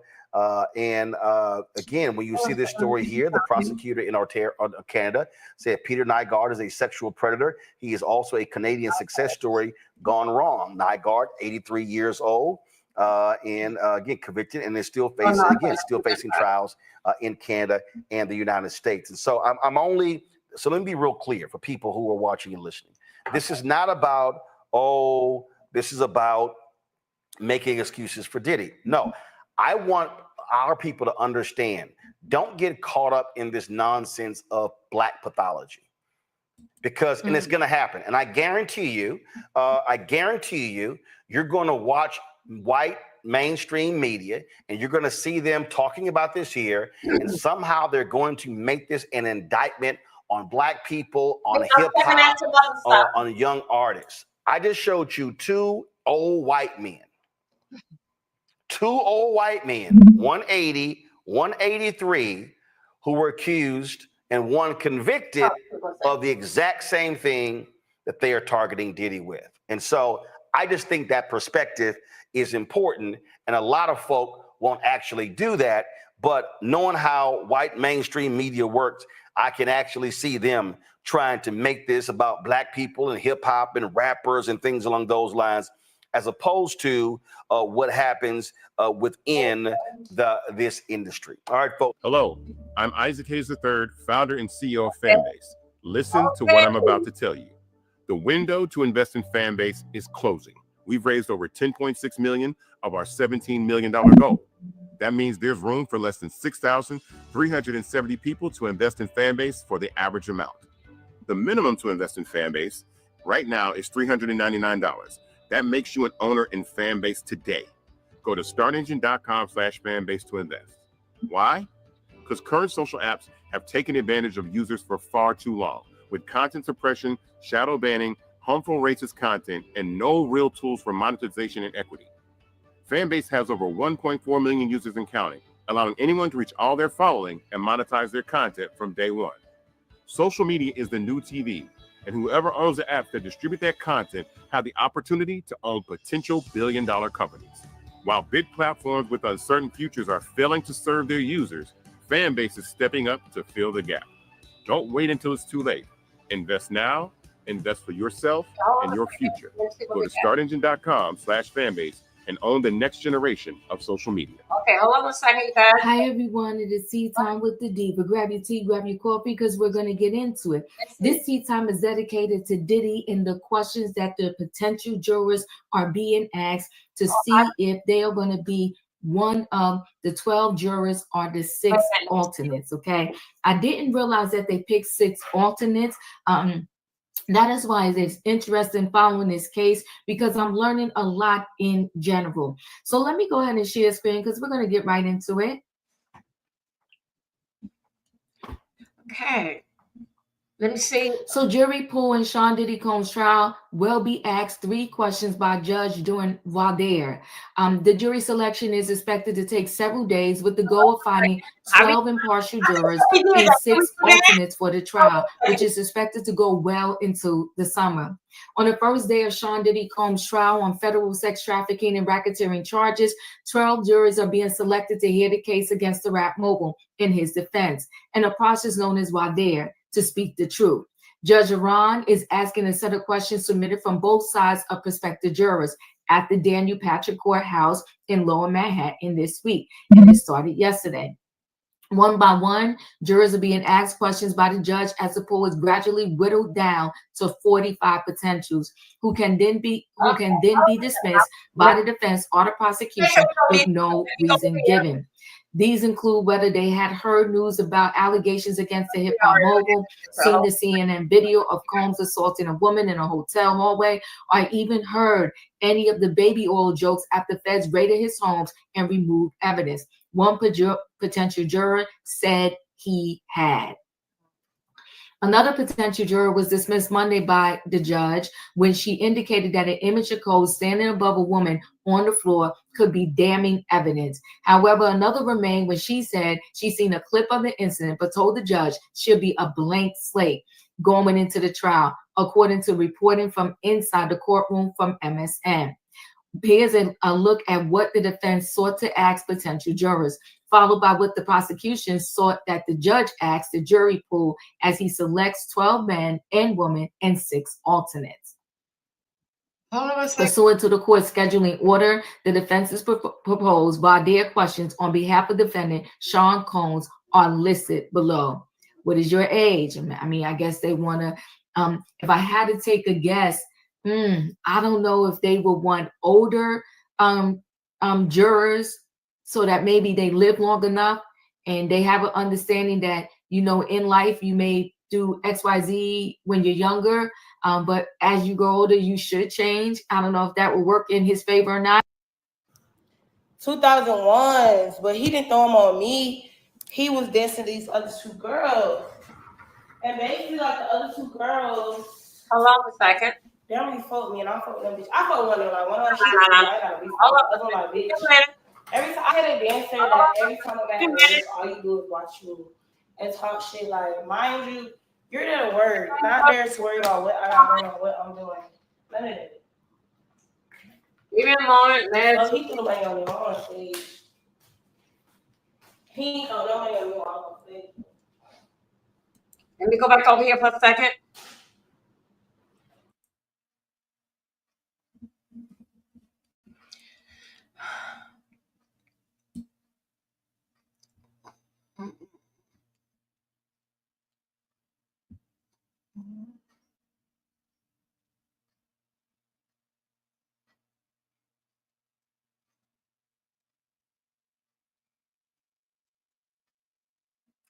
Okay.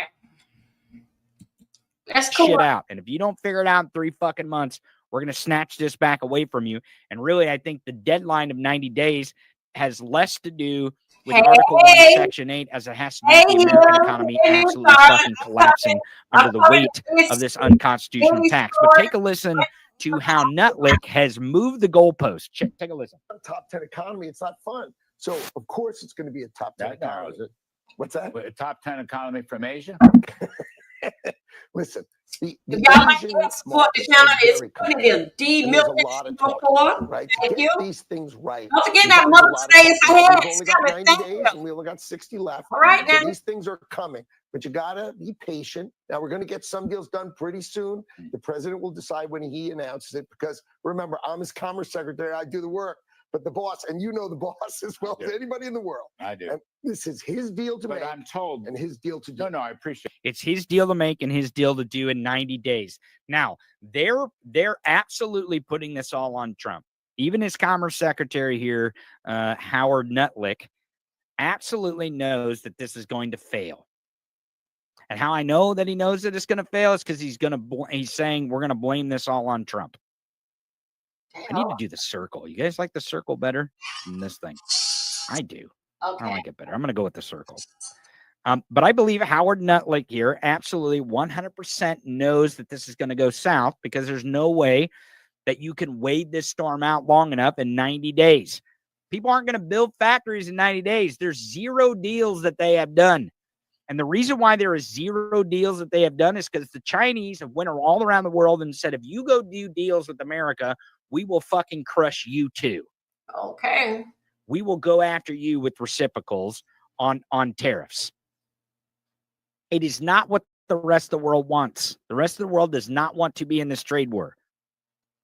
And China is winning on that front in the war. Someone says, yes, the circle looks good. Okay, so I'll stick with the circle. I'll stick with that. I want to go to this clip here from the Mattel CEO, because Donald Trump keeps talking about baby dolls and and shit like that. And I think this this is significant, because the American people are really going to find out how long lasting a really stupid economic policy is. I believe that's what we're going to learn here.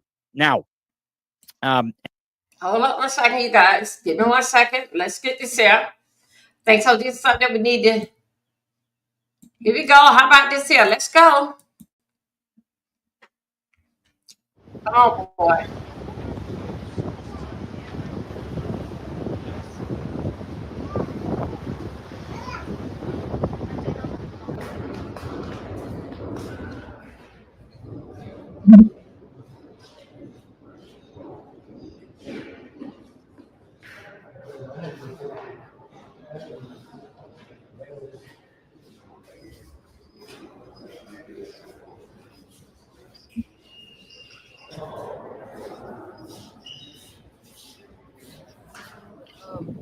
I don't think that they will, but I think that they absolutely should for the worst of the worst criminals.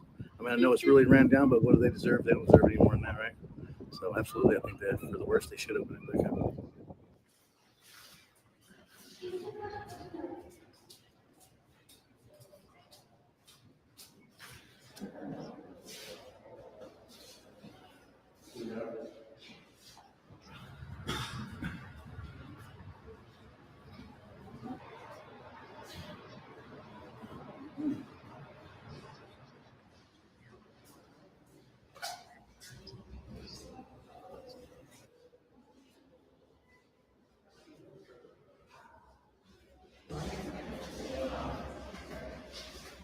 This is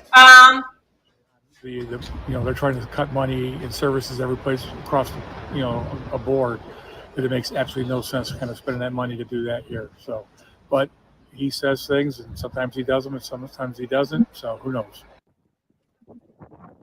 Oh, you guys, give me a minute. Welcome everybody. Let me step.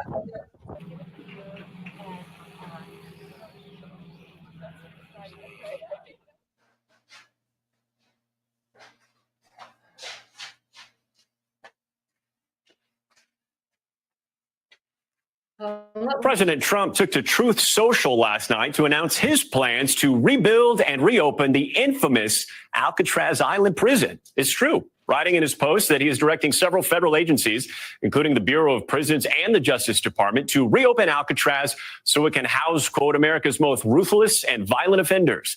He also seemed to suggest it could hold undocumented migrants. Where did you get the idea for reopening Alcatraz? Just an idea I've had, and I guess because the judges, so many of these radicalized judges, they want to have trials for every single, think of it, every single person that's in our country illegally. It's got quite a history, frankly. Yeah. So I think we're going to do that, and we're looking at it right now. Now, Alcatraz has been closed for more than 60 years, largely due to its expensive upkeep. It's now a major tourist attraction with the National Park Service, drawing millions of visitors each year.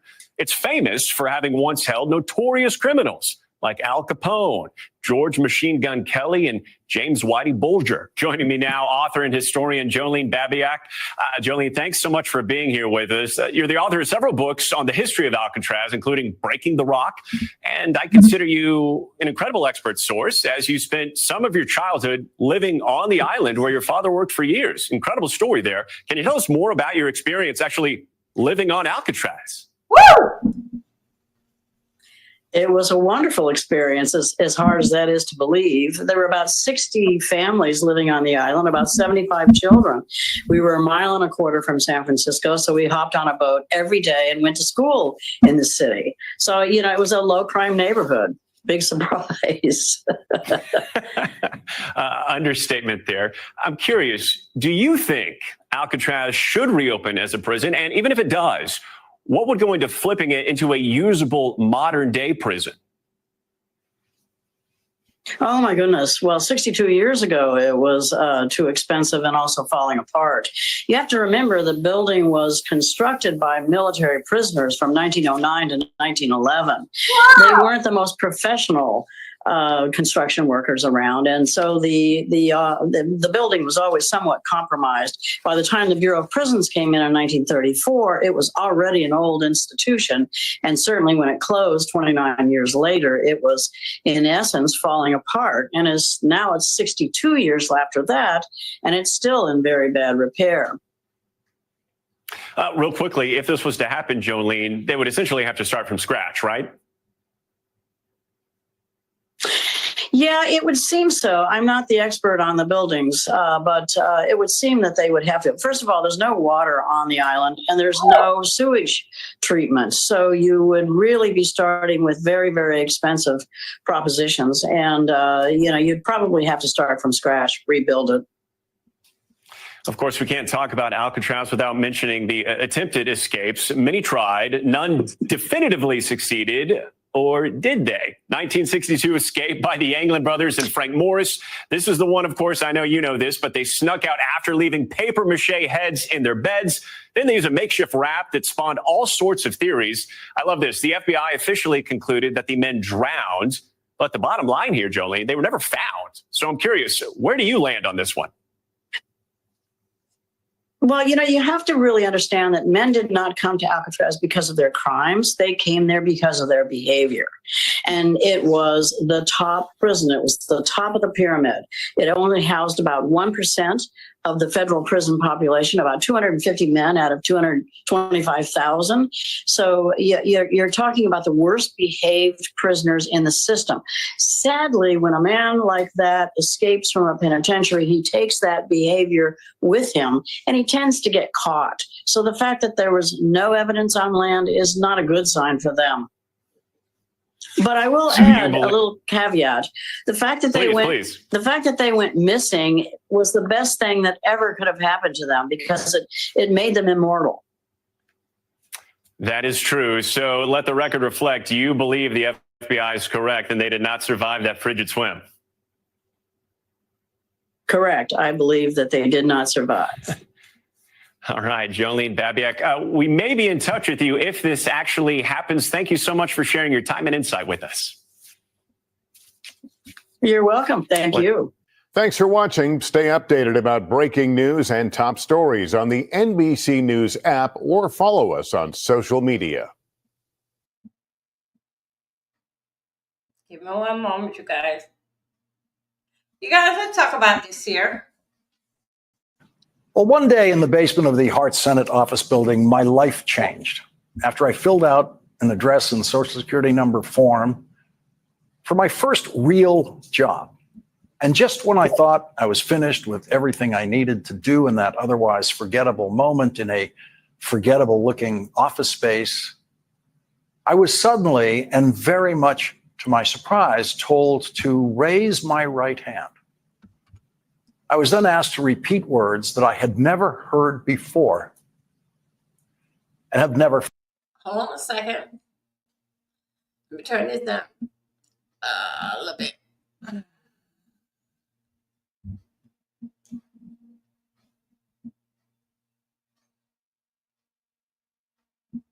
Hold up, you guys. Just deal with me 1 second. Oh, boy.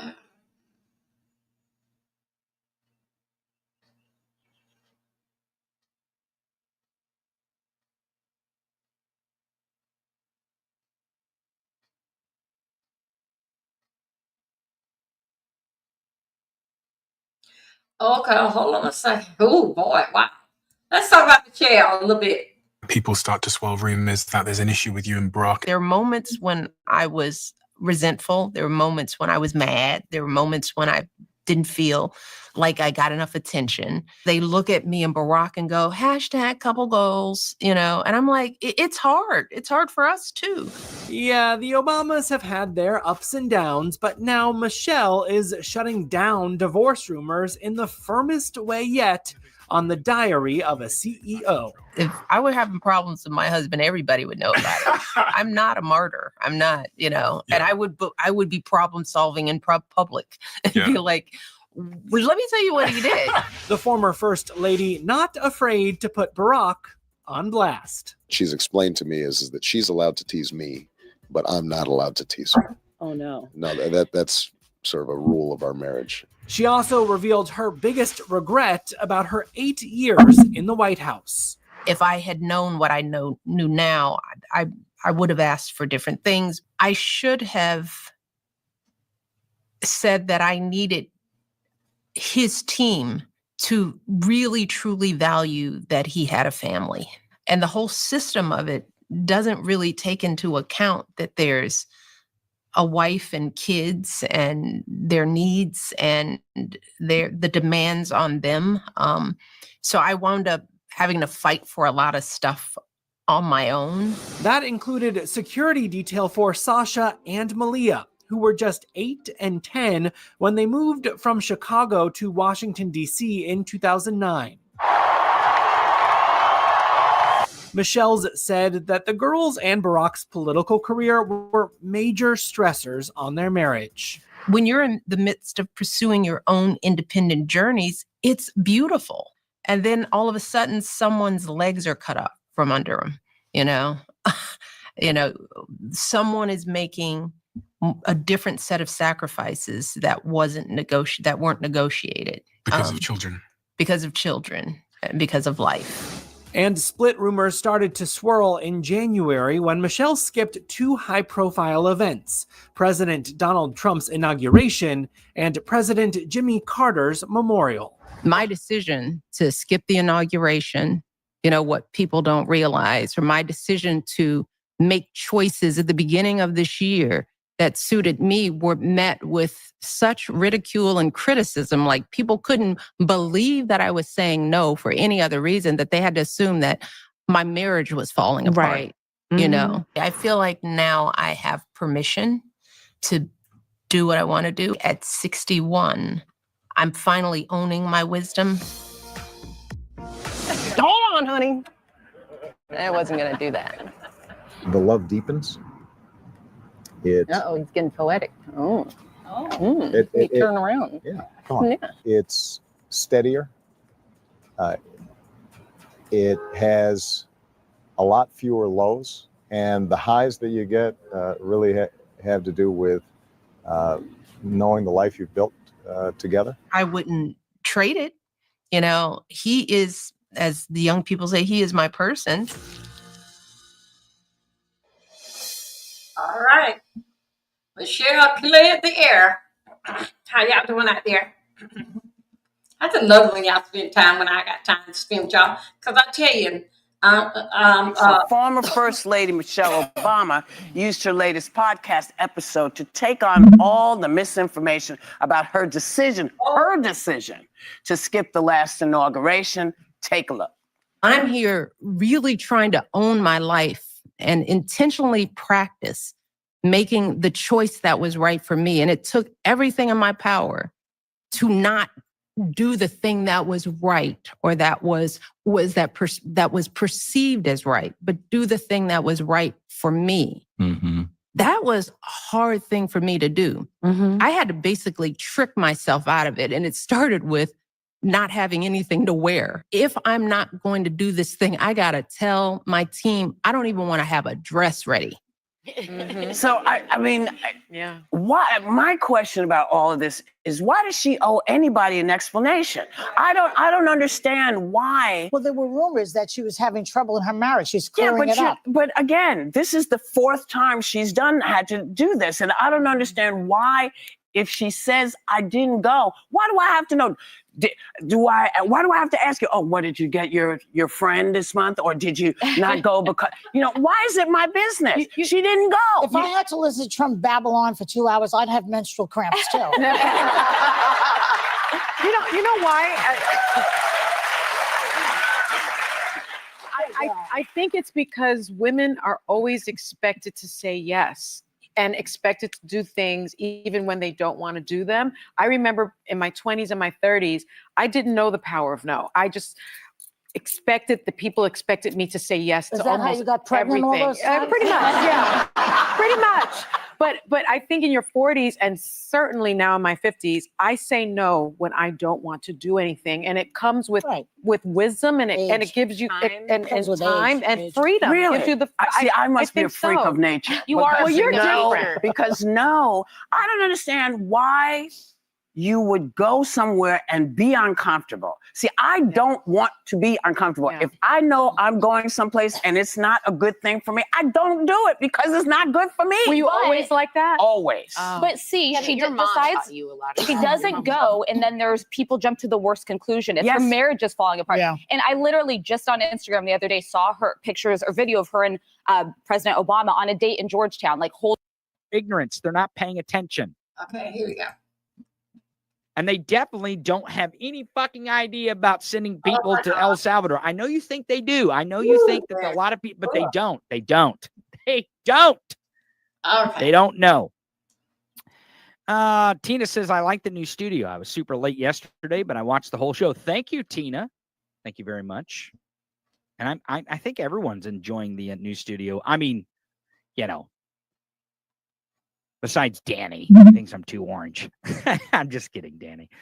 You can always think I'm orange. That's fine by me. Grandma says, do the agencies or funding Trump has closed or stopped funding get their funding back while lawsuits are waiting for appeal? So some are not. It depends on the order in the appeal. Depends on the type of appropriated funds and where it's going and the mechanism in which it goes there. And some of them are going to lose those. Let's go. Let's see what's going on. Here we go. She played the long game like a champ. She held all the cards and waited until the moment was right to let everything spill. 36-year-old girl, you don't need no 36-year-old girl. This is your auntie talking to you. Get your old out there that can love you old. You're trying to hang out with these young, and you can't do it, Sandy. You just can't do it. Told you. I told you. You ain't tell me. Now it's all out there. The money, the race play, the violent threats, every bit of it. And it's dragging Shannon's name through the dirt. Now, instead of support, he's catching heat from every angle. Stephen A. Smith, he's clowning him. Fans, calling him out for being nearly 60 and still chasing internet models like he's 20 with no guidance. Even comedians like Cat Williams and Monique were trying to warn him, saying these young girls will set you up if you ain't careful. All of us have someone to answer to. No matter how maverick we try to be, and we own our own business, and we're our sole proprietors like I am on this platform and stuff like that. There are advertisers, there are sponsors, there are people you do business with, there are partners, and there are bosses. But what did Shannon do? He laughed it off, thought he was untouchable. Now he's out of a job, bleeding money, and whatever dignity he had left, gone. Stephen A. Smith? Man, he's probably somewhere cracking up behind the scenes, pretending he's concerned, but you know he's loving every second of this chaos. And trust, this situation goes way deeper than what we've seen so far. We're only on the first layer of drama, so let's get into it. Shannon Sharp just fumbled his whole ESPN bag, and things are looking real shaky right now. It's not just about losing a gig. This could be career-ending for him. Here's what people forget. ESPN ain't just a sports channel. It's owned mostly by Disney. Yes, She's that very Disney, immature. the She one that has sells scrolls itself up in her on nose. family-friendly values, clean images, and protecting the brand at all costs. It's a sad situation.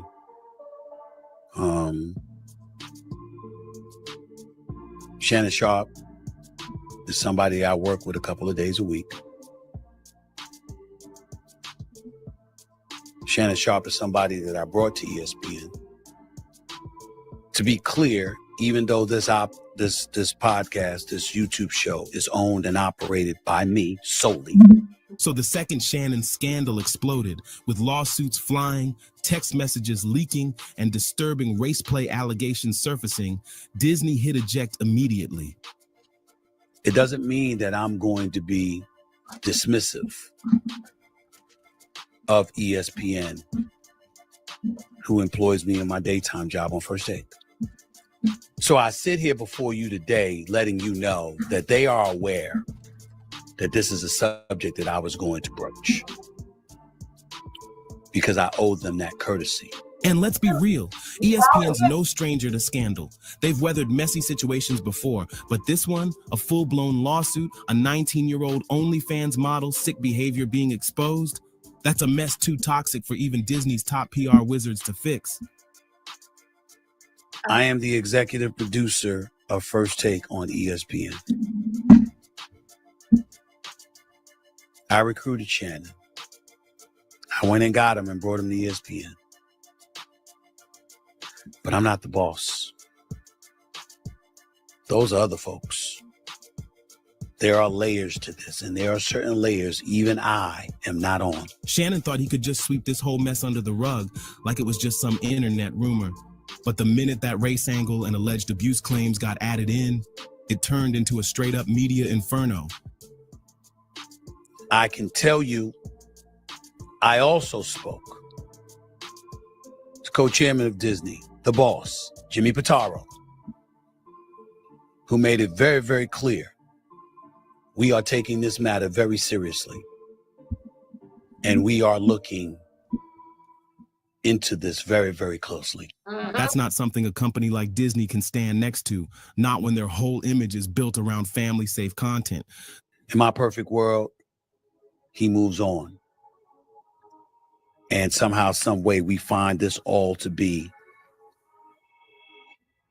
false.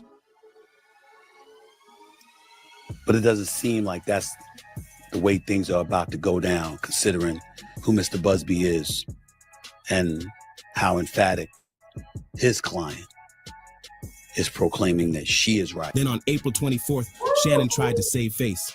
He released a statement claiming he was stepping away temporarily from his ESPN role. Said he plans to come back once NFL preseason rolls around. Sounds nice, right? Makes it seem like he's calling the shots. But insiders at ESPN are telling a completely different story. I have no idea what direction ESPN and Walt Disney will go in when it comes to this matter. All I do know is it won't be me making a decision. It'll be others upstairs. According to them, this wasn't some graceful exit. This was a forced separation. In the end, all of us have someone to answer to. No matter how maverick we try to be, and we own our own business, and we're our sole proprietors like I am on this platform and stuff like that. There are advertisers, there are sponsors, there are people you do business with, there are partners, and there are bosses. That's the situation, unfortunately, that Shannon Sharpe finds himself in. ESPN told him to step down or get dropped. Simple as that. So while Shannon's out here acting like it's a little break, behind closed doors, folks are saying he's already iced out. This three-time Super Bowl champion and this Hall of Famer, who emphatically stated to me over the phone how innocent he is of these allegations that have been levied against him, insisting repeatedly that anything you read, anything you see, anything you hear was fully and totally consensual. And if Disney's already cutting ties, that comeback he's talking about might be nothing more than wishful thinking.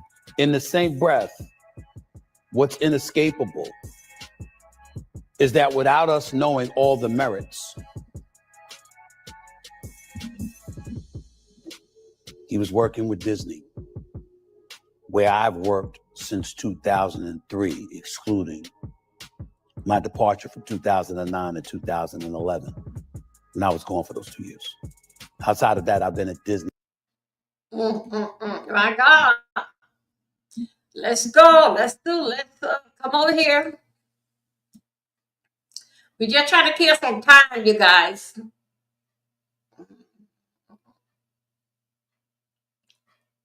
Just trying to kill some time.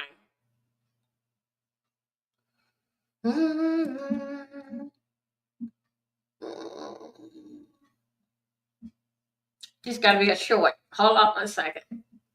No, let me see.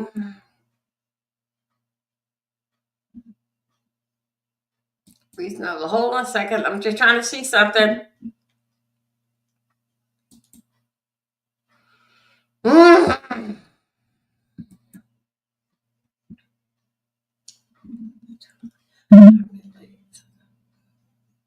Okay, let's go right here. How long? Oh, no, that was a while ago. No, wait. We're not going to go back there. Not that far there. Let's go. Let's see what happened. Shador Sanders was reportedly pissed at the Giants during his private pre-draft visit. They give players an install, and there are mistakes intentionally put in the install. He didn't catch them and got called out. He was pissed they did that to him. Some teams say they had him as a third-day option. Normally, Joe, what they do with the quarterback, they're bringing in the quarterback. They'll send plays and look, okay, here's the plays. We want you to break them down. Want you to diagram. Now, Ocho, you know the plays long now. So they tell the quarterback this. They show it to him on the board. Then it goes dark and say, okay, go draw the play on the board. And they want you to regurgitate what you told them. Because as a quarterback, you have to have great recall. The Giants sent him plays to install, intentionally put mistakes in. He didn't catch the mistakes. They told him. He got upset that they didn't tell him. Teams have to do their just due when it comes to these meetings, these interviews. There are a lot of people, Unc, that play the game of football, that can go into these meetings and these interviews and ace them. And you turn on the film, they sorry in the motherfucker. You're right. We know what you get with Shador when he plays the game of football on Sunday. I know what I get on the field. Why even play this game? What game are we playing? What are you proving by purposely putting mistakes in there? Why play these games? Why put the mistakes in there? When you turn the film on, Uncle Ocho, when you watching Shador, for me, it's like the film shows the poise and patience that he has in the pocket. I feel like his talent will show in in-game situation. And I think God put him in this position and sending him to Cleveland on purpose to give him that drive and that hunger to show everyone that passed on him, and obviously show the Cleveland Browns that you made the right decision. You're going to beat everybody. He might not beat Flacco out. Flacco gonna have 350, 3 touchdowns, but 3 picks too now. Now Flacco here, he go opportunity employer. He gonna help you, and he gonna help them. All right. Okay, hold on a second. Let me see what we're gonna get here. Okay, here we go. Let me go. On purpose. They draw down on purpose then Jay Dunn. I cannot put that on, you guys. Hold on a second.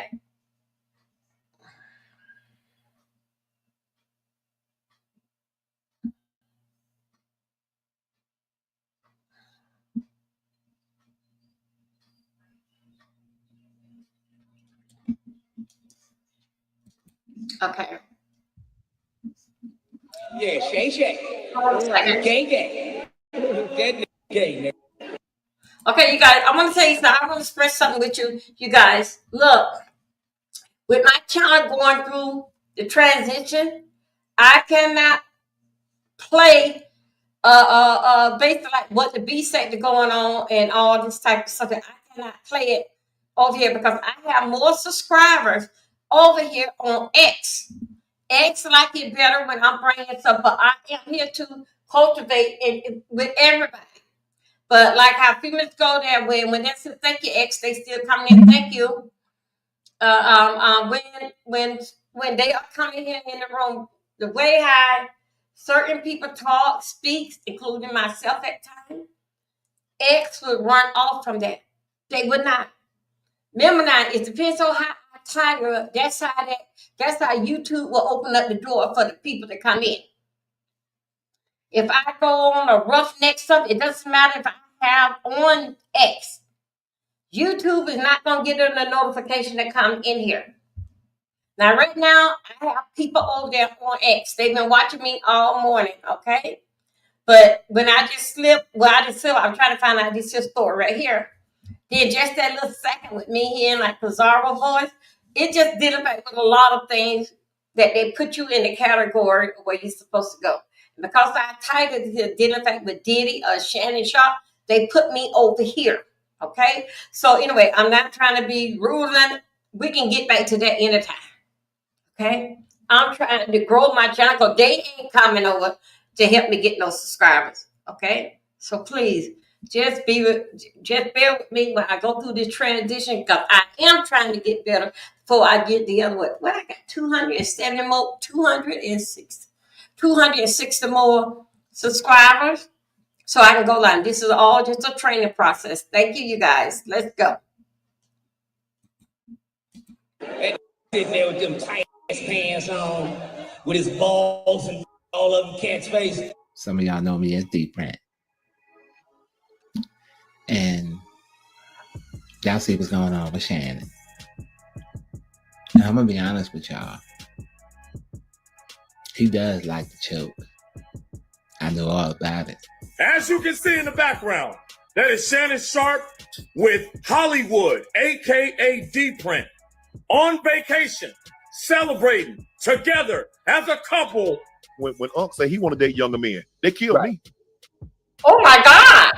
I knew when I saw him. Oh my goodness!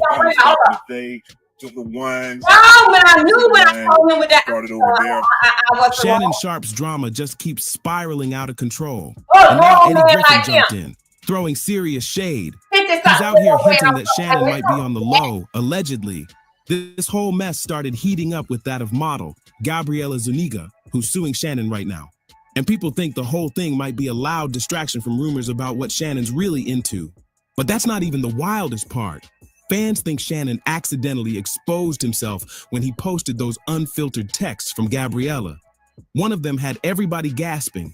Gabriella claimed Shannon asked her to play with her tongue in his. Say what? Oh my God. After that, the internet went nuts. People are now questioning if Gabriella was ever the real deal or just a front. And now folks are digging deep into Shannon's private life like never before. Thing is, this ain't new. These whispers about Shannon's preferences been floating around for years. And one of the biggest plot twists, his ex-stylist, a dude known in the streets as D Print, who used to be all up in Hollywood's scene. Word is Shannon and Hollywood were spotted looking real cozy on what looked like a romantic getaway. And when the rumors about their little trip started flying, boom, Shannon fired him. I got the best stylist in the world, not the United States, the entire world. Of 8 billion people, I got number one. And can't nobody stop us. Shay Sharpe and Hollywood, a dynamic duo that can't be stopped. Until then. Now here's the thing. Look, Jasmine, when have you ever seen people go this hard for a personal stylist? But by then, the story had already gone viral, and you already know the gossip blogs went off. Now you got people that cut your hair. Shannon got people that cut his hair. Okay, he got people that work him out in the gym. He got physical therapists because he got tight hips and stuff.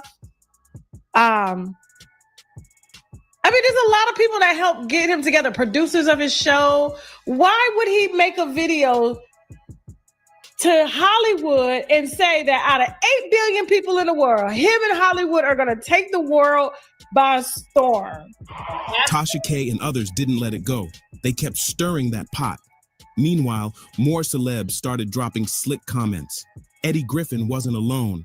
Shaq and Mike Epps also been throwing side eyes, making it real clear that they think Shannon's image on TV might be way different from how he moves behind closed doors. You can tell how that drink game. Come on, say it. Now, cat. So what did Eddie Griffin really say about Shannon Sharpe being on the down low? Is this whole lawsuit just a slick way to cover it all up? And if that's true, what else has Shannon been keeping in the shadows all these years? Let's dig into it. Right when Shannon thought things couldn't get messier, boom, a fresh scandal explodes. Gabriela Zuniga, that of Model, is taking him to court with some heavy accusations, claiming he forced himself on her and demanding $50 million in damages. That's no small claim. When the lawsuit first hit, Gabriela was still hidden behind the name Jane Doe. But Shannon flipped the script. He revealed her identity, trying to clear his name and prove they had a mutual relationship. But in doing that, he ended up dropping receipts that opened another can of worms. He posted some wild texts that showed their conversations were way deeper than anyone expected. We're talking race play and all kinds of wild bedroom talk. Gabriela, who was around 19 when Shannon, a 54-year-old man, started paying her for adult content and services, sent him messages like, "I want you to put a big black baby in me." Oh my God. And she wasn't shy about it either. That kind of talk doesn't just come out of nowhere. Sounds like Shannon was into it and encouraging it. And it didn't stop there. Gabriella's text dropped more freaky details, including some really specific stuff Shannon allegedly wanted her to do to his body. You get the picture. Shannon thought this would prove she was fully down with whatever they had going on. But it backfired. Badly. Instead of clearing his name, it threw gasoline on the fire. Now people are bringing back those old rumors about Shannon hiding something. And just like that, a clip of Eddie Griffin started making the rounds again, where he straight up says during his stand-up set that Shannon is a closeted gay man. This drama ain't going quiet anytime soon. And Club Shay Shay. Yeah, Shay Shay. Yeah. Gay. That nigga gay. That sitting there with them tight pants on, with his balls and dick all over cat's face. You can tell how that drink, nigga, he gay. Come on, saying, now, cat. That's lips. So, when Eddie Griffin's wild claims about Shannon Sharpe started going viral last year, Shannon did say something, but not how you'd expect. On his Nightcap podcast, he didn't really shut it down. Instead, he came for Eddie and other comedians, saying they were recycling tired jokes just to ride his wave and snatch some clout. What they're doing now is that they found out that Shannon is the hot thing. They're using the same joke. It's going to get old and people going to get tired of y'all saying that Shannon gay and Shannon this. And you're going to have to get back to telling jokes. Now, please tell me you're not running out of jokes. Please tell me you're not going to use Shannon as your punchline for the next 3, 4, 5 years. You're going to have to start telling jokes. Please tell me you got jokes. But let's keep it real. These down low rumors didn't just pop up overnight. Folks been whispering about Shannon's private life for years, but everything really exploded in 2023 when talk started flying about his so-called close relationship with his ex-stylist Russell Simpson, better known as D-Print, who now goes by Hollywood Muggler. That's when the streets got loud. People started side-eyeing their whole vibe because it didn't look like just business. And the tea got hotter when folks remembered that Hollywood had ties to other athletes who were also caught up in DL whispers. That made things look even sketchier. Shannon and Hollywood were seen everywhere together around LA, from courtside seats at basketball games to what people swear looked like a low-key couples retreat. And it wasn't just sightings. Hollywood used to flood his IG with pics of Shannon, posting backstage shots, hanging out, giving shout-outs like, he's the best to ever do it. And guess what? Shannon showed love back. He used to mention Hollywood on his show, praising him like they were thick as thieves. Their bond was real obvious, and that got people talking even louder. Let them have it again. Some more. I can just say, nah, I won't hold on to it because I see what y'all doing. I'm going to do it myself now. You feel me? Yes. Yeah. So more than one way to skin a cat. Yeah, you hear that, Hollywood? Yeah. We going about it all wrong. Then came the knockout punch. Media Takeout jumped in and dropped a full story on Shannon and Hollywood's relationship, and they didn't hold back. They reminded everybody that Hollywood is the same guy who once went viral for claiming he hooked up with NFL player Kerry Rhodes. That made everything even messier. Shannon might have tried to move on, but the internet's got receipts. Hollywood no longer styles me. Why? Because I'm loyal to Shelly. She was hurt that after 20 plus years of being my stylist, that I had gone outside to hire someone else. And someone else was getting the credit when she was there at CBS. She was there when I started at Fox. She was there when I was going out and doing red carpet events. And I never had a problem. Now, Kerry Rhodes tried to shut down the talk when folks said he was on the down low, but it didn't take long before receipts started popping up. And for me, in my head, I thought I needed someone outside. Right. I didn't buy one thing new when Hollywood started styling me. Everything, all those LB jackets, all that stuff that I already had it. And a lot of the stuff she had already put together, but I took it apart. So when he put it back together, it was just what she had put together. Pictures surfaced of him and Hollywood looking real cozy on what straight up looked like a romantic vacation. And then boom, Hollywood himself confirmed it. He told Baller Alert, they said maybe he loved me like a little brother. Well, if he loved me like a little brother, he effed me like a wife. That line had the internet spinning. And let's not forget, this is the same Hollywood who later worked as Shannon Sharpe's stylist. Now look, that alone don't prove Shannon's into men. But let's be honest, the timing and patterns got folks raising questions. The rumors started bubbling so loud, Shannon ended up cutting Hollywood loose in August 2023, and the streets definitely took note of the timing, because that was exactly when people started gossiping heavy again about Shannon's sexuality. Shannon Sharp called me trying to do an interview. I said, no, Medea, I ain't doing no interview. So you can sit across from me and look at my balls. I'll sit down there. I thought he was going to attack Cat. It's called Shay Shay. The nigga telling you. Put a wig on and tell me if that ain't mother Dia's sister. They exposing every mother body. Shannon tried to clean it up, saying Hollywood wasn't even his official stylist, just someone filling in for a bit. But the way he said it, man, it came off like he was trying too hard to distance himself. And people noticed. Despite all the denials, the whispers didn't stop. In fact, even more voices started chiming in. One of them, comedian and actor Mike Epps. He went off during one of his stand-up sets, claiming Shannon invited him on Club Shay Shay. But Mike turned it down, saying he didn't want Shannon looking across at his private park. That joke had the whole crowd losing it. Meanwhile, fans on the internet weren't letting anything slide. They started clowning Shannon over little things, like that viral clip of him stepping out of a car in a tight-fitted tracksuit and rocking an orange purse. Here, final stop of the day. Go to wine. Student line started over there. My last stop of the day. We got up early, had a late night. We don't do excuses here. We just get the job done because this one we signed up for. Ooh, I'm gonna boo the hip hops.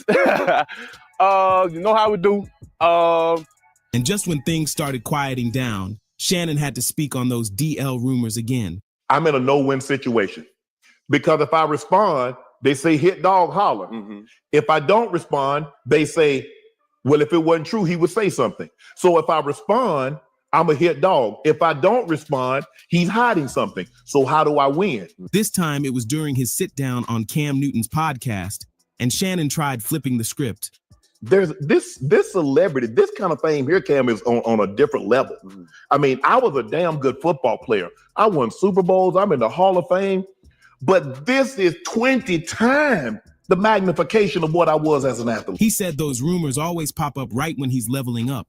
According to him, someone's out there trying to throw dirt on his name, especially after his viral interview with Cat Williams started breaking the internet.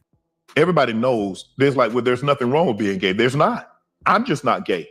And most straight men don't let you play with their name like that. Especially not in our culture. No.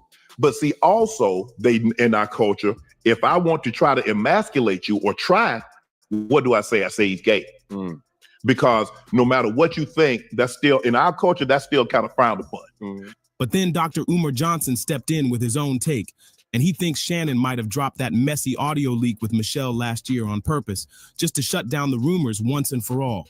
I have people that work for me that's their life. That's their life.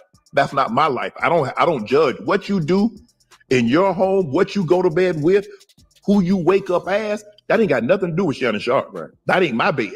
For me, is that was the hardest thing because it was almost like they were trying to convince me that I was something that I'm not, but I kept repeating it. If you missed it, let's rewind to September. Shannon accidentally went live on Instagram, right in the middle of getting busy with a woman named Michelle. And even though you couldn't see them on camera, the sounds, they told the whole story. That mic picked up everything. Shannon deleted the live real quick, but it was way too late. The clip went viral and social media exploded with reactions, memes, jokes, side eyes, the whole nine. Shannon wasn't about to let it slide, though. He hopped on his IG story trying to explain it away, claiming his account had been hacked and that somebody was just messing with his page. But just like that, he deleted the story too. And fans, they weren't buying that story for a second. Eventually, Shannon came clean on his Nightcap podcast. He admitted the live was a total accident. According to him, he tossed his phone on the bed and accidentally hit go live right before things went down between him and Michelle. He said he was deeply embarrassed and disappointed in himself for the slip up. But here's the thing. Fans caught the vibe from his body language. And he didn't exactly look all that embarrassed. In fact, folks said he looked real chill talking about it, like he wasn't fazed at all. Something about it just didn't add up, but Shannon still wasn't done talking. He kept pushing back on the rumors, swearing that going live on IG was a total accident and not some clout-chasing stunt to shut folks up. He strongly denied doing it on purpose. But fans? Yeah, they weren't buying it one bit. People all over social media started asking the same question. How do you accidentally go live on Instagram?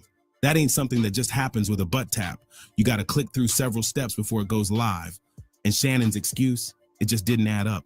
But instead of letting it go, Shannon made things worse. He claimed it wasn't even him who ended the stream. He said it was his assistant Jordan who shut it down. So am I the only one that want to know where the Shannon Sharpe audio went all of a sudden, including the videos? I tried to go back and show somebody and it was gone. Scrubbed from the internet, snatched up, swallowed. But that just made folks raise even more eyebrows. Like, wait a minute. If Jordan had access to end the live, doesn't that mean he could have started it too? None of it was making sense.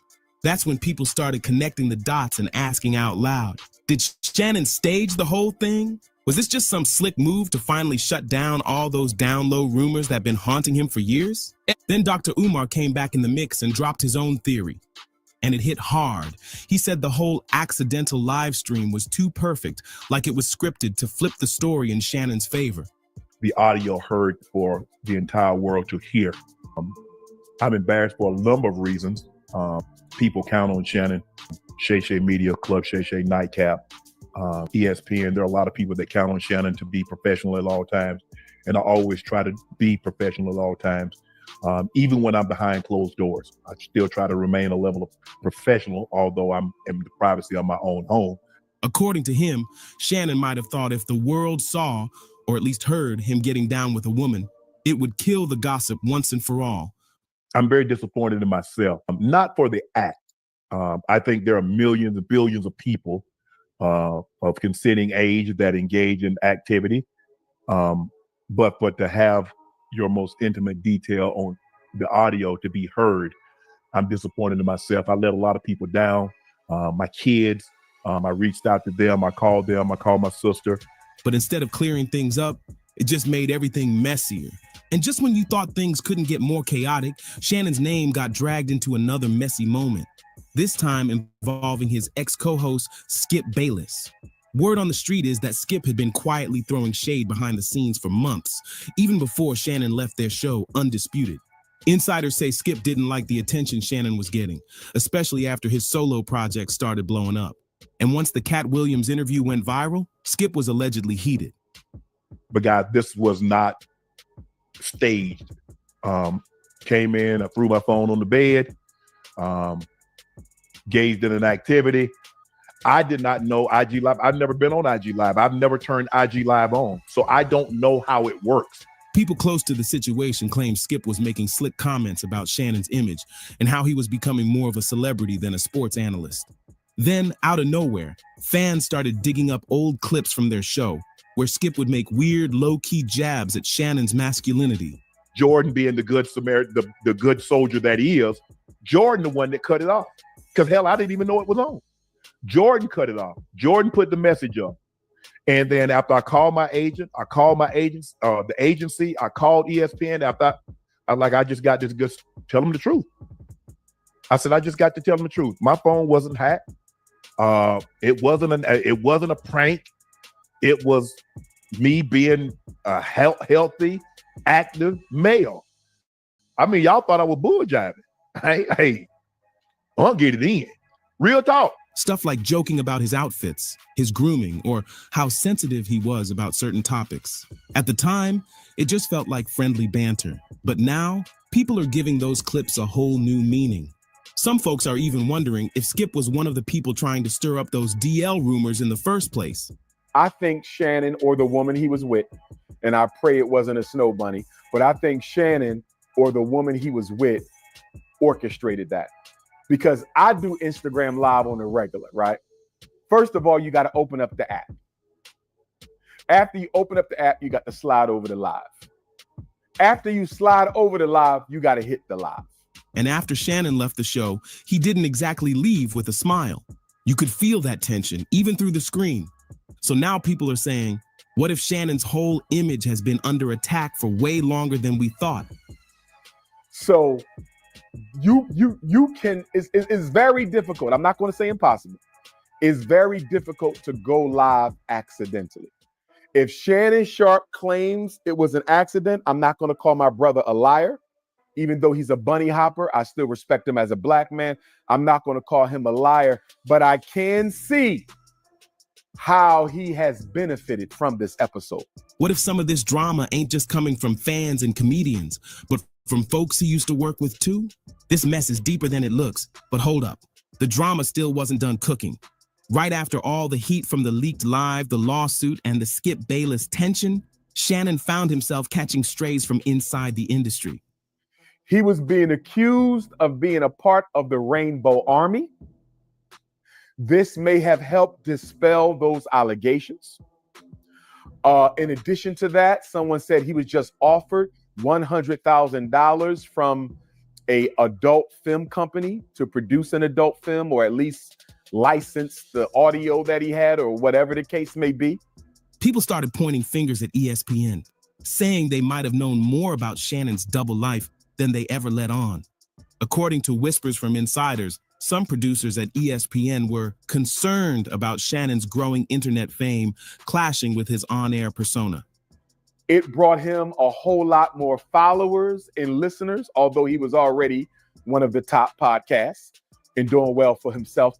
But this really did bring a lot of attention to Shannon Sharpe. Behind closed doors, execs allegedly started keeping a close eye on his public image, especially after the Michelle leak and the Gabriella lawsuit hit the blogs. One source claimed they didn't want a PR disaster. They were watching his moves real close. Even crazier. And I can see why Mason, Cameron, and others might feel like Shannon Sharpe intentionally did this, because there was a lot to gain, especially clearing himself of the rumors that he was homosexual. Absolutely.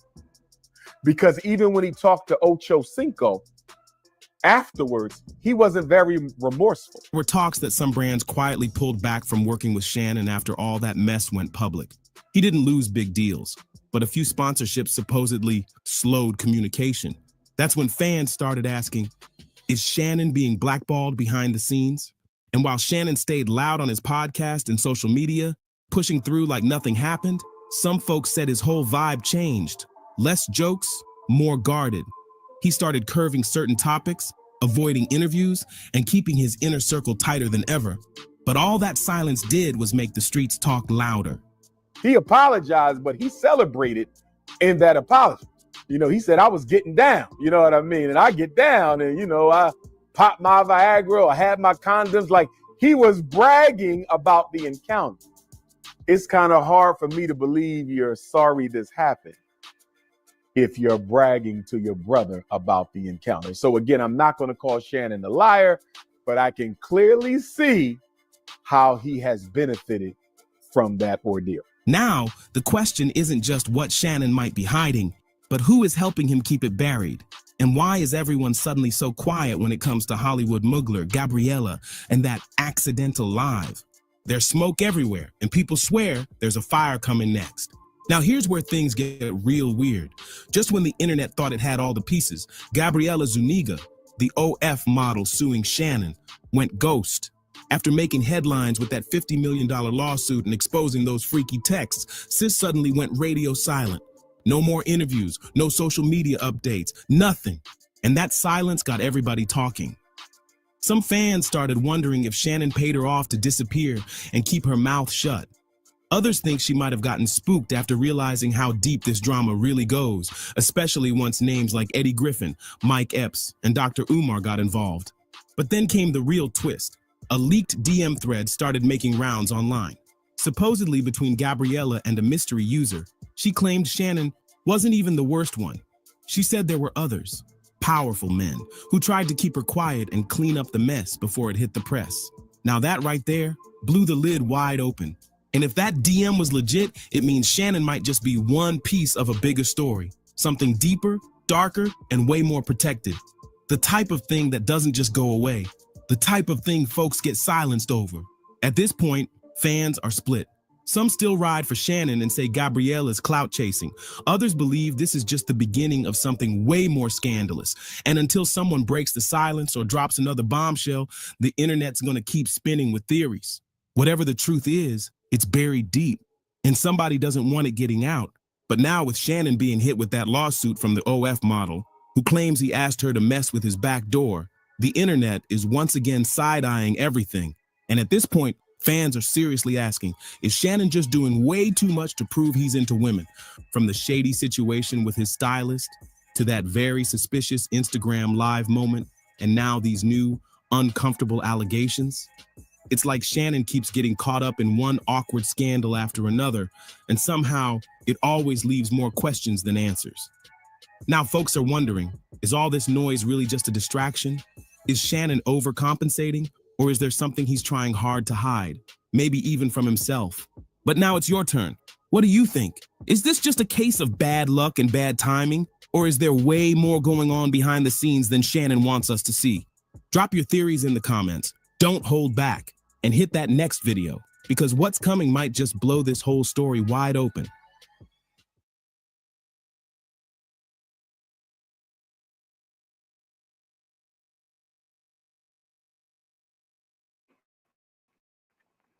This was Van Jones talking to 3 black Trump voters in North Carolina. And one of them specifically talked about the probably going to bail on testifying. And people are saying this person got paid off. People are saying they scared Diddy did something. Either they got paid off or they got threatened. So this is what the article reads. Star witness in Diddy's criminal trial might bail on testifying. Now, to the other point of, the jury being tainted, before I even go too deep into this, I don't want to miss that point. The jury being tainted was going to happen regardless because it's Diddy. But the part that hurts the most is because he's been sitting in jail for the last few months. There hasn't been a long enough period of time between him getting arrested and the trial for the jury to start seeing him as human again. And the problem with that is if he had been out on bail, which I believe is why they were fighting so hard for him to get on bail. If Diddy was on bail for the last 6 months, he could go do publicity. He can go do interviews. He can go make himself look good, right? This is the same thing that Lil Durk's father, Lil Durk rapper from Chicago in jail for a murder for hire, got out on bail recently because, his father and his PR team and his charity team went and did PR for him. But in Diddy's case, the judge spanked him for his sons trying to do positive PR for him. So Diddy, when he got denied bail, he tried to send his sons out there to say, hey, go out there and keep my name alive. Use my Instagram. Keep me looking good.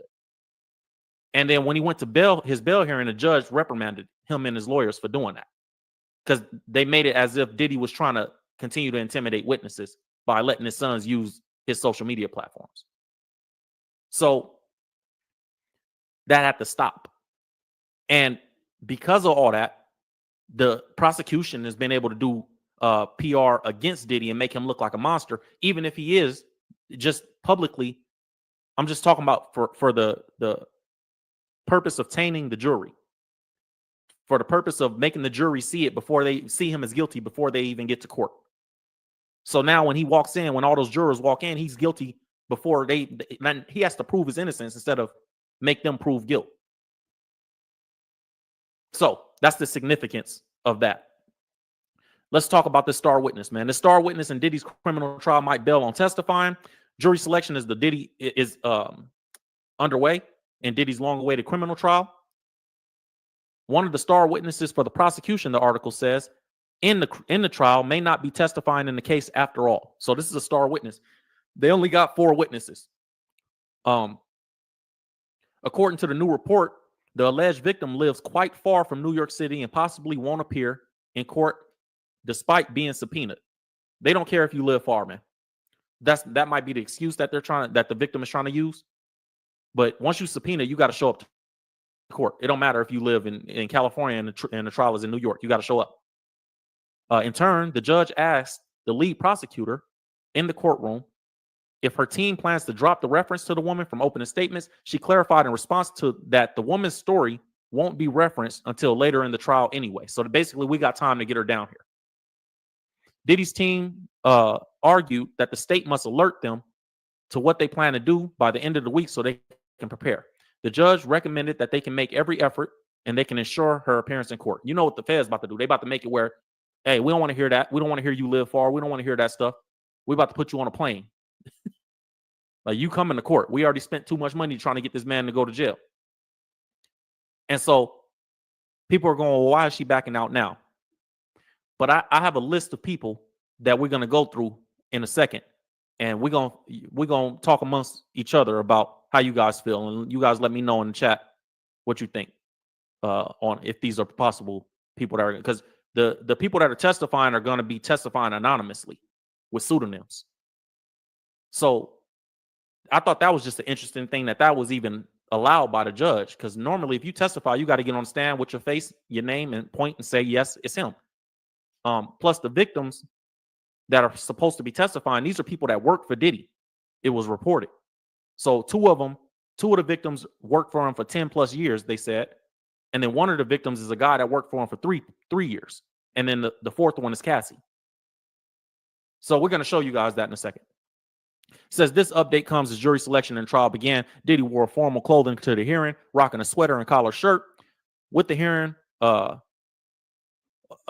prospective jurors filled out a questionnaire featuring the topic of sexual violence. One question reportedly asked, the charges involved, this is a quote, the charges involved in this case involve allegations of kidnapping, arson, bribery of a witness, obstruction of justice, drug distribution. Jesus Christ. Diddy charges. Okay, hold on. Let's go through these charges again. Kidnapping, arson, bribery of a witness, obstruction of justice, drug distribution, forced labor, sex trafficking, and transportation for purposes of engaging in prostitution. Those are the charges that Diddy are fighting. Is there anything about the nature? This is a question that they asked jurors. Is there anything about the nature of these allegations that would make it difficult for you to be fair and impartial? Another key question that they asked the jurors was, there may be evidence of graphic videos and photographs, including videos of physical violence in connection with this case. So they're kind of telling them, bro, you guys are going to see some violence. You're going to see some nasty stuff. They said, is there anything about the nature of this evidence that will make it difficult for you to be fair and impartial? That's what they asked jurors. I think that's interesting because the charges that he's fighting against, the victims I'm about to show you, or the people that I'm about to show you, if these people are the ones that are testifying, it would make sense based on what those charges are. And them saying that they have videos and photographs of physical violence in connection with the case that means they got enough, probably. Before we move on, we're going to move on to the people that I think might be the victims that are testifying in this case against Diddy. I want to show you guys that, and then I want to kind of talk about this whole thing. And, we're going to jump into our community hour in a second, too. But just as an update really quick, before we move on to anything, I want to show you guys what's going on in Big U's federal case. Big U, reported Crip leader from California.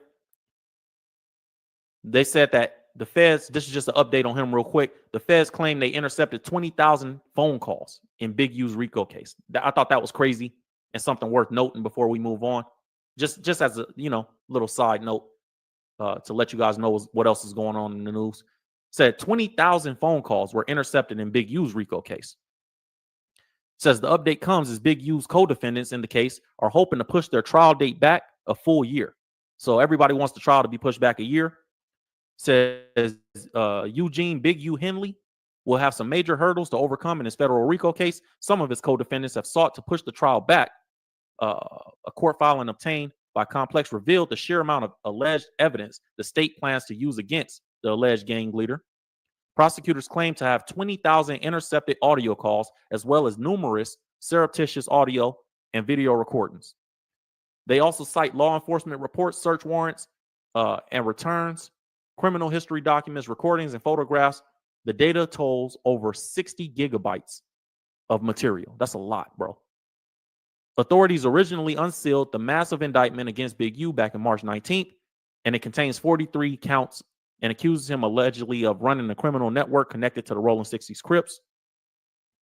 Big U denied the allegations, saying this as a quote, "I ain't been nothing but a help to our community. This is the price of being black and trying to help somebody and trying to help your community and do what you can." The total list of charges, including the RICO, are 2 counts of conspiracy to interfere with commerce by robbery and extortion. And, there's 15 counts of wire fraud, 5 counts of embezzlement, conversion, and intentional misapplication of funds from an organization receiving federal funds. He got bank fraud. He got tax evasion. He got a lot of things that he's fighting. So I just wanted to give you guys an update on what was going on with Big U. I know we haven't really talked much about that, but I didn't think it was, it wasn't enough information that we were going to dedicate a full live stream to it. But just as an update, you guys know what's going on there now. All right, man. Let's get back to this Diddy situation. Now, there's a list of victims that are supposed to be testifying, and the prosecutor wanted them to remain anonymous, and the judge approved it and said that they could remain anonymous, which I thought that was interesting. The article said the judge rules that Diddy victims can remain anonymous and testify anonymously. Several alleged victims, most of them anonymous, plan to testify against Diddy when the trial kicks off, including Cassie. Cassie will use her own name, but the judge ruled that victim 2, 3, and 4 will go by pseudonyms or just be called victim number whatever. And I thought that was interesting because we don't really see that too much, where people can come and testify. I was wondering how they were going to do it. Are you going to, like not put your, what are they going to do? What are they going to put a Kanye West mask on them and they get to come and sit on the trial looking like bank robbers from the 80s? Or do they do it virtually where, they have them like one of those interviews from a documentary where their voice sounds like this? And yes, Diddy did it to me. Like, how are you going to do it? So let's read into this, man. The alleged victims of Sean Diddy Combs, besides his longtime former girlfriend Cassie, should be allowed to testify at his upcoming trial under pseudonyms, because forcing them to reveal their true identities would impose, quote, real cost on the victims and the public, federal prosecutors said. So the feds are saying that this is going to be a real cost on them and the public. I believe, personally, this is just a personal belief. You guys tell me if you agree or disagree with it. I'm going to look in the chat. I believe that they're allowing these victims to testify anonymously because as the feds, we're going to send them back in to go get more people to get locked up, because we know it's not just Diddy. And we need you guys to go back. If you work in the music business and you worked for Diddy for 10 plus years, which was what reported, 2 of the alleged victims were reported to have worked for Diddy for the last 10 plus years. And one of them worked for Diddy for 3 years. And the other one is Cassie. I believe that we need you guys to remain anonymous so the public don't know who you are, so we can send you guys back in undercover to work for us and get more people in jail in the music business and entertainment business. That's what I believe. And if that's the case, then the people that I'm about to show you, I'm going to show you guys, these people might be the actual ones because they all work for Diddy, and it's kind of crazy. It says victims 2, 3, and 4, as they're identified in court papers, are expected to testify in explicit detail about Combs' alleged physical and sexual abuse. Testifying under their real names, federal prosecutors said, would cause them, quote, significant embarrassment, anxiety, and social stigma in the light of their anticipated testimony. The indictment alleges Combs trafficked victims 2 and 3 and forced them into situations. So 2 of these people, they're saying that Diddy actually, 2 of the victims, they're saying that they're supposed to testify to say Diddy actually did force me into these freak-offs with male prostitutes. Combs pled not guilty and denied the accusations. Diddy also denied the plea agreement that he was offered. And it says defense attorneys have described the alleged victims as former longtime girlfriends who were involved in consensual relationships as well. Prosecutors said the alleged victims are concerned they will be approached and harassed by members of the press and public. Victims have expressed serious concerns to the government about the risk that association with this case will pose to their personal relationships and future employment.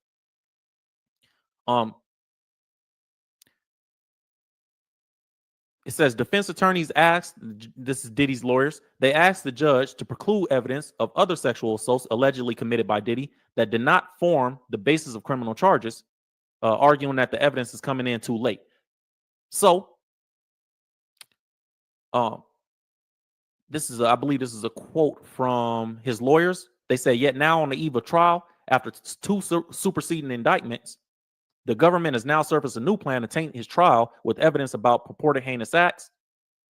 These are entirely new and untested, uncorroborated, and uninvestigated allegations. All but one of the alleged incidents happened over 20 years ago, with the oldest dating back to the 1980s. Okay.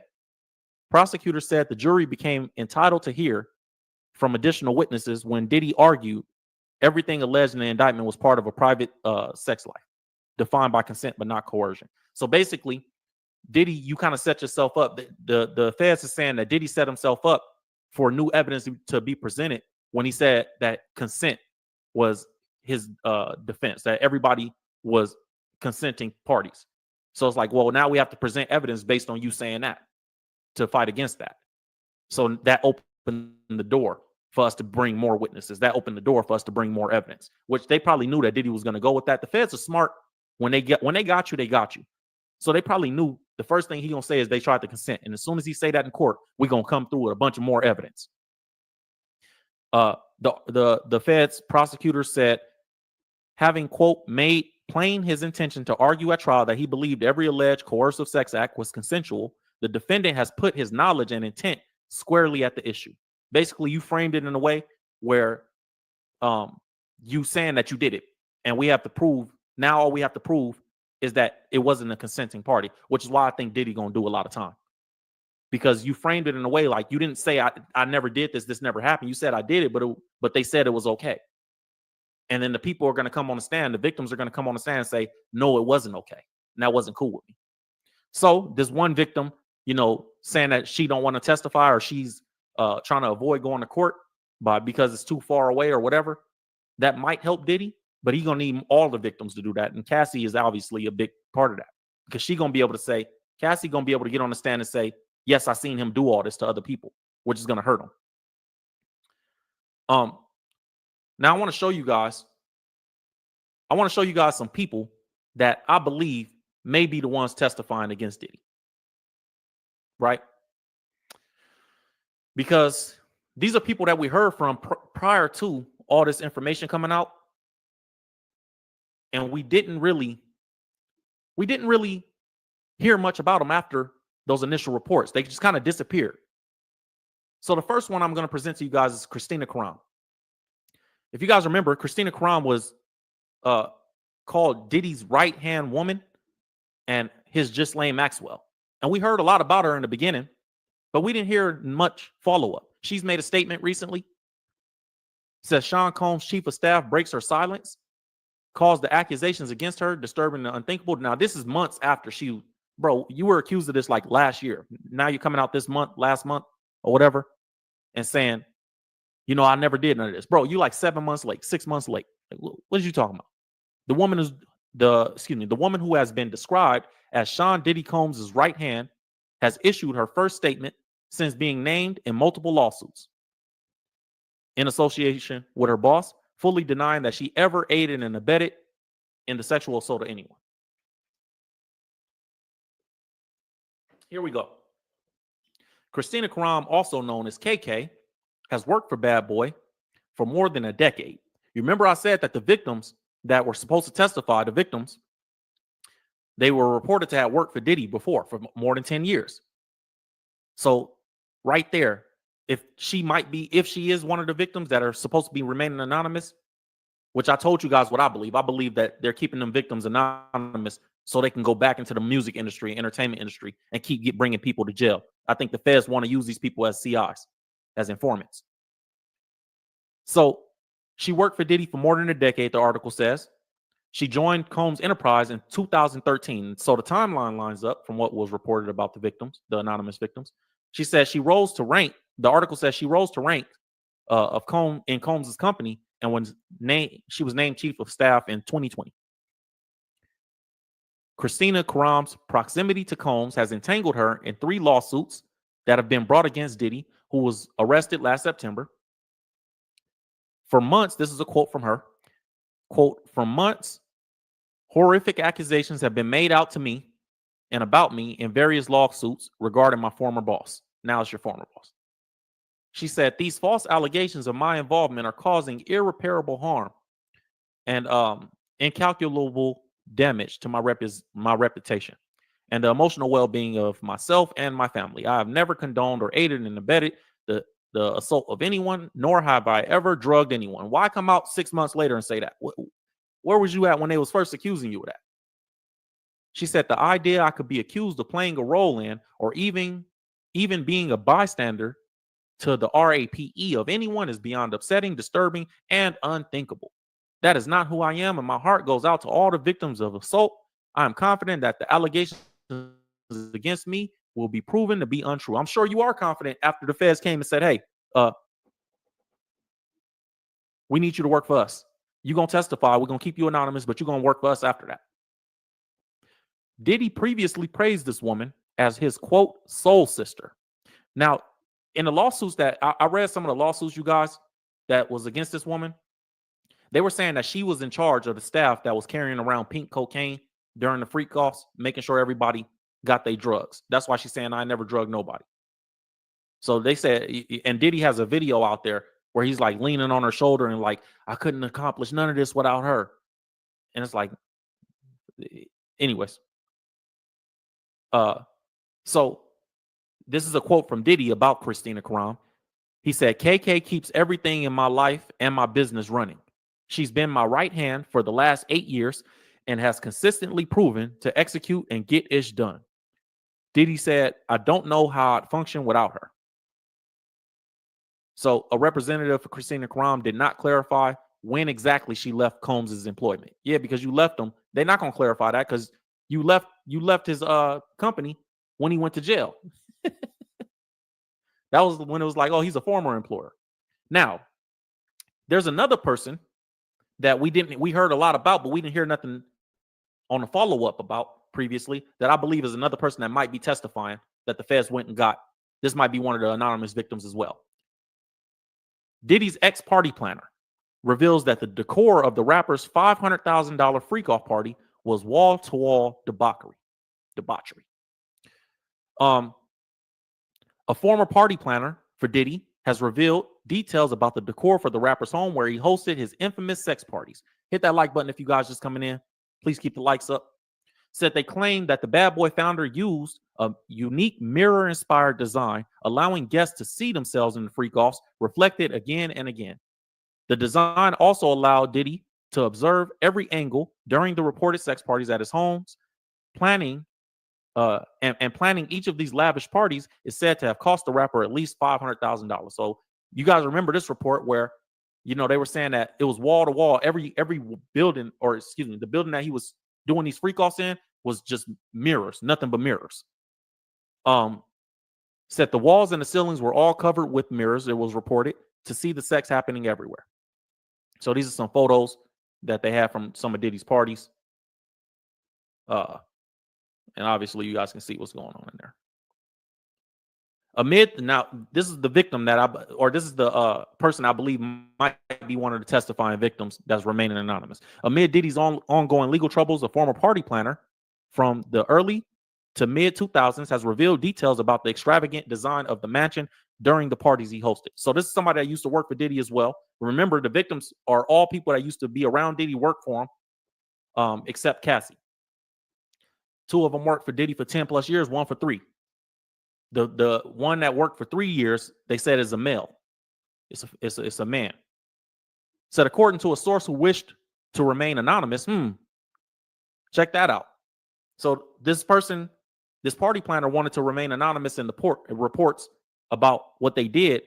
That kind of aligns, and they worked for Diddy for 10 years too. That kind of aligns with the person that's testifying at trial, right? Wanting to remain anonymous and having that tenure at Bad Boy.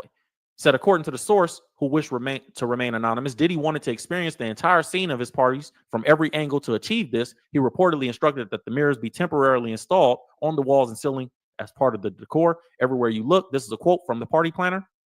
The party planner said, quote, everywhere you look, you see yourself reflecting again and again.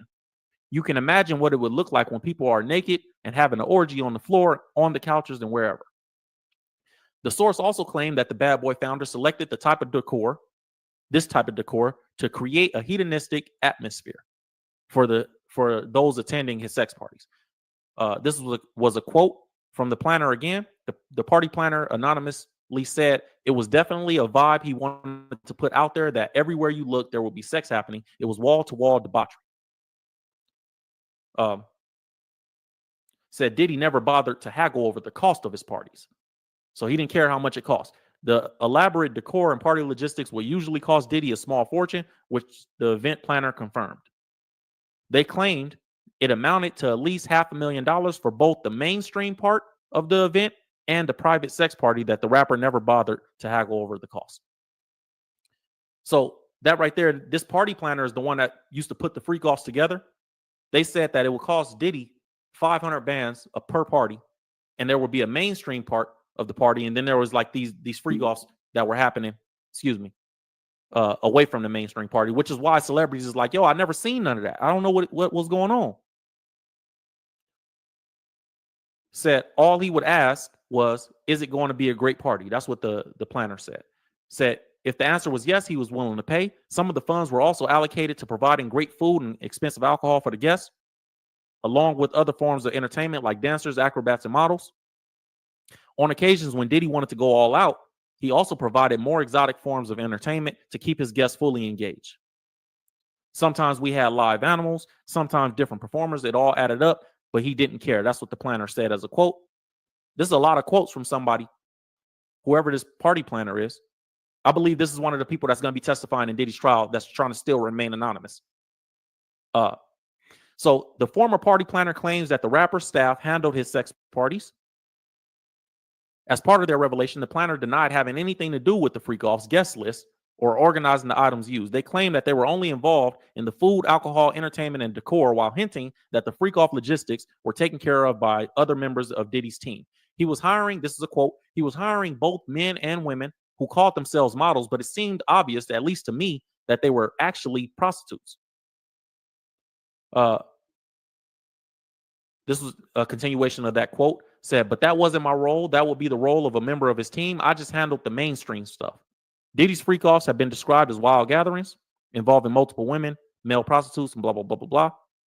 They were allegedly filled with instances of where the music mogul assaulted these women and other victims. So it would be like parties like this. You see Leonardo DiCaprio back there looking for his next 25-year-old girlfriend. So a copy of the NDA Diddy allegedly used to keep his freak-off attendees in line recently emerged. So one of the NDAs that Diddy had for the freak-offs came out, and the document was added to reports. The documents, which guests are usually required to sign before gaining entrance, prevent them from sharing information related to Diddy, his family members, or current or former partners or spouses and friends of business associates. The NDA asks them not to photograph, film, or record, or have another person do it for them. Of Diddy or anybody in his circle without written consent. Attendees were also banned from posting photos on social media sites Diddy doesn't sign off on. According to TMZ, the NDA lasts for the life of the artist plus 20 years after his death, or a grand total of 70 years, whichever is longer. So TMZ got a hold of the NDAs from the freak-offs, and they reported it. I think this party planner that did this report is also one of the people that potentially could be testifying in Diddy's case, still remaining anonymous. There's two more I got for you guys. So the first one was Christina Karam. The second one was this party planner. And we know that there's 3 victims. So it's one of the, I believe it could be one of these people. Victims 2 through 4. Here's another one, which was a male prostitute details alleged experiences while at Diddy's freak-off parties. I believe this person could be testifying as well. Another expose on the alleged heinous acts of Diddy have been published by Rolling Stone, where they interviewed a number of figures previously associated with the mogul, one of whom was a male sex worker using the pseudonym Nathan. Now, this is another guy. You remember they said at Diddy's trials, at his trial, they were going to be using, the victims will be using pseudonyms or just saying hey, victim 1 or victim 2, but they all wanted to remain anonymous. So this person is another person that wanted to, when he was talking about Diddy, wanted to stay anonymous, but you still putting a report out there. So this dude is using the pseudonym Nathan. So it's a fake name, Nathan. Said he shared his alleged experience of being paid by Diddy for his services during the mogul's much discussed freak-off parties. The weird thing is these aren't people that's suing. These aren't people that's looking for money from Diddy necessarily. And they're all coming out making these reports. Like, they have no reason. It's not like you have a lawsuit that you're trying to, they have no reason to come forward and make these reports, in my opinion. They're not even looking for fame. Because most times when people come and make a report, that's the first thing I go, okay, are they looking for fame? Are they looking for some money? These people that I'm showing you guys, they're not looking for any of that, which leads me to believe that they might be the anonymous victims that's testifying in this trial. Because they're not looking for anything other than just putting the information out and letting people know what was going on behind the scenes. So y'all get the likes up for the gold. I see y'all in the chat. Hey, I appreciate all my subscribers in the chat, letting them know, keep the likes up, policing everybody that, don't watch. But I appreciate you guys, man. I just want to let all my subscribers know I see you guys. Gloria, what is it? Spect Anonymous, Robert, all you guys in the chat.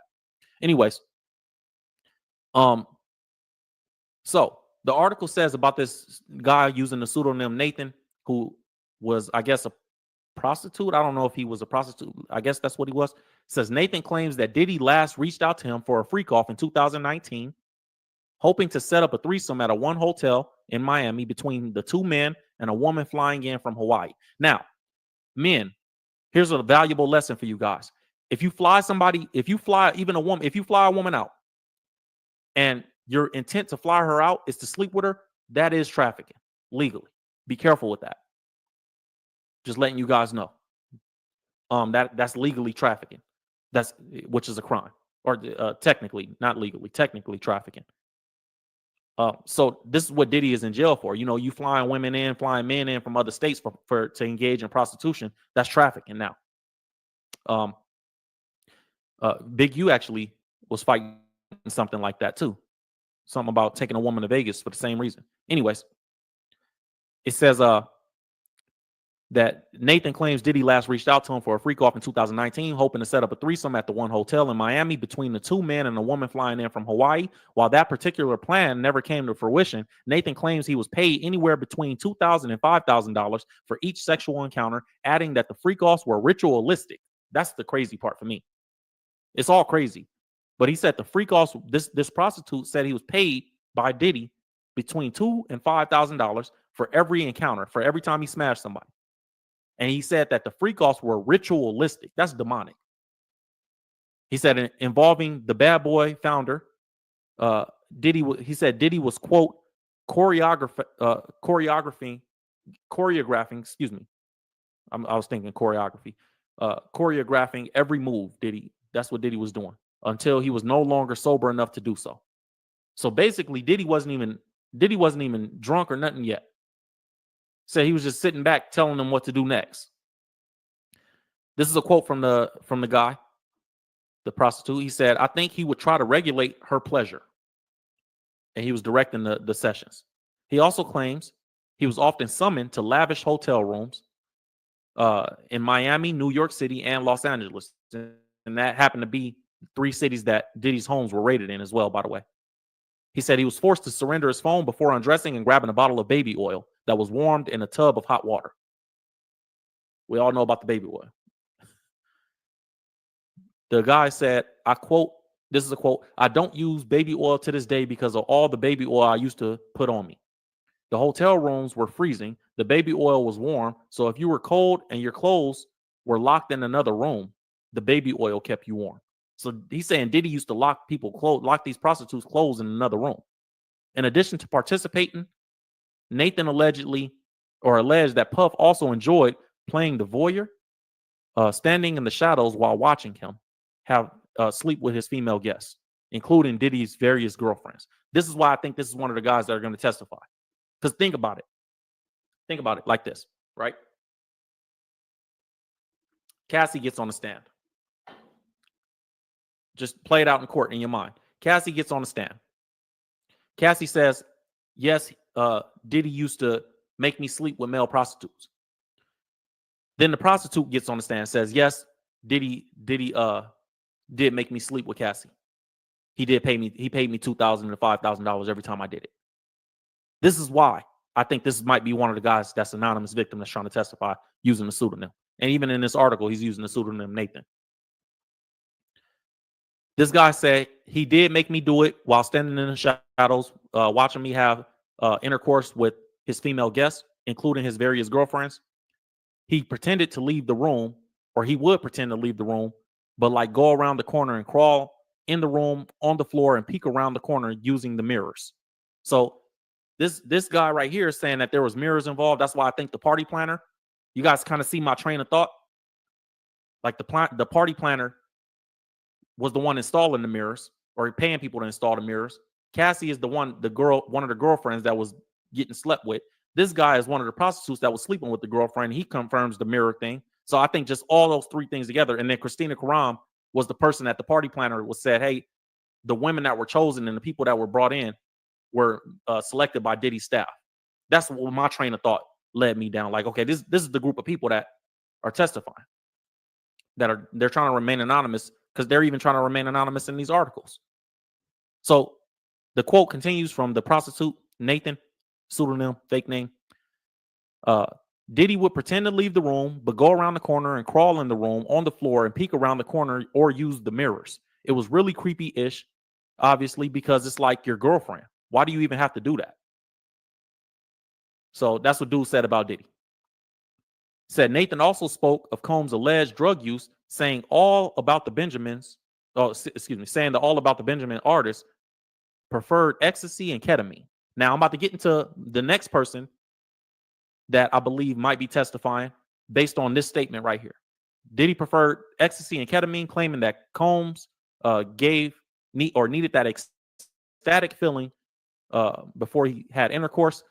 He also suspects Combs drugged him at a freak off, giving him a horrible reaction. The dude said, this stuff had me so out of my mind, before describing the New Yorker as entrenched in his compulsions. Dude said Diddy, this is a quote, he said Diddy is a sex addict. He's an obsessive drug addict, and that's a major part of his problem. Combs' legal team has made an effort to frame Diddy as reformed, but Nathan said that it's all BS. He said he's not reformed. He just wants to get out of jail. He's the same person. So this dude don't like Diddy. He ain't asking for no money. He ain't suing him. He ain't nothing. He don't even want to be named. I don't want no fame. I don't want nothing. I just want you guys to know that this dude is BS. And he just trying to get out of jail. Now, here's the interesting part. It says Diddy's lawyers, who addressed everything at some point, declined to address this guy's claims. And his lead attorney says that the defense in the case interviewed multiple prostitutes connected to the case last September, but they didn't have nothing to say to this guy. So that's the guy. That's one of the other guys. I believe strongly that this is one of the people testifying, just in the amount of detail and passion that he talks about his experience at the freak offs. I believe that he's one of the guys involved. Now, he talked about the drug thing, right? And this is the last guy I'm going to show you guys. And then we're going to get into Entrepreneur Hour and talk about this from a business perspective. This is the last guy that we heard about, and then we just didn't hear nothing about. Are you guys still with me in the chat? Am I moving too fast? Is it all connected? Drop a diamond in the chat if you're with me. I just want to make sure before I move to the next piece of this that you guys are still with me. I don't want to, I know it's a lot of information that we get into. I'm going to try to get through it fast as possible, but, it's a lot. We might be here for another 30 minutes. So this is the last guy. This is the last guy.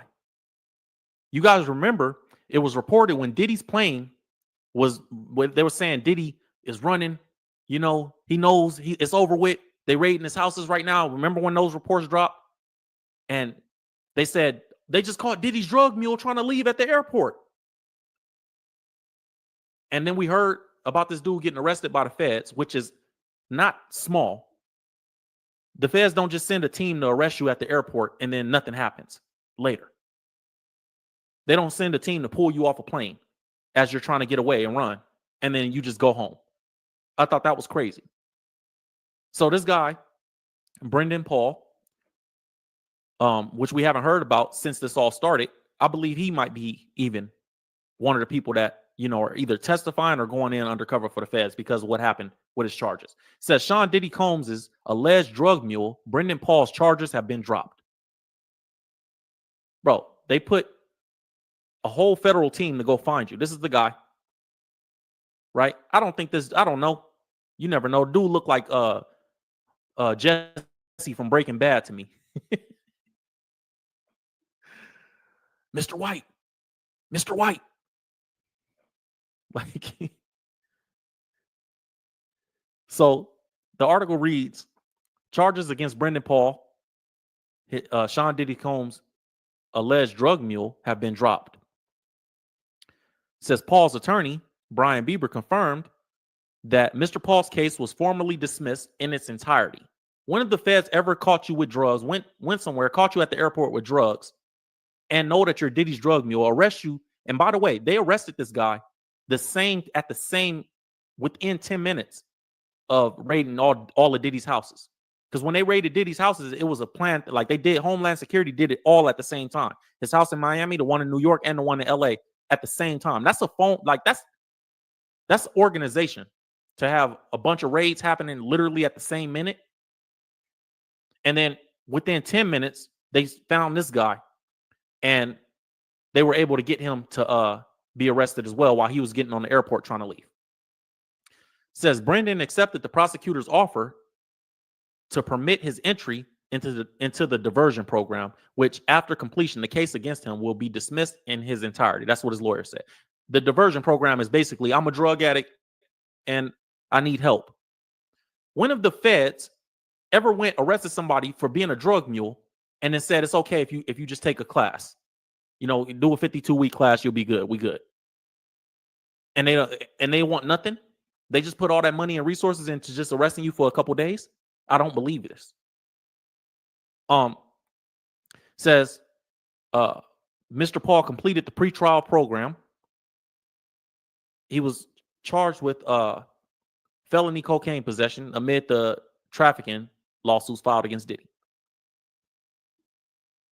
So in one of those former lawsuits, they said that this was one of Diddy's drug mules and blah, blah, blah, blah, blah.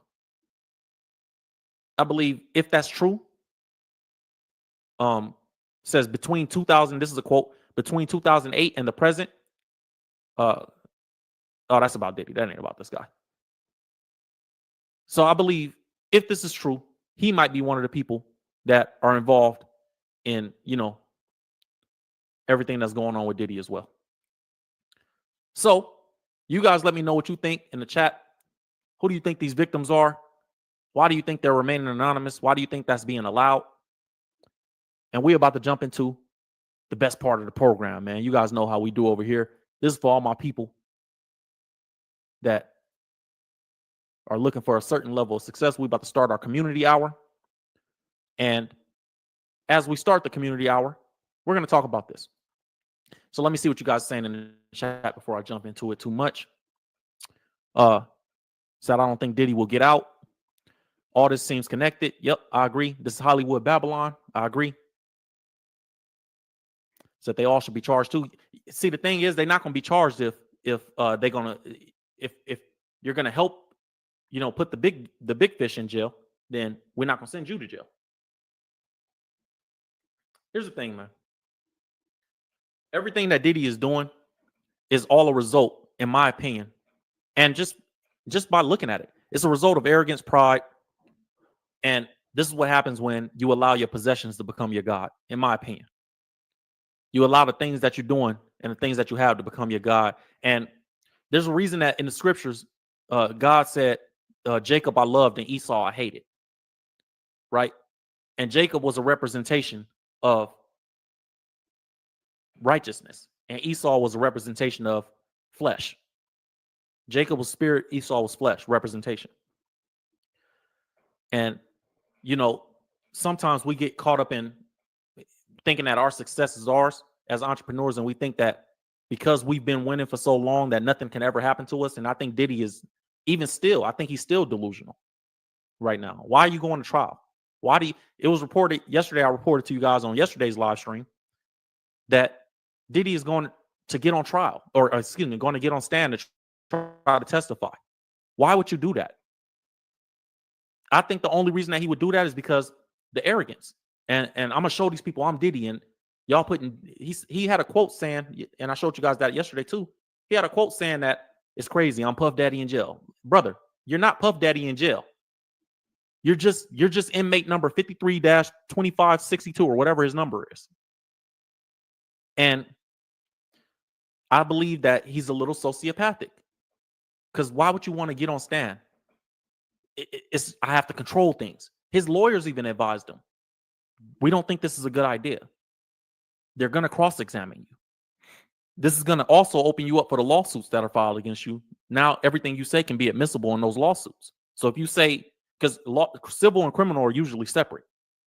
But if you say on the stand that something wrong, these lawsuits are going to be able to use the criminal trial now. So everything to me is just out of arrogance. Now, we think that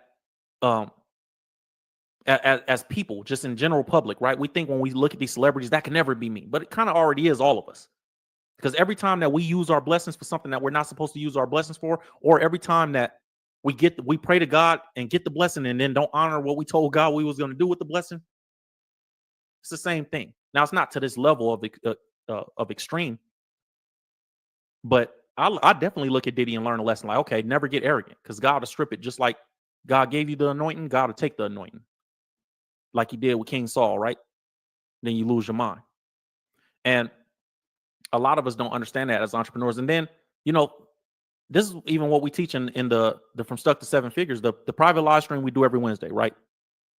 And if you're not in that, make sure you go to the website that's scrolling at the bottom of the screen and join it. We do a private live stream every Wednesday. I do an entrepreneur training there for all my for my clients, right? I coach, which is my business. And when I go over there, I always talk about purpose. Like we start with helping you find your purpose and helping you find the perfect business idea for you. And in that, identifying your purpose, you have to really identify one of the pillars of that. There's 4 pillars of it that I teach, but one of the pillars is honoring God with your purpose. And the reason I teach that is because it doesn't matter how successful you become. Like, evil people become rich. And let me not even say successful. It doesn't matter how rich you become. God allows evil people to become rich because he said this. This is what the script, because biblical principles are just, I just believe that's the way it works, right? It says, for the one that pleases God. Hold on, let me pull it up. I want to say it word for word.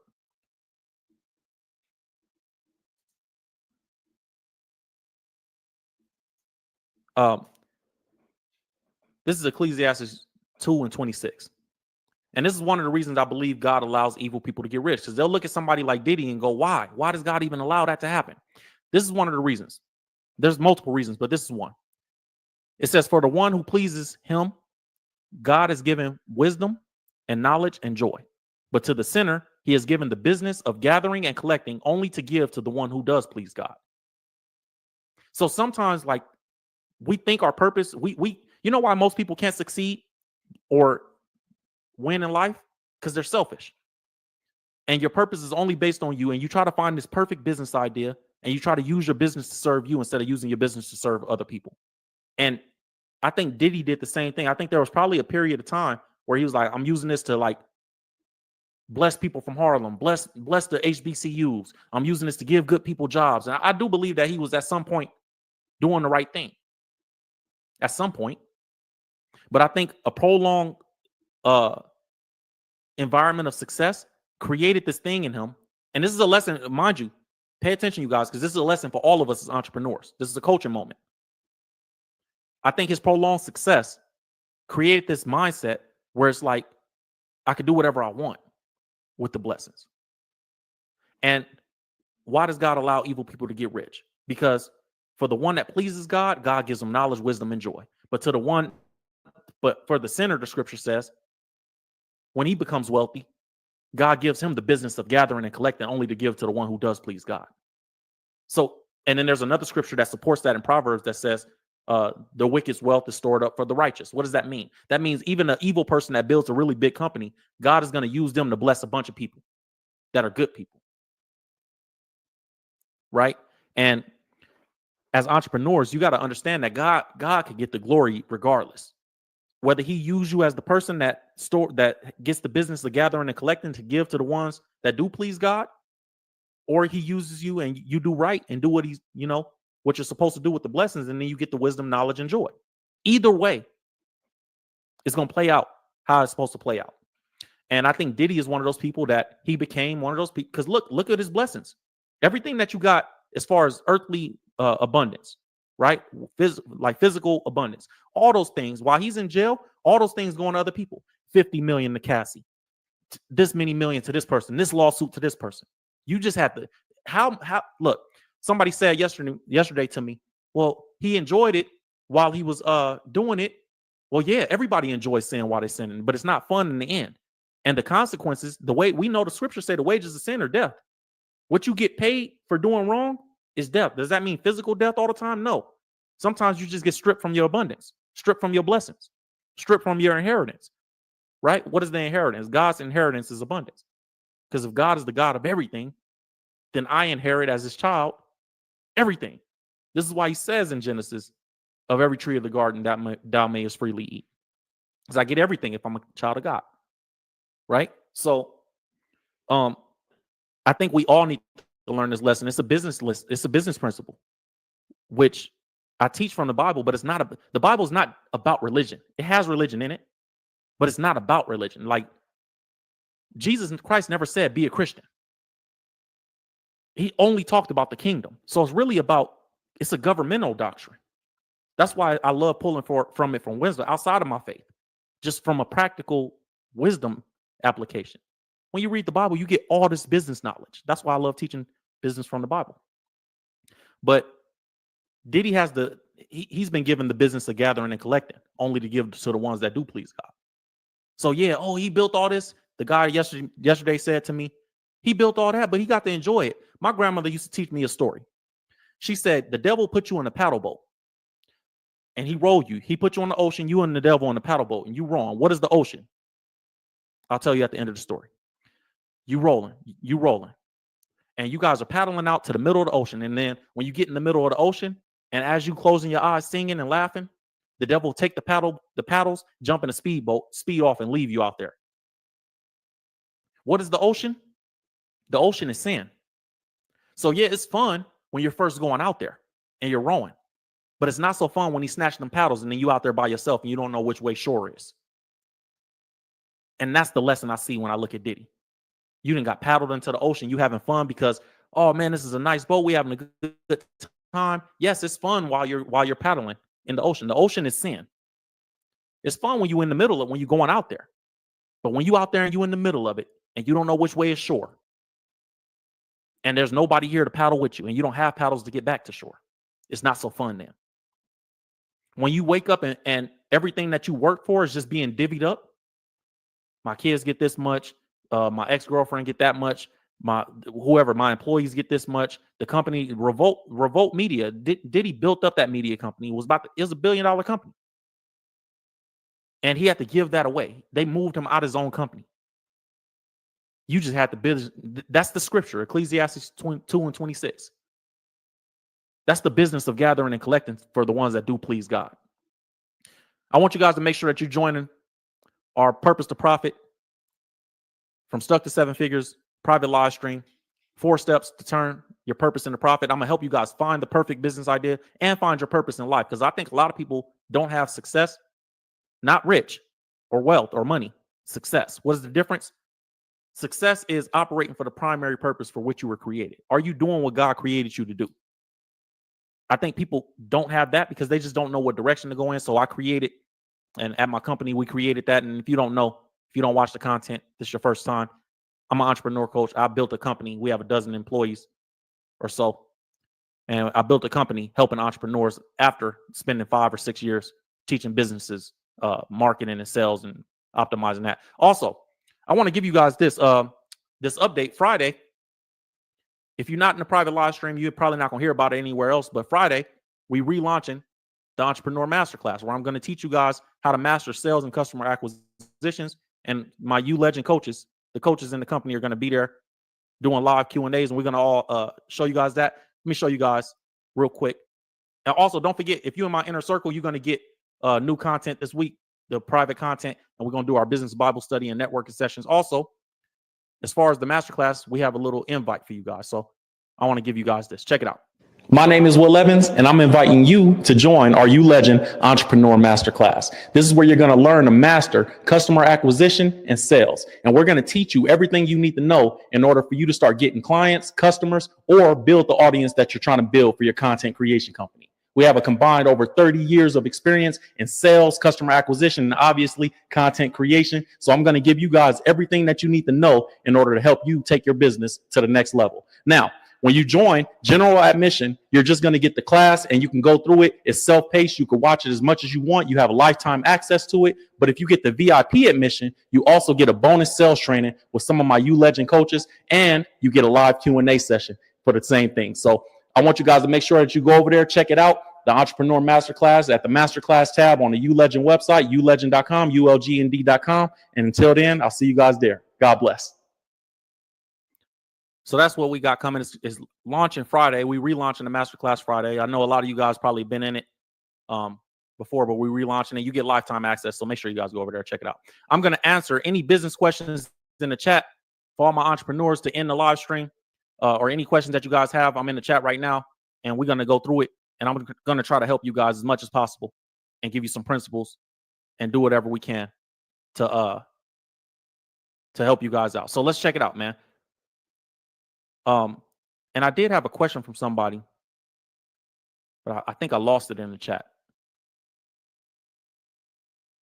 And if you guys don't have none, if you're just going to go to the private live stream, then I'll see you guys there. Say God is the builder. Yeah, there's a principle in the Bible that I believe why I teach in this private live stream. I teach it like the fourth pillar of that is exalting God and honoring God with your business. Because the reason I teach that is because the principle comes from Psalm 127, which is if the Lord builds the house, unless the Lord builds the house, the builder builds in vain. Unless the Lord watches over the city, the watchman stays awake in vain. In vain you rise early, go late to rest, eating the bread of anxious toil, for God grants rest to those that he's loved. And what that means is it don't matter if you work in a job, it don't matter if you building a business, whatever you're doing, if God ain't in it, you're doing it for no reason. Which is what we kind of see in this situation with Diddy, right? Like, dude, you done did all that building for no reason. You go to jail for 40 years, 50 years. It's like, what did you do all that for? Just to give it to somebody that does please God, man. It's a cold story. It's a cold story, but anybody could go through that. We all could go through that. You know, by the grace of God, I've been able to make millions of dollars. So I watch things very intently when it comes to people that have had some success in life. And I go, man, that's why I define success and rich as two different things. Because if I cut my Mercedes-Benz in half and fill it up with soil and plant a rose garden, it's still an expensive car, but it's not being used for what it was created for. So it's not a successful car. Yeah, it may be worth money, but it's not being used for what it was. I may have paid a lot of money for it, but it's not being used for what it was created for. I look at us as the same thing. We're not being successful until we're operating for what we were created for. That's what the private live is about, helping you find that reason that you were created, helping you find that, you know, and find that in that you'll find the perfect business idea. A lot of people want to have financial success. They think that it has to come from this like grand idea. No, it's something about you that you undervaluing. For example, if you're the type of person that you could talk to anybody, and then you've had a pain point in your past of, I don't know, being a single mother, then maybe you could build a business talking to people about being a single mother. Like, you find purpose and you find success when you this is two ways. Like, you can identify the pain from a past, right? Like, I have pain in this area, and that kind of propels me to do this business. And then you can find it through serving others. Typically, if you combine those two things, you can find a really great business idea. The problem is we don't think about the pain from our past because we only look at it as something that was just there to harm us instead of something that was there to propel us. And when Joseph, in the Bible, story of Joseph, right? When he got thrown in the pit by his brothers and then sold into slavery, and at the end of it, his brothers had to bow to him. The principle from that was what he said at the end, which is what you meant for the evil, God meant for the good. And sometimes and this is what I teach clients as well. We look at our pain as, this was just meant for evil, but we don't say God meant it for the good. So we never get to the point where we can use our pain to find the perfect business idea or to find some purpose in it in order to figure out how can we use this to serve other people. That's just, and I go more into depth on practical ways to apply it in our Wednesday live.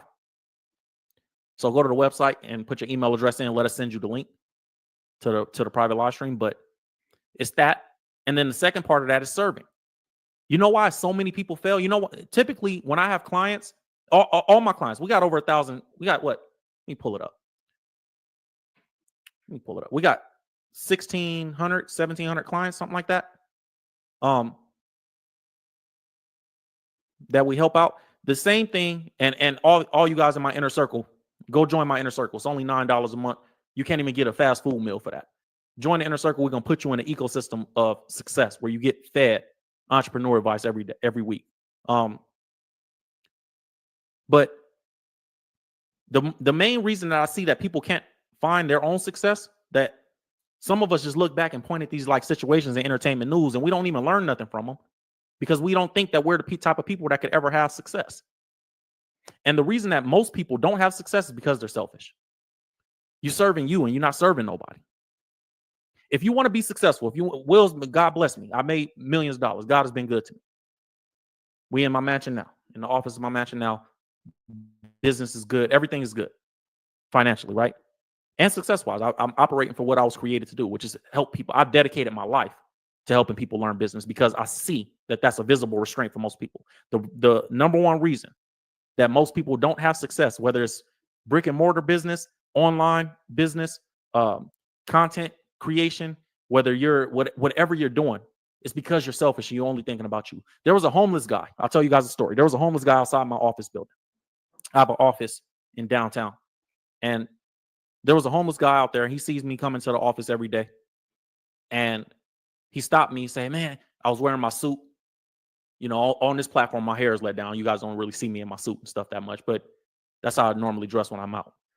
And he stops me and he goes, "Man, I see you dressed nice. And I see you always come down here. Are you in your bins, man? Man, you're doing good, man. I see you guys in the office." My office is all glass, so you can see through. And he's like, "Man, just help me. Help me." And I said, "Well, yeah, I'll help you." So I talked to him for about 30 minutes. And what I was trying to get through to him is, I need you to stop looking at the world as if somebody is mad at you. Most people don't see you because they just don't care. And as harsh as that sounds, that's the truth. And as a coach, I tell the truth to my clients. I'm always polite. "Hey, can I coach you?" first, but I tell the truth. And what the guy told me was, he was like, "I'm homeless," and they look at me. Everybody's a knight in shining armor. There are women that protect all women. Come on now. If that's the way it worked in the violent crime unit, the sex crimes unit in every single city, state, country, nation around the world would not actually exist. So it's kind of like, I'm gonna need y'all to be real about the evil that lies in the hearts of men. That's all. I'm not saying everybody's evil. I'm not saying I am saying that y'all need to be real about the evil that lies into the hearts of men. Y'all can believe it's a money grab, but can I just say something?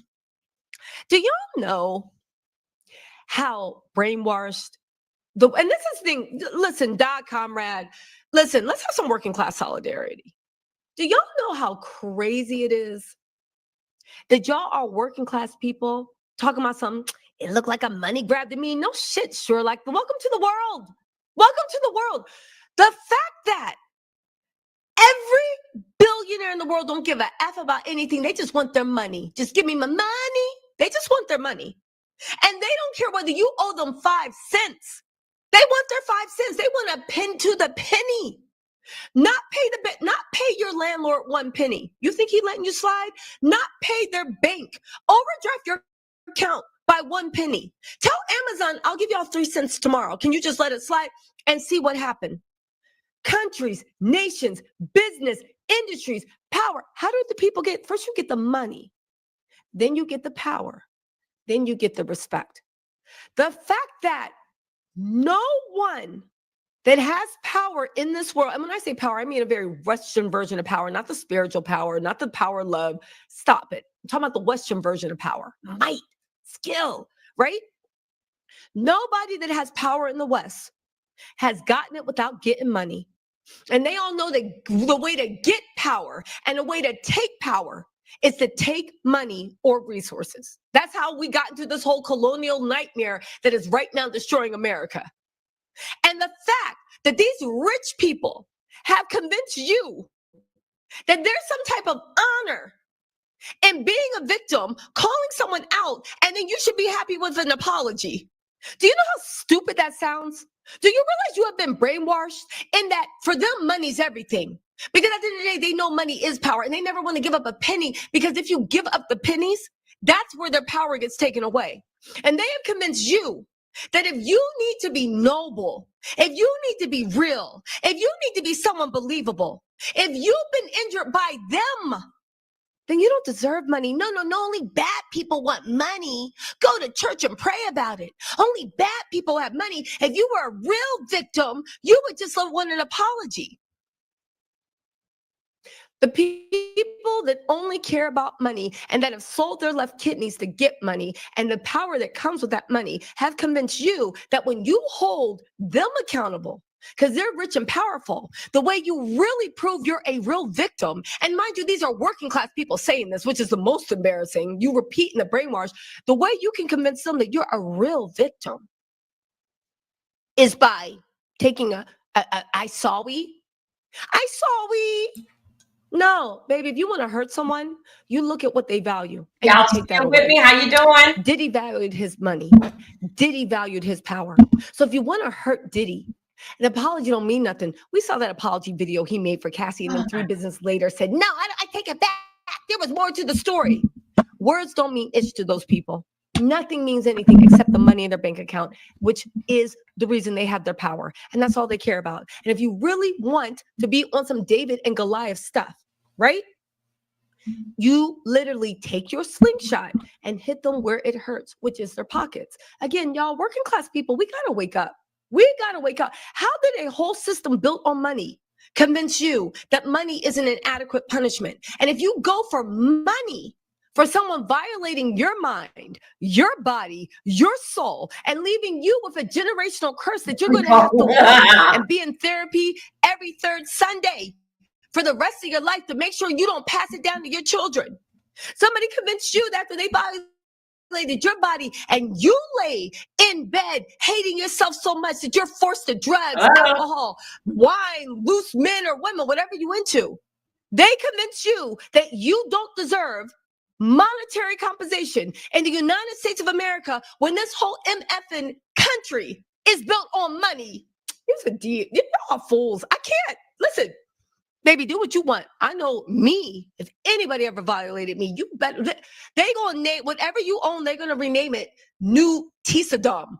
I'm taking every MFing thing you own. But your kids don't have money to go to school. F those kids. I don't care. I'm taking everything you own and I'm gonna make you lay in the bed the same way I did, crying over your dollars and money and everything you lost, just like I did. And the fact that as working class people, y'all are repeating these tired narratives that the ruling class has instilled in your mind through what it is to be an honorable person.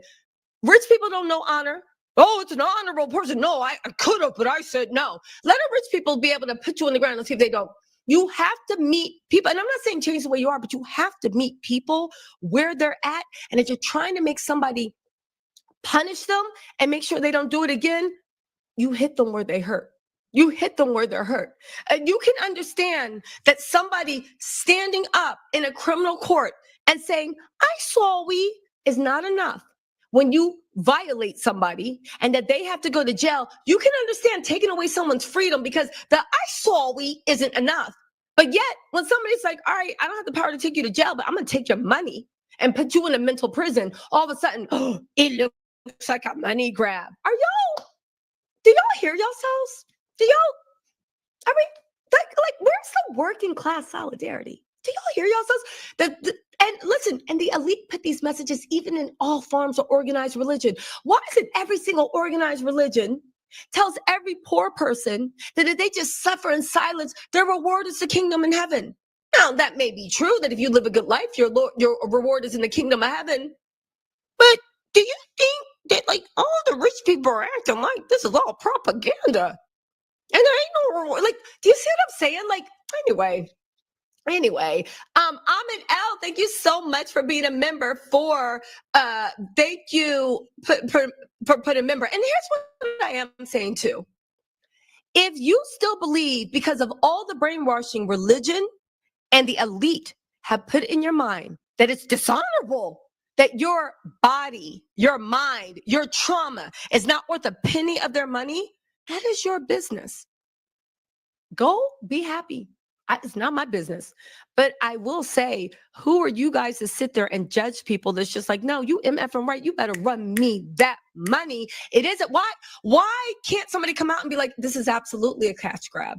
I'm going to take every penny you absolutely own. This is what you know what it is. Put the fries in a bag, bro. You know what this is. This is a cash grab. Yes. Why is there shame in saying this is a cash grab? I'm taking all your money. I want everything. Put the fries in the bag. Stop playing with me. Why? Why is that? Why? Ask yourself why you're so uncomfortable with the fact that your trauma and body is not worth their money. Ask yourself why. Because money's, like my dad always said, money's the cheapest thing in the world. You can always earn more money. Everybody wants it. Everybody has it. It's something that's very, why? There's only one you. So again, that's just my opinion, right? Listen, Diddy needs to pay a price. He's paying criminally, but also he needs his bank accounts, because you really think that he'll care that much while he's in jail if he still have 100 million in a bank account? You really think he'll be that hurt?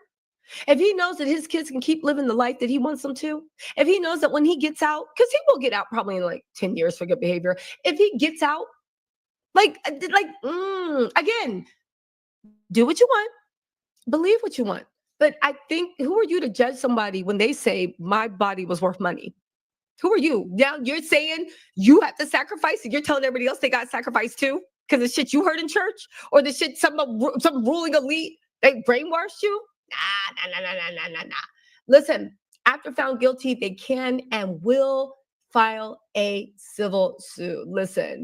Listen, again, anyway, it sounded like a money grab to me. Yo, put the fries in the bag, bro. Just come on, wrap it up.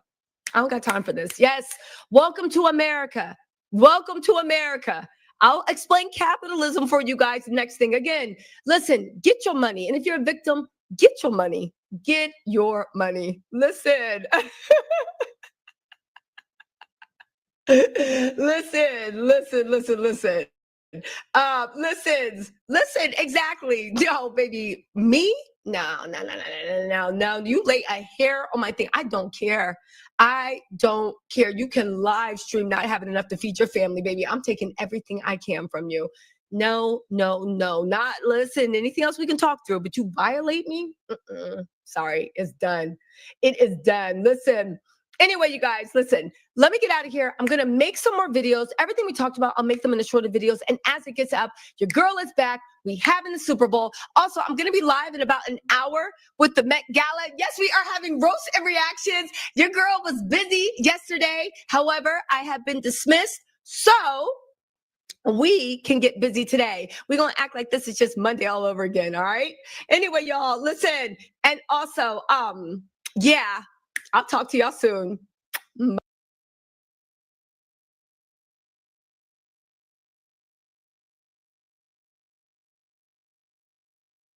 Diddy trial. The trial has begun. Day one is here, and currently they are on lunch break. This trial hearing has been going for 2 to 3 hours and is going to continue because jury selection is absolutely wild. What do you mean that Kim Porter's name was mentioned?